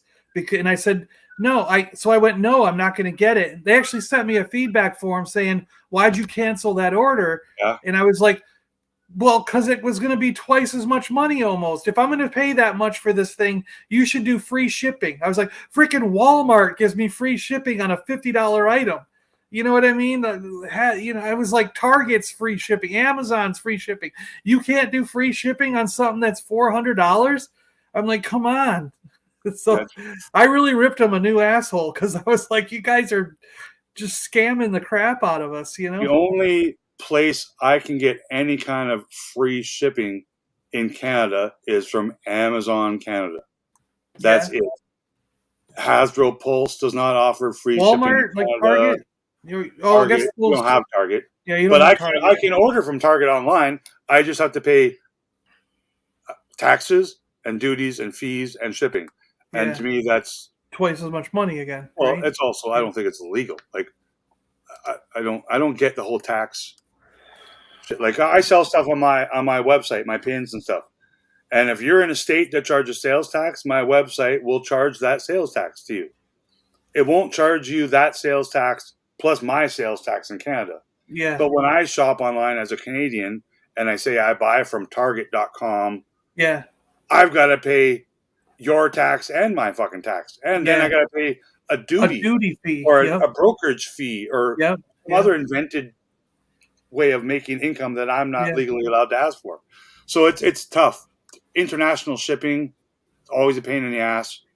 It's like what they're doing with hotels now. Like, when was the last time you stayed in a hotel here in the States? We went over to Tampa for one of my brother's things, and we stayed in a hotel overnight. And the hotel was we picked it because online they were saying now $60 a night. You know what I mean? Blah blah blah. So we were like, holy crap, the prices have come down a lot. Let's stay there. And it was a really nice hotel. But when you go to pay the bill, they said there was a $30 residence fee for occupying the room on top of the $60 a night. So it was $60 a night plus an occupancy fee of $30. So really it was $90 a night. Was there an $11 tax for having a beard? It's stupid. I wish I could just invent fees. Yeah, it's a totally invented fee. Like, what are you talking about? Occupancy fee? Like, that's like. So if I didn't actually occupy the unit, I'd get it for $60. Do you get money back if you leave early? Like that's what I mean. Like, there's all these little scenarios. Like, well, what if I only need the room for an hour? Like, for this prostitute. Yeah, argue with him and tell him he slept in the car. I didn't actually occupy the unit, sir. I just paid.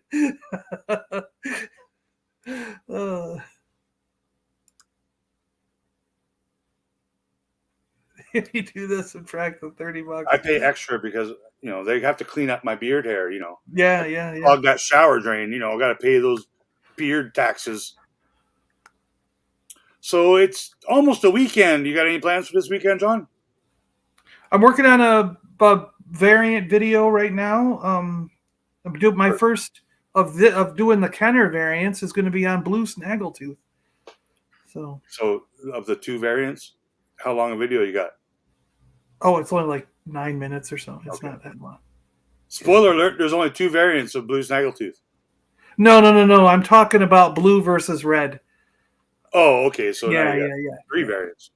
Yeah, sure. It's Okay. two different figures. I don't consider that. Yeah, there's a.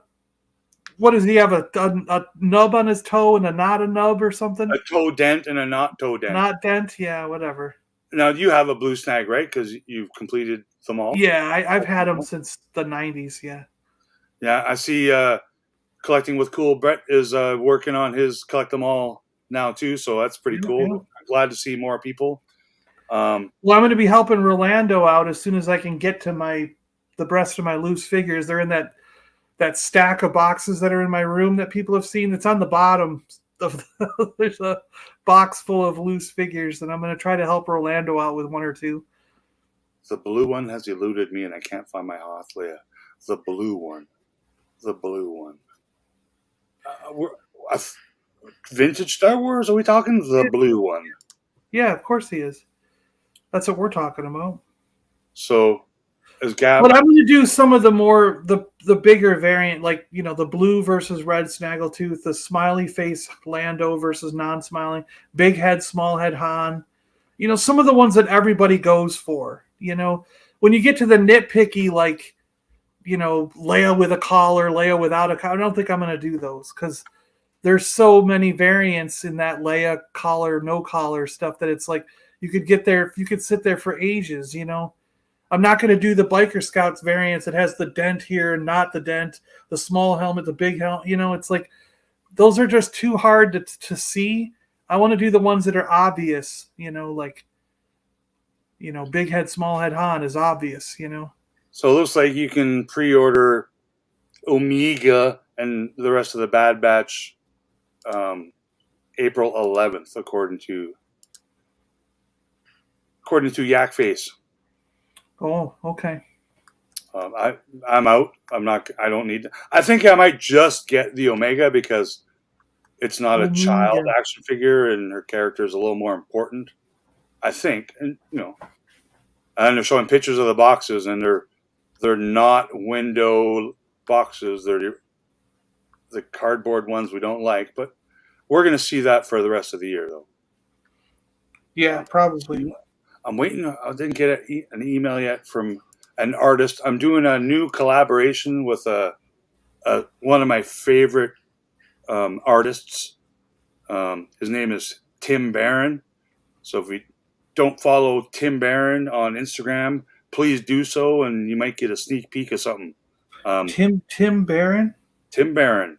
On Instagram? On Instagram. Tim Barron. TimBaron? Yeah, and then the word art might be in there. Tim Barron art.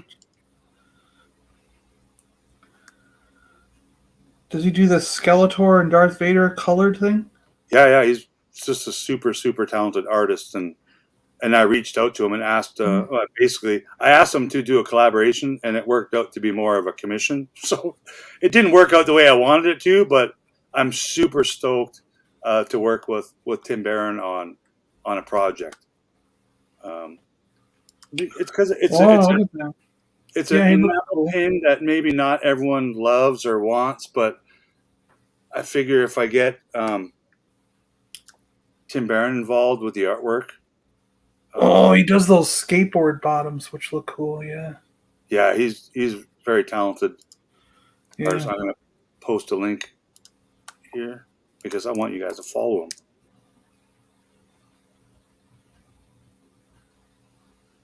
Oh, he did some Astro Zombie, the action figure art. Look at that. Yeah, so that's his original character. Yeah. And he licensed that character to Super 7 to make action figures. Okay. So yeah, I've seen that. That's where I want to be, like eventually.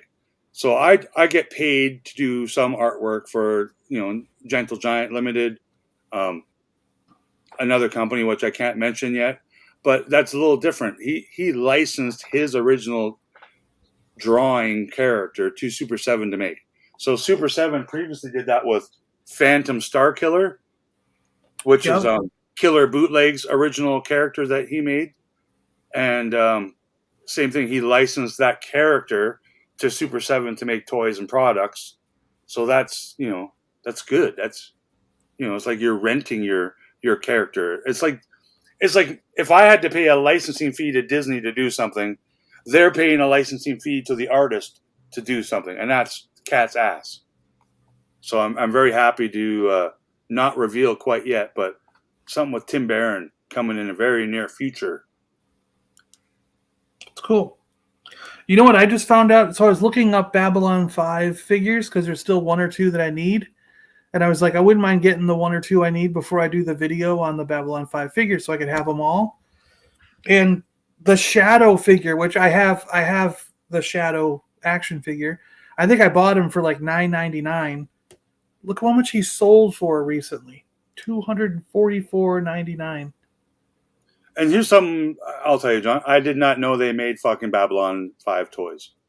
Like, I was blown away that they're selling for so much freaking money. When Are you looking on eBay? Yeah. So just go to your local comic store and they'll be on the peg for $5. That's the thing. I'm going to go around and see if there's any more Shadow figures around. Just buy them all up. I don't understand why eBay should never be your first place to look for anything. Google is a good place to start. Of course, paid ads are going to show up on eBay and Etsy and whatnot, but There's one that hasn't sold, but he's got it listed at $450. I swear, I can go to a store right now and buy that on a peg at a comic store for like $5 or 3 for $5 because they've been there for 38 years and nobody's buying them. And that's how I bought them. I bought this whole collection. It was like, I think I've got like 12 of the figures, 14 of the figures or something. And I might have spent $90 on the whole pile. You know what I mean? Yeah. And he was in the pile with all the other, and they're all carded. And so I was like, there's one or two I still need. So I was looking them up to see how much they're going for, trying to find them at local stores and stuff. And most of them on eBay are going for like $5, even in the package. It's not even, I'm like, how is it worth you to even ship it to me? Some of them are $5 with free shipping and they're in the box. So I'm like, why would you put that up on eBay? Waterworld. You know the Waterworld movie, Kevin Costner? Oh yeah, I got the Trimaran and all the figures and stuff. Yeah. Yeah, so all those toys, the Waterworld toys, you can still I know you can still buy them new in package for less than what they cost at retail in the 90s. They're probably like $3 or $5. Yeah. Because nobody bought them in the 90s. They're still there. They're still at the stores that did. Yeah. Yeah. Same with Kenner Robin Hood figures from 90. Yeah. Yeah, I got all the Robin Hood ones. Yeah. Yeah. There's so many of those still in package because nobody bought them and opened them and played with them. I want to get the Lost in Space ones too. The next ones are Lost in Space. I want to finish the Hercules line. There's the what is it? Yeah, there's a toy store here in Vancouver, North Vancouver, called Big Pete's. He has all those 90s toys in a package in multiples, and they're less than $10 and they're still not selling. But that's how he fills his store with all this well, product. If I up there, I'd be buying one of each because I've been trying to fill out those collections, finish them off because I have a lot of them, but I don't have every single figure. So I'm trying to finish the collection to make sure I have them all. And I don't think I've watched one Babylon episode ever. I know what it is, but I know it. I didn't like it and I didn't watch it. Oh, I loved it. Like all the Star Trek shows they made, like the one with the Sequest. I want Sequest DSV too. I've been trying to get all the Sequest figures. But yeah, I mean, I've got half the cast of Babylon 5. I have their autographs right over there, and on 8x10. They're free. No way. Bruce Boxleitner was in there. Come on, it's not free. His autograph cost me $10. I'm trying to think if I know who that is. I have no idea who that is. He's the guy that flew into the. He did everything. Now, Galaxy Quest. He was Tron. Bruce Boxleitner was Tron. Like, how do you not know him? Galaxy Quest. Yeah, Galaxy Quest is cool. Yeah, they didn't make figures of those though, did they? No, but they totally should. Yeah, just like they should have done Last Starfighter too, but they never did. Yeah, I wouldn't be surprised a reaction comes out with some. Oh no, they will. Yeah, $80 figures. Yeah, could happen. So you're making some videos. Are they coming out this weekend? Yeah, well, hopefully I'll have this first variant one done later today. So Any Sunday 3 a.m. live Sunday streams? vintage, yeah, there'll be Sunday 3 a.m. vintage for you. Yeah. So you're gonna overlap with Star Wars Celebration. You know that, right? Yeah, but how many people who watched that are actually at Celebration? Not Apparently many. 22,000 people, according to a lot of people on 38 different channels. But yeah, I think Saturday and Sunday, Monday will be Monday there won't be as much shit going on when it comes to the Star Wars universe. I think all the reveals and trailers They'll all be done. They don't do any reveals on Monday. No. I think tomorrow's the day we get a bunch more reveals. Those are the biggest ones, and then Sunday will be like one or two little things. Yeah, maybe from some other vendors, like maybe Gentle Giant will reveal something I worked on. Yeah, maybe not. I just want to see more toys now, like Hasbro's panels tomorrow. I kind of guessed that we would see what the Cranston would look like because they've pipelined that. And they tend to show a pipeline, even though the figure is already in production, when they could just go like this. Here's what's coming soon. There's this figure here. Instead of showing us a photo. Yeah. That to me is backwards marketing and almost like ignorant to us when they could just go like this. Yeah. Instead, They don't know what they're doing. Look like this. Here's a picture of it. Yeah. I told you they don't know what they're doing. Kind of like how Hasbro showed Vern, they already did the Red Vader. They did the Red Vader earlier today, Vern. It's probably already sold out. No, it can't be sold out because no one's going to buy it. It looks terrible. Going to buy it. There's probably $1 million on eBay for twice the value. It looked awful, Vern. It was terrible looking. Please do not support people scalping Celebration merchandise on eBay. I saw there's a couple of channels doing a competition. I know they didn't call it this, but I'm going to call it scalping for charity. What? Did they really call it that? Yeah, and I think Mark is going to do it too.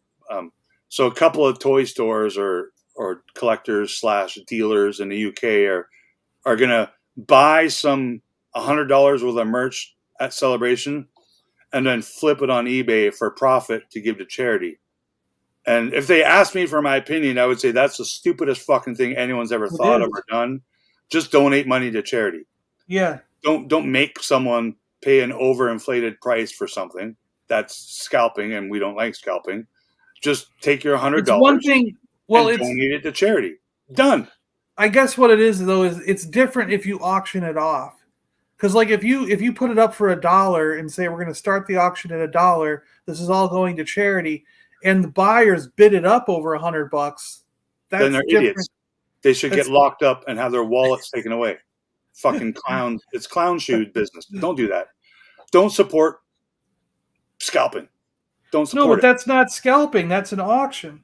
It is. If you're willing to pay more than $20, you're supporting scalping. So you're saying when Andy and Josh did that thing for Holochronicles to raise money for the children of cancer research or whatever, and some people bidded an item higher than retail, Josh and Andy were scalping stuff. No, but they didn't auction off like a currently on the pegs $10 toy. Yes, they did. There was some stuff that was current. I didn't catch any of that. But you know what I mean? And so did every one of us did. When we raised money for my brother, there was current and vintage. It's like when it's an auction, it's different. But yeah, there's other ways of doing it because all you're doing is making PayPal money, eBay money, and not the charity. Just donate your money to charity. I understand what you're saying. I don't disagree with anyone trying to earn money for charity. That Vader's not surprisingly. Surprisingly, that Vader's not up yet. I'm looking for it on eBay. No one's selling it. Well, that's the thing. You're not allowed to sell shit on eBay that you don't have. Yeah. Do you know what I mean? But usually they do, is what I'm saying. But for some reason, this one's not up there yet. Well, I don't think Hasbro has them at the convention, unless I'm mistaken. I think. Oh, they don't. That's just a showpiece. I don't know. Yeah. That's what they did last year. You get a barcode. And then they mail you Jon Favreau in 6 months. I see what you're saying. Yeah. But I don't know. Maybe they are.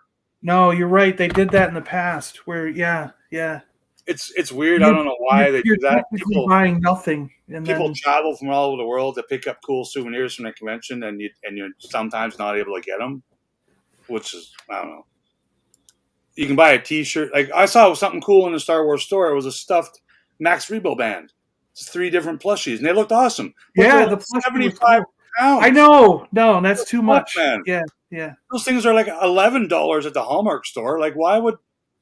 And I know they are because they're made by the same freaking company. Like, yeah. I don't get that. It's cool. I like souvenirs, but I don't like paying triple for souvenirs. Like, oh, come on. I barely bought anything. I think I bought one small item at the store in Chicago. Where I spent all my money was at the trading room and in the in the I couldn't get into the store. The vintage. I was in Celebration for all of 4 days in Chicago. The last day was for half a day. That's because that's when I flew out. But the Monday was the only day where there was no lineup of 300 people to get into the store. Yeah. I got in late at night one night. Things left. Yeah, that's what happened too. There was nothing left. Yeah, well, but I got in late at night. One of the nights days. I got in late at night when there was no. It was like right before they were going to close, and there was barely anybody in line. And I knew this guy Christopher. He was like just a little bit ahead of me, and I got right in line behind him. We were chatting the whole time, and just went in and looked at stuff together. So it was kind of like, So Vern's going to scalp his light cycle to me. Thanks, Vern. I'll only pay double. Here's something else I did. The very first enamel pin I made was Mando. This isn't it, but the first one I made was Mando, and I only made a certain amount of them. One guy bought like 5 of them. I'm like, oh, cool. This guy wants 5 of them. And then a week later, I see a listing on eBay for these pins for twice that I was selling them for. And I'd sold out of them, so he had reason to resell them. He then tried, the same buyer went to buy more of my pins because I figured out who it was. I did not sell him more pins. I blocked him as a buyer of my product. So fuck off. Don't try and scalp shit, even if it's from me. You'll get stopped. I'll stop you. I can't stop everyone, but I mean, I just don't agree with that shit, man. If I can't do it, then nobody should be allowed to do it. And that's not that I can't do it. I just don't agree with the object of it. What the reason is. Oh, no, I don't either. Yeah. I'm not a capitalism person as much as the next guy. Like, I'm all for, free economics, whatever you want to, whatever the words are. I think there's a time. I think there's a time frame. It's like, if something is still currently at retail and technically should be available at retail price, you should not scalp it. You know what I mean? Like, I agree. Just because right now my Walmart is out of it doesn't mean you get to sell it for twice as much on eBay or Mercari or wherever. It's and I get it. Like, I don't make a lot of money, right? They're going to get them back in. They're going to get it back in at Walmart at some point. I don't get a big fat paycheck. I just don't get that. But right now, like, just an example, like, I don't have any in front of me, but those new Marvel retro legends, the 375 Hulk and Venom, like this wave here. Yeah. The ones that are $5 on Amazon? In Canada, these are $20 retail, right? In the States, they're what, $11.99? $5 on Amazon. I just bought a bunch of them. No, but a little bit ago. Retail, they're $12, right? Yeah, like $11.99, I think. Yeah. Yeah. So right now, my dollar store has about 300 of these for $5 a pop. So I bought a couple of sets. I spent $40 on, 15 action figures. I will turn around and sell those for $10 a pop. Yeah. So I'm still selling them for less than retail because retail in Canada, they're $20. Yeah. I will sell them at a toy show or whatever. Like, I'm not going to go list them on eBay and pay 30 cents. No. 30 cents on a dollar. Because it's just, I don't know how people do that. Mark, that's what I was saying. Some of these guys are selling those Babylon figures for $5 with free shipping. So I'm like, how are you making any money off that? They're not. They're not. They're losing money. In fact, they are probably losing money. Yeah. So Because I learned, I used to sell every day on eBay and Etsy, $5 stickers, items for $5. And at the end of the day, I might make $100 or $200 a day. But then they changed their structures to how much profit they want to make. And in Canada, eBay made 27%. Etsy made 40% or whatever. And then they made money off shipping. They made money off converting the money from American to Canadian. They made another 10% of that. So at 1 month, Etsy, the corporation of Etsy, gave me like $400 and they made like $1,100 in profit. And I'm like, wait, but that doesn't make any sense. I should make 11. Like, so they fucked me over, and I took them. I complained to the Better Business Bureau, and I told them about it, and they banned me. They kicked me off Etsy because I complained. Yeah. They totally ripped me off, man. Don't use Etsy. I don't recommend it. It's worse than eBay. The fees they charge their users and sellers. It's the terrible. Fees they charge to give you money. Like, they make money by giving you money. Yeah. And then eBay is even worse. I did a test last summer on eBay. I sold some toys, some NECA Rocky figures, and I think I sold them for like $400 US. So here's how that worked. On eBay, I sold these toys for $400. The buyer took that $400, plus shipping. Let's say shipping was $50. So the buyer sends that money to eBay. eBay emails me, says, we sold your item and we have your money. We have your money. So now you, Rick, the seller, you ship those items to that buyer and give us tracking. And when that buyer receives the item and says, yes, I got the item and they're awesome, we will then forward this money to you that they paid us 12 days ago. After 2 more days after the acceptance, though. Yes. It takes another 2 days after he accepts it. So 2 weeks went by, and I haven't got any money yet. But I had to pay $50 Canadian out of my pocket to pay for this clown's shipping. Because I didn't get the money for shipping. eBay did. So then 10 days go by, the seller receives it because I know the tracking number, because you have to do tracking, which costs even more for me. And then a day went by and I didn't get the money. So I'm like, hey, it takes 2 more days. Can you let the eBay know you received this and give me feedback and so I can have my money? Never got a reply. Never got a positive feedback. Then 2 days later, I got my money from eBay. So it sold for $450 US plus $50 US shipping. eBay sent me $400 Canadian. What's illegal there? What's wrong with that? $450 US is about $700 Canadian. Plus shipping is about 770 Canadian is what I should have got.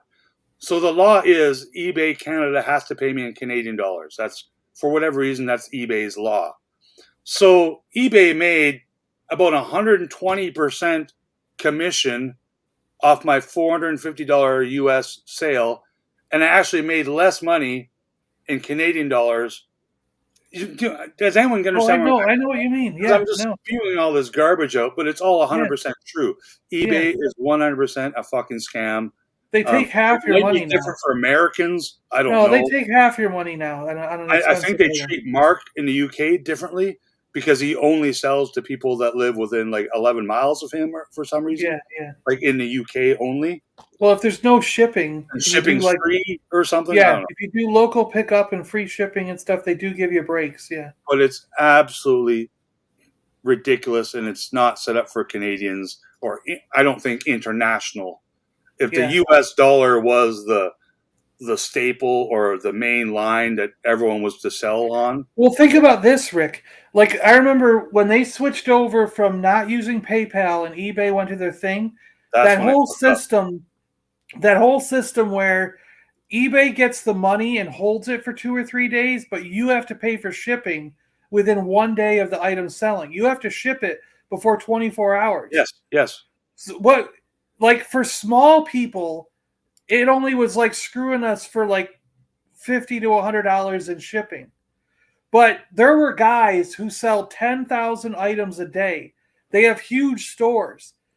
there were people on the complaints. You can look at the complaints area in eBay where they have the forums, and the guys were going, I had to pay $28,000 in shipping fees, and I don't have that in my account. I have nothing.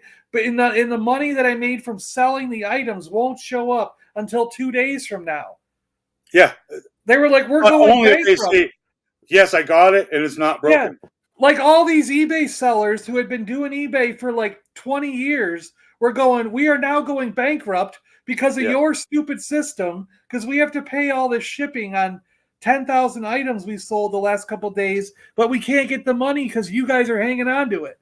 Now I'm hearing all these, maybe not the same, but very similar scenarios and shit with the Whatnot app, which I'm surprised still exists. Because I can't believe I Whatnot's think in still Canada, around. everything they do is 100% illegal. I don't know how they still exist.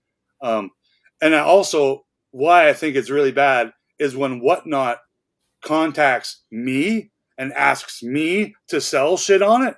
I'm like, why can't I'm nobody. Like, why would you need people that bad that you're just reaching out to random people who've never contacted you to sell on your platform for the outrageous fees you charge? And it's the same shit. They not allowed to pay me in US dollars. They have to pay, much like eBay, they have to pay to my bank account as opposed to PayPal and as opposed to American dollars. Like I'm telling you right now, I'd rather have one American dollar than one Canadian dollar because it's worth more. Yeah, like, right now anyway. So why would I sell something on eBay for $10 US and then eBay turns around and 11 days later gives me $8 Canadian? Like that's fucking. They don't think the exchange rate exists. eBay. No, they make their own exchange rate. Yeah, they make it up. The exchange rate is 27%. They say, oh no, our exchange rate is 87%. It's equal. Yeah. But because you are allowed to make up your own exchange rate. It's not unless you're going through a bank. You are allowed to create your own your exchange rates, whatever you want it to be. Yeah. Like Target. Like if I walked into Target in the States with Canadian money in my hand, the guy at the till will be like, oh, I think it's worth this. Unless they ask their manager or something, they don't know. And I've got stories from my childhood in the 80s where my family, my mom, dad, me and my sister and my uncle, we rented a Winnebago and we drove around the States, like Grand Canyon, Disneyland, Graceland, everything. We did it all. Again, we're Canadians, so we had Canadian money. So we're at a gas station once. My dad's pulling in to get gas, and I guess he only had Canadian cash on him or something. So he asked the guy at the truck stop, "Hey, I've only got this Canadian money to pay for gas." And the guy's like, "Oh shit, your Canadian money is worth more than ours." Like my dad goes, "Yeah, 50 cents more." So the idiot at the gas station, because my dad said what the dollar was worth, my dad's like, "Here, let me go to the truck and maybe you can exchange this money for me." So my dad went to the gas station with like $1,000 Canadian and said, "Can you change this over for me?" And the guy did, and I'm sure the next day the guy lost his job because he didn't know. Like there was no internet back in the 80s to you can't call the bank. What's the exchange rate? You know what was funny is like we used to take advantage of that because a lot of places I lived at when I lived in New York, a lot of places in Rochester and Buffalo would just do a straight up change, like a quarter was a quarter. So you could load up on Canadian money before you left, and then change it all back in and get more money in the U.S. Coins. You know what I mean? Because it was because they didn't care. They were just like it's the same regardless. And so we would always make out when we came back. It was great. Who'd you make out with? Money, I mean the money.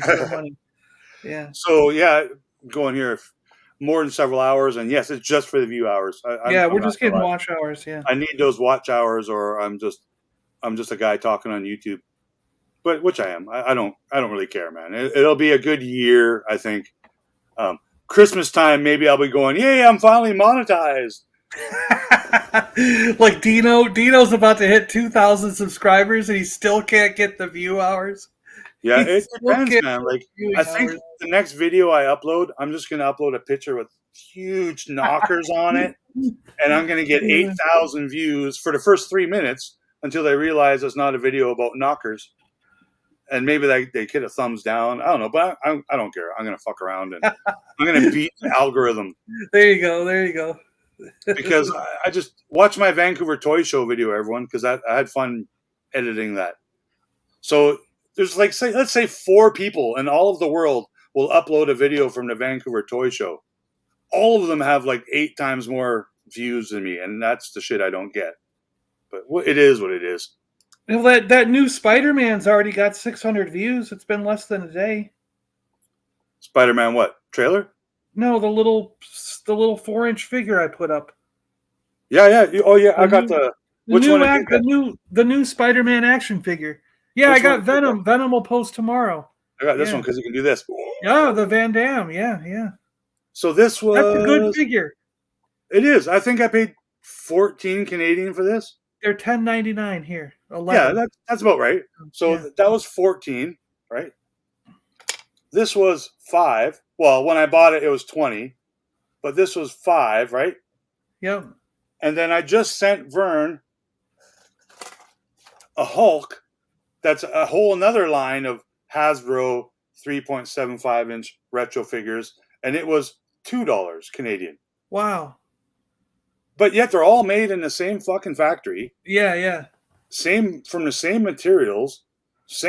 Probably the same, 85-year-old ladies painting them. And I don't get, man, how they're all different prices. I just don't. It's beyond me. They just pull it out of their ass. They're just like, oh, this one will be $7. It doesn't. And the other thing, for those collecting the Indiana Jones retros, I know Super John is. They are now coming out on thicker card backs. Yeah, I saw that. I just bought Maid Marian, or whatever the hell her name is. So my mechanic, my German mechanic, is on a she's on a way thicker card, and there's a plastic piece up here by the. You see that? There's a plastic thing by the tab. Yeah, mine all have that, but all of mine are thin cards except for my mechanic. So these will be my openers. And so now I got to go spend another $100 Canadian to get another set of these. But yeah, I still got to get Belloc. I got to get Belloc, Toth, and the mechanic. And now I'm pissed off because all those fuckers in the UK, they got the second wave. Yeah, that's what the crap. Yeah, which you can't even get in Canada. Like this is where I have problems with this shit. Like, don't show off toys on the internet, or you're not going to ever make available in Canada. Like it's like the R2D2 and C3PO and Tusken Raider and like that 6 retro box. Those. Well, you can't buy them anywhere because they haven't been revealed yet. But they won't be available in Canada at all. Like, no. Well, no, because we don't have Disney stores here, and we don't have Disneyland. Disney store ones. They're only available at Disneyland and Disney stores, which we don't have in Canada. And the retro Indies Wave 2 are Target exclusive. We don't have Target. We have Target. We have Toys R Us, and they're a year behind. They're still selling like frickin' Episode 3 figures. Like,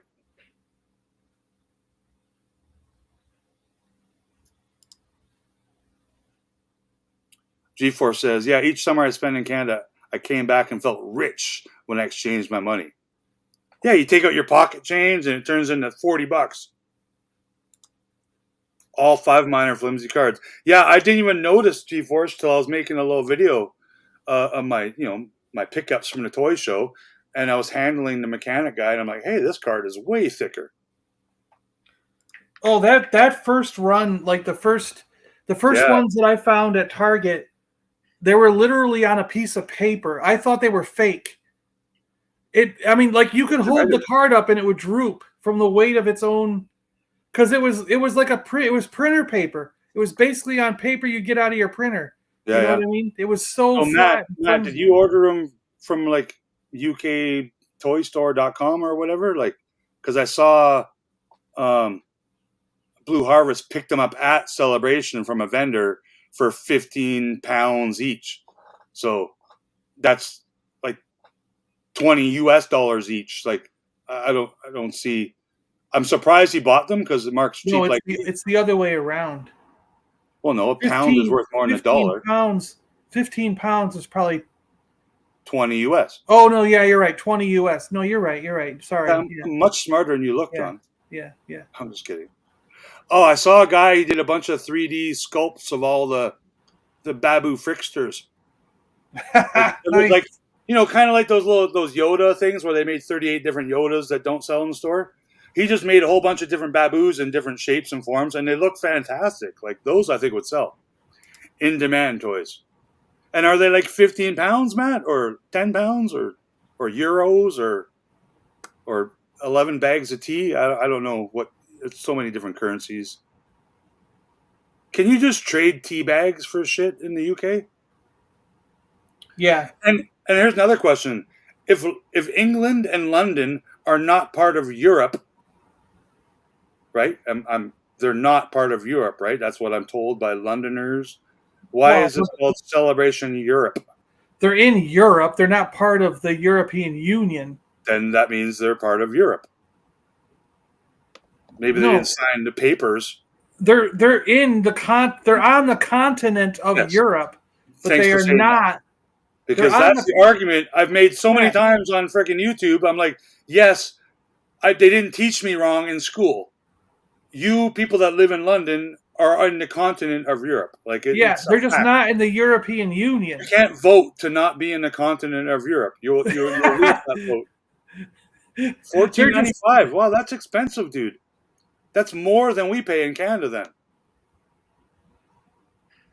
So I'm just checking 15 pounds to Canadian.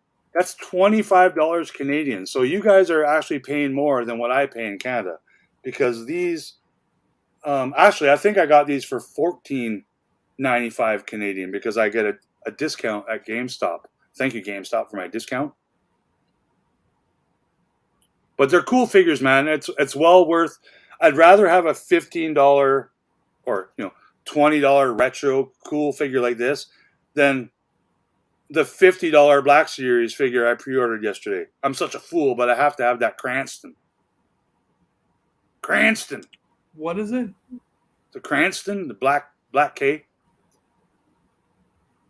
The $14.95 pounds works out to 25 Canadian dollars. So yeah, it's about 20 US dollars.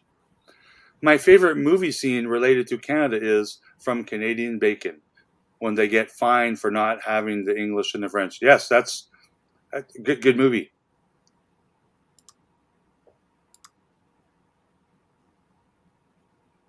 Yeah, and the money is still different, right? Like that's where I get a little bit confused with the money, because in the UK they still have pounds, UK pounds, but you guys call them quibs or squibs or what you call it. You call them not pounds.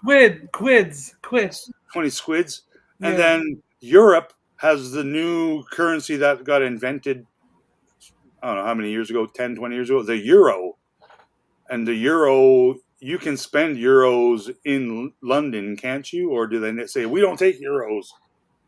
I'm just like, if I gave you a $20 American bill to any shopkeeper in the UK, they will take it, right? They're not going to say, oh, we don't take that fake American trash. I don't know. I could be wrong. I thought American dollar was, hello, Lobot, sir, was good everywhere. But now, if the US dollar is not the standard for oil barrels or whatever, because I heard that something I saw was that Russia, and China are going to create their own dollar or currency that will basically go up the bumhole of America in a way, unlubricated, and rape them. Minimum wage in Canada went up yesterday, believe it or not, and I believe it's $18.95. So it's almost $20. And correct me if I'm wrong, I believe that's substantially more than the minimum wage in the United States. But then again, Does the United States have a standard minimum wage for all 50 states, or is it different? No, in every state?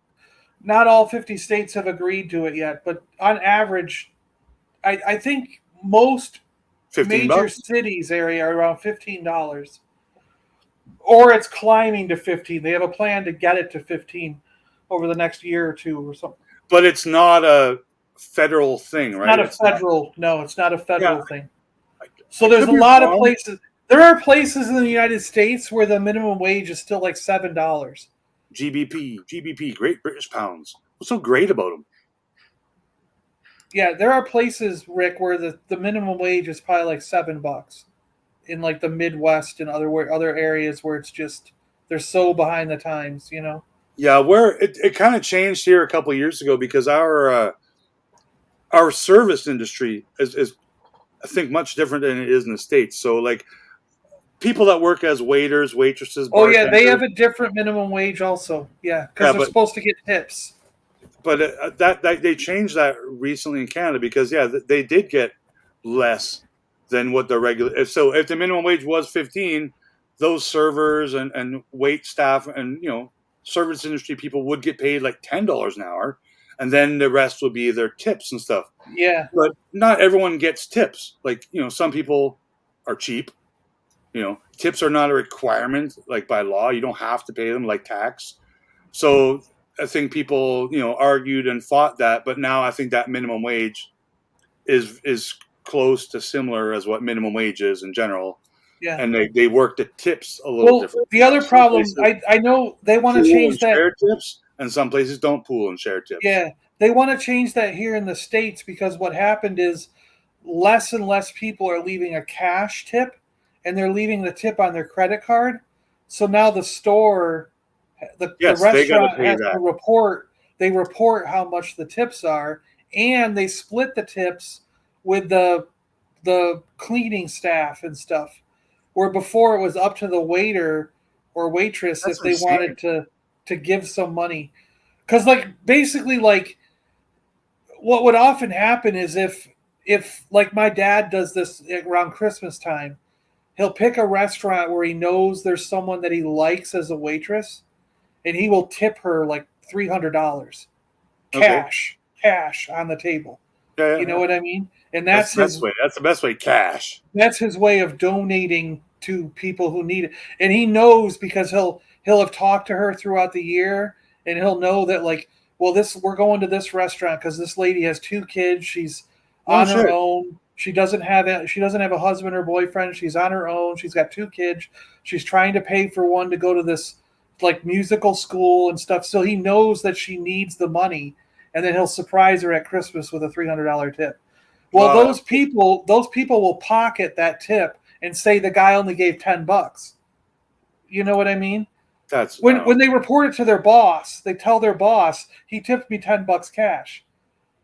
That's You insane. know what I mean? But That's insane. if you put it on a credit card, she can't tell her You can't boss hide it it. was. Yeah. You can't hide it. You know what I mean? And a lot of So- people do pay for stuff like that on cards, like Yeah. Matt was saying earlier. A lot of paperless stuff now. Like even when people go to restaurants and stuff, like they're paying on their debit card or credit card or whatever card they have. I don't. What's going on here? Is San Diego not in California? Am I mistaken? It is, but it's different. Say they do that in Washington too. Like Washington State's minimum wage is like $12, but in Seattle it's 15. Because Okay, as long as it's not less. You So know if what I San mean? Diego paid $12 an hour, I would move out of San Diego. No. I Yeah. see. So they pay a little more because it's They a pay a little more because tourist it's destination kind of place. yeah. That's cool. Like, it's not like that here. But if you work at a fancy restaurant, fancy steakhouse out here in the suburbs, you probably get a decent hourly wage, $15 or whatever, and then maybe you get 5 or 6 different tables a night, and you might accumulate a couple $100 in tips. So you have a good wage, and you made some good tips that day.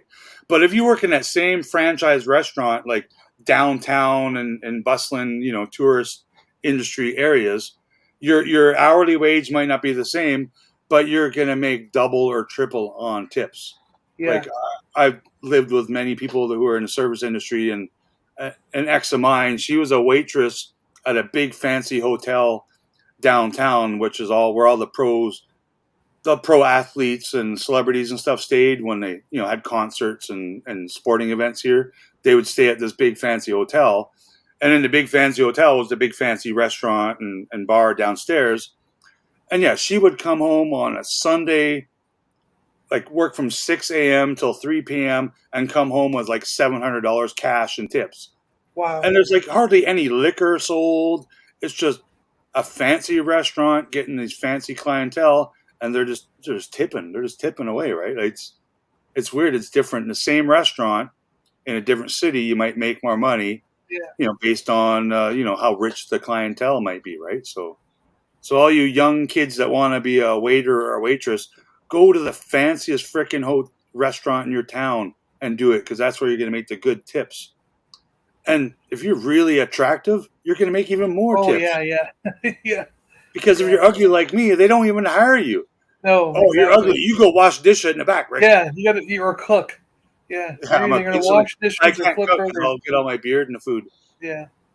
I've never worked in that industry. I love the industry. I would love to own a restaurant. It's just a cool thing, but I've never I worked as a cook for a couple of years. Yeah. And I think Papa Ward worked as a cook too.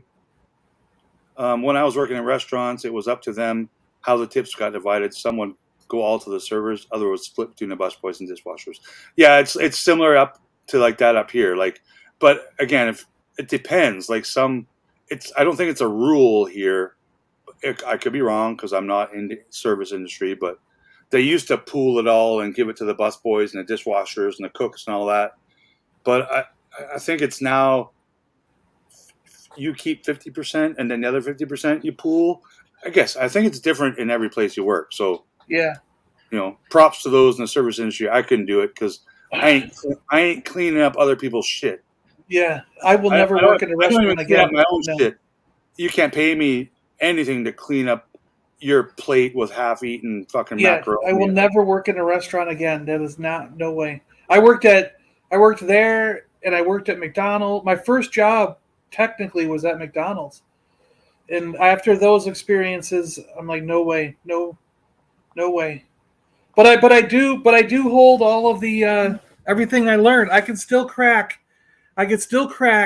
2 eggs doing single-handed. I don't need to crack an egg with 2 hands. I can go crack, crack, crack, crack, crack, crack. I was thinking of doing a video on it. I can do that if I'm making scrambled eggs because I don't care if I break the yolk. Yeah, exactly. Yeah. Or I don't mind. I was actually, what's funny is I was talking with somebody, I think it was Rum. Rum doesn't even know how to make scrambled egg. He doesn't even know how to make toast. So I was going to make some videos. I think you're right. I was going to make some videos. I was going to make videos for the modern man or whatever, the single man. Here's how you make toast, and put it in the toaster and spread butter on it and be like, there you go. And then I was going to do scrambled eggs and show how to make scrambled eggs. We were talking about crack earlier, Vern. Now we're talking about cracking eggs. Yeah, my mom was talking about it. Did you see my mom's text message where she was like, go eat crack and have Captain Crunch with cinnamon and other corn puffs. Like, what the hell is my mom? She might have been auto-corrected. And that's really from my mom. What is she talking about? We don't want to see her phone number, John. Mom's cell. Yeah. Oh, mom's cell. Okay.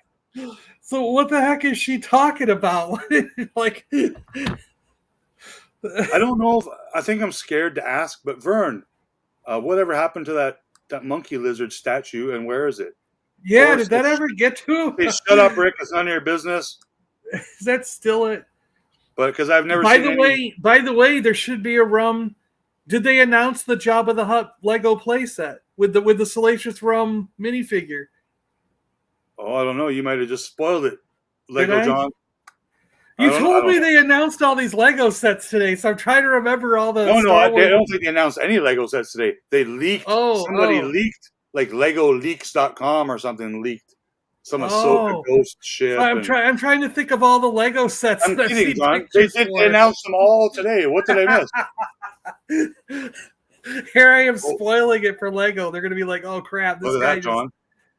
fire him Look what Vern said. in my garage." What? Oh my God. So I think it got shipped overseas and then back again. Seems to be on its way back. Okay, it was 2 boxes. Put it on eBay. I'm just kidding. You should split it up into 4 boxes and see what happens. without breaking it. I'm just kidding. Don't break it. Hopefully everything works out. I know Regal Robot makes some badass shit. Did you see the Yak Face maquette they revealed and sold out yesterday? Based on the original. Oh yes, yeah. Oh, that is cool, man. That's a latex. Is that a foam latex? No, they're like clay. I don't know, clay. They're cast. Oh, it's a maquette. It's not a mask. Yeah. Okay. Yeah. But yeah, they're like $450, man. Wow. But they're very cool because they almost all of them, I think, so far have come with a little plaque with either Phil Tippett's or this is the lady that originally designed the Yak Face. Like that's cool, man. Like because you rarely get a chance to meet some of these behind the scene prop builders and costume designers. Like that's awesome. It's man, I don't make that kind of money. You know what I thought was really cool was like today one of the panels they had on that I saw for Star Wars Celebration was celebrating the creature effects guy and the people who did like costumes and stuff. Like I remember like 20 years ago, the only thing people cared about were the actors. Yeah. Like it was rare. There was like only Spielberg and Lucas did people even know the names of the people who were doing the movies. Most people didn't know the name of a director, or they didn't know like the producer, the executive producer, the guy who did costumes. They didn't know wwho made the music, Sure. Like as a kid, for me, like I always loved the making of kind of shit. Like even before they made making of videos. Yeah. That's probably why I got to like it, because on TV at one time there was like, here's how they made Star Wars. So as a young kid, I got to see that. Yeah. And I got to love all that shit. Even though I might not have known who Phil Tippett was or, Bill Burr, like not Bill Burr, TV the sound guy, all these guys that were involved in the making of the props and all the stages and all that stuff. Or the puppeteers, like you never knew the names of them. All that shit to this day. Like those are the people I would love to meet, get their autographs. But now what I'm trying to say is now they're inviting those people, to Celebration. Which you is can awesome. go meet the puppeteer. You can go meet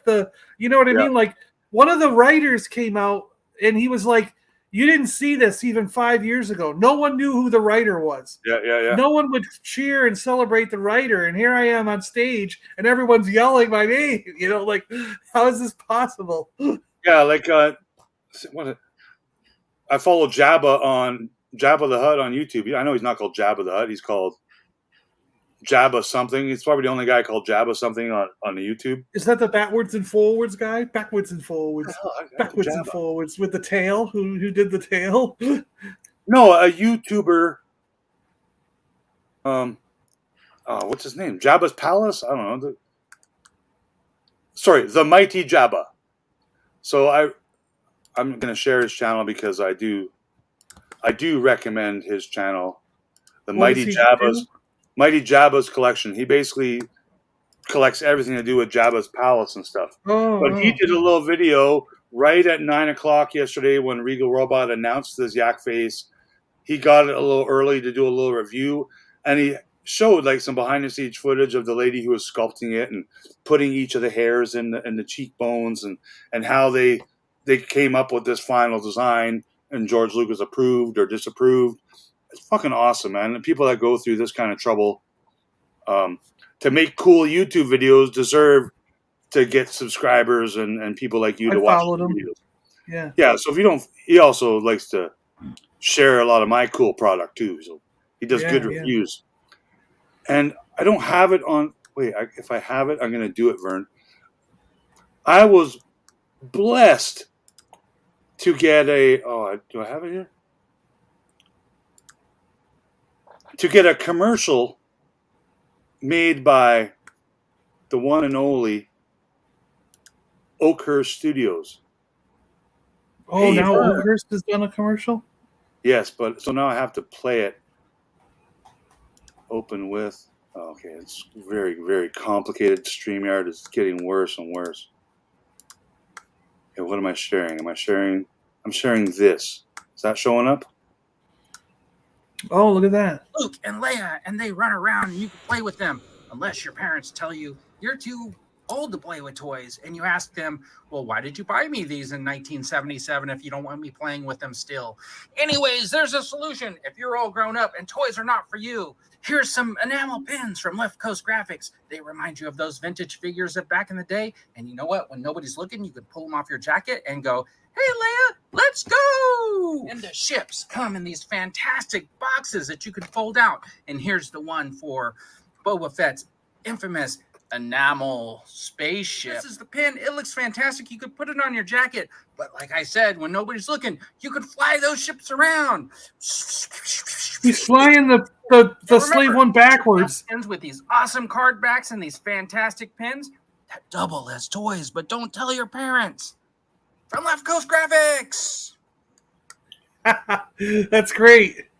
You rock, Vern. Thank you very much. And Except he flew a starship backwards. Yeah. Well, he's learning. He's still a rookie. He's still learning.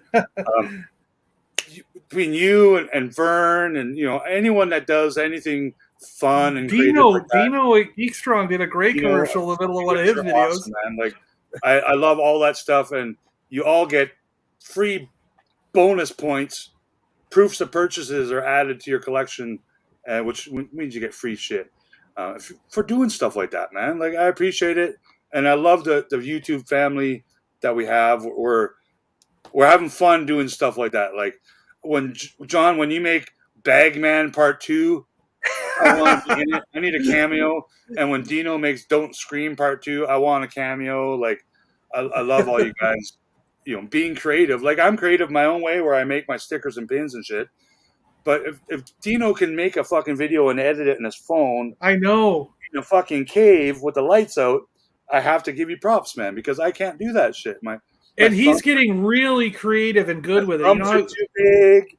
He's adding all these green screen things to him, and he's doing really good. I don't even have a green screen. I know. Hello to the Comic Vet. So yeah, this weekend there'll be more of this kind of shit going down on the YouTube. I'll be back tomorrow for at least a couple more hours, hoping to drop some new toys that we all want to buy. Thank you, John, for stopping by. I don't want to keep everyone too long. I know we got other shit we got to do. Some people got to work. Some people got jobs.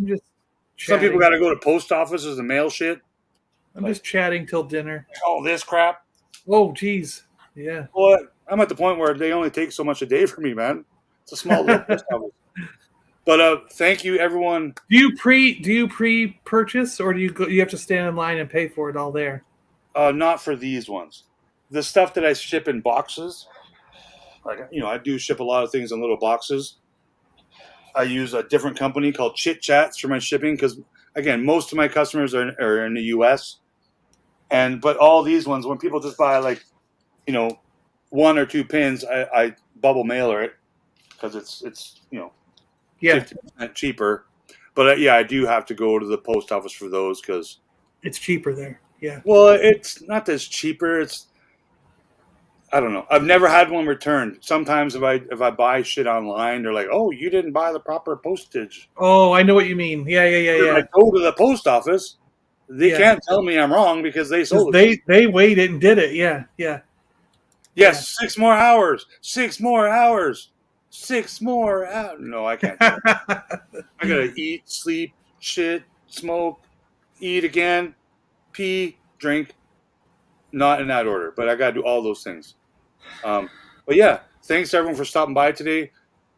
Super John, thanks for jumping in, man, and keep me yapping for a few more hours. Yeah. Okay, do I got it? I have fun talking to you, Rick.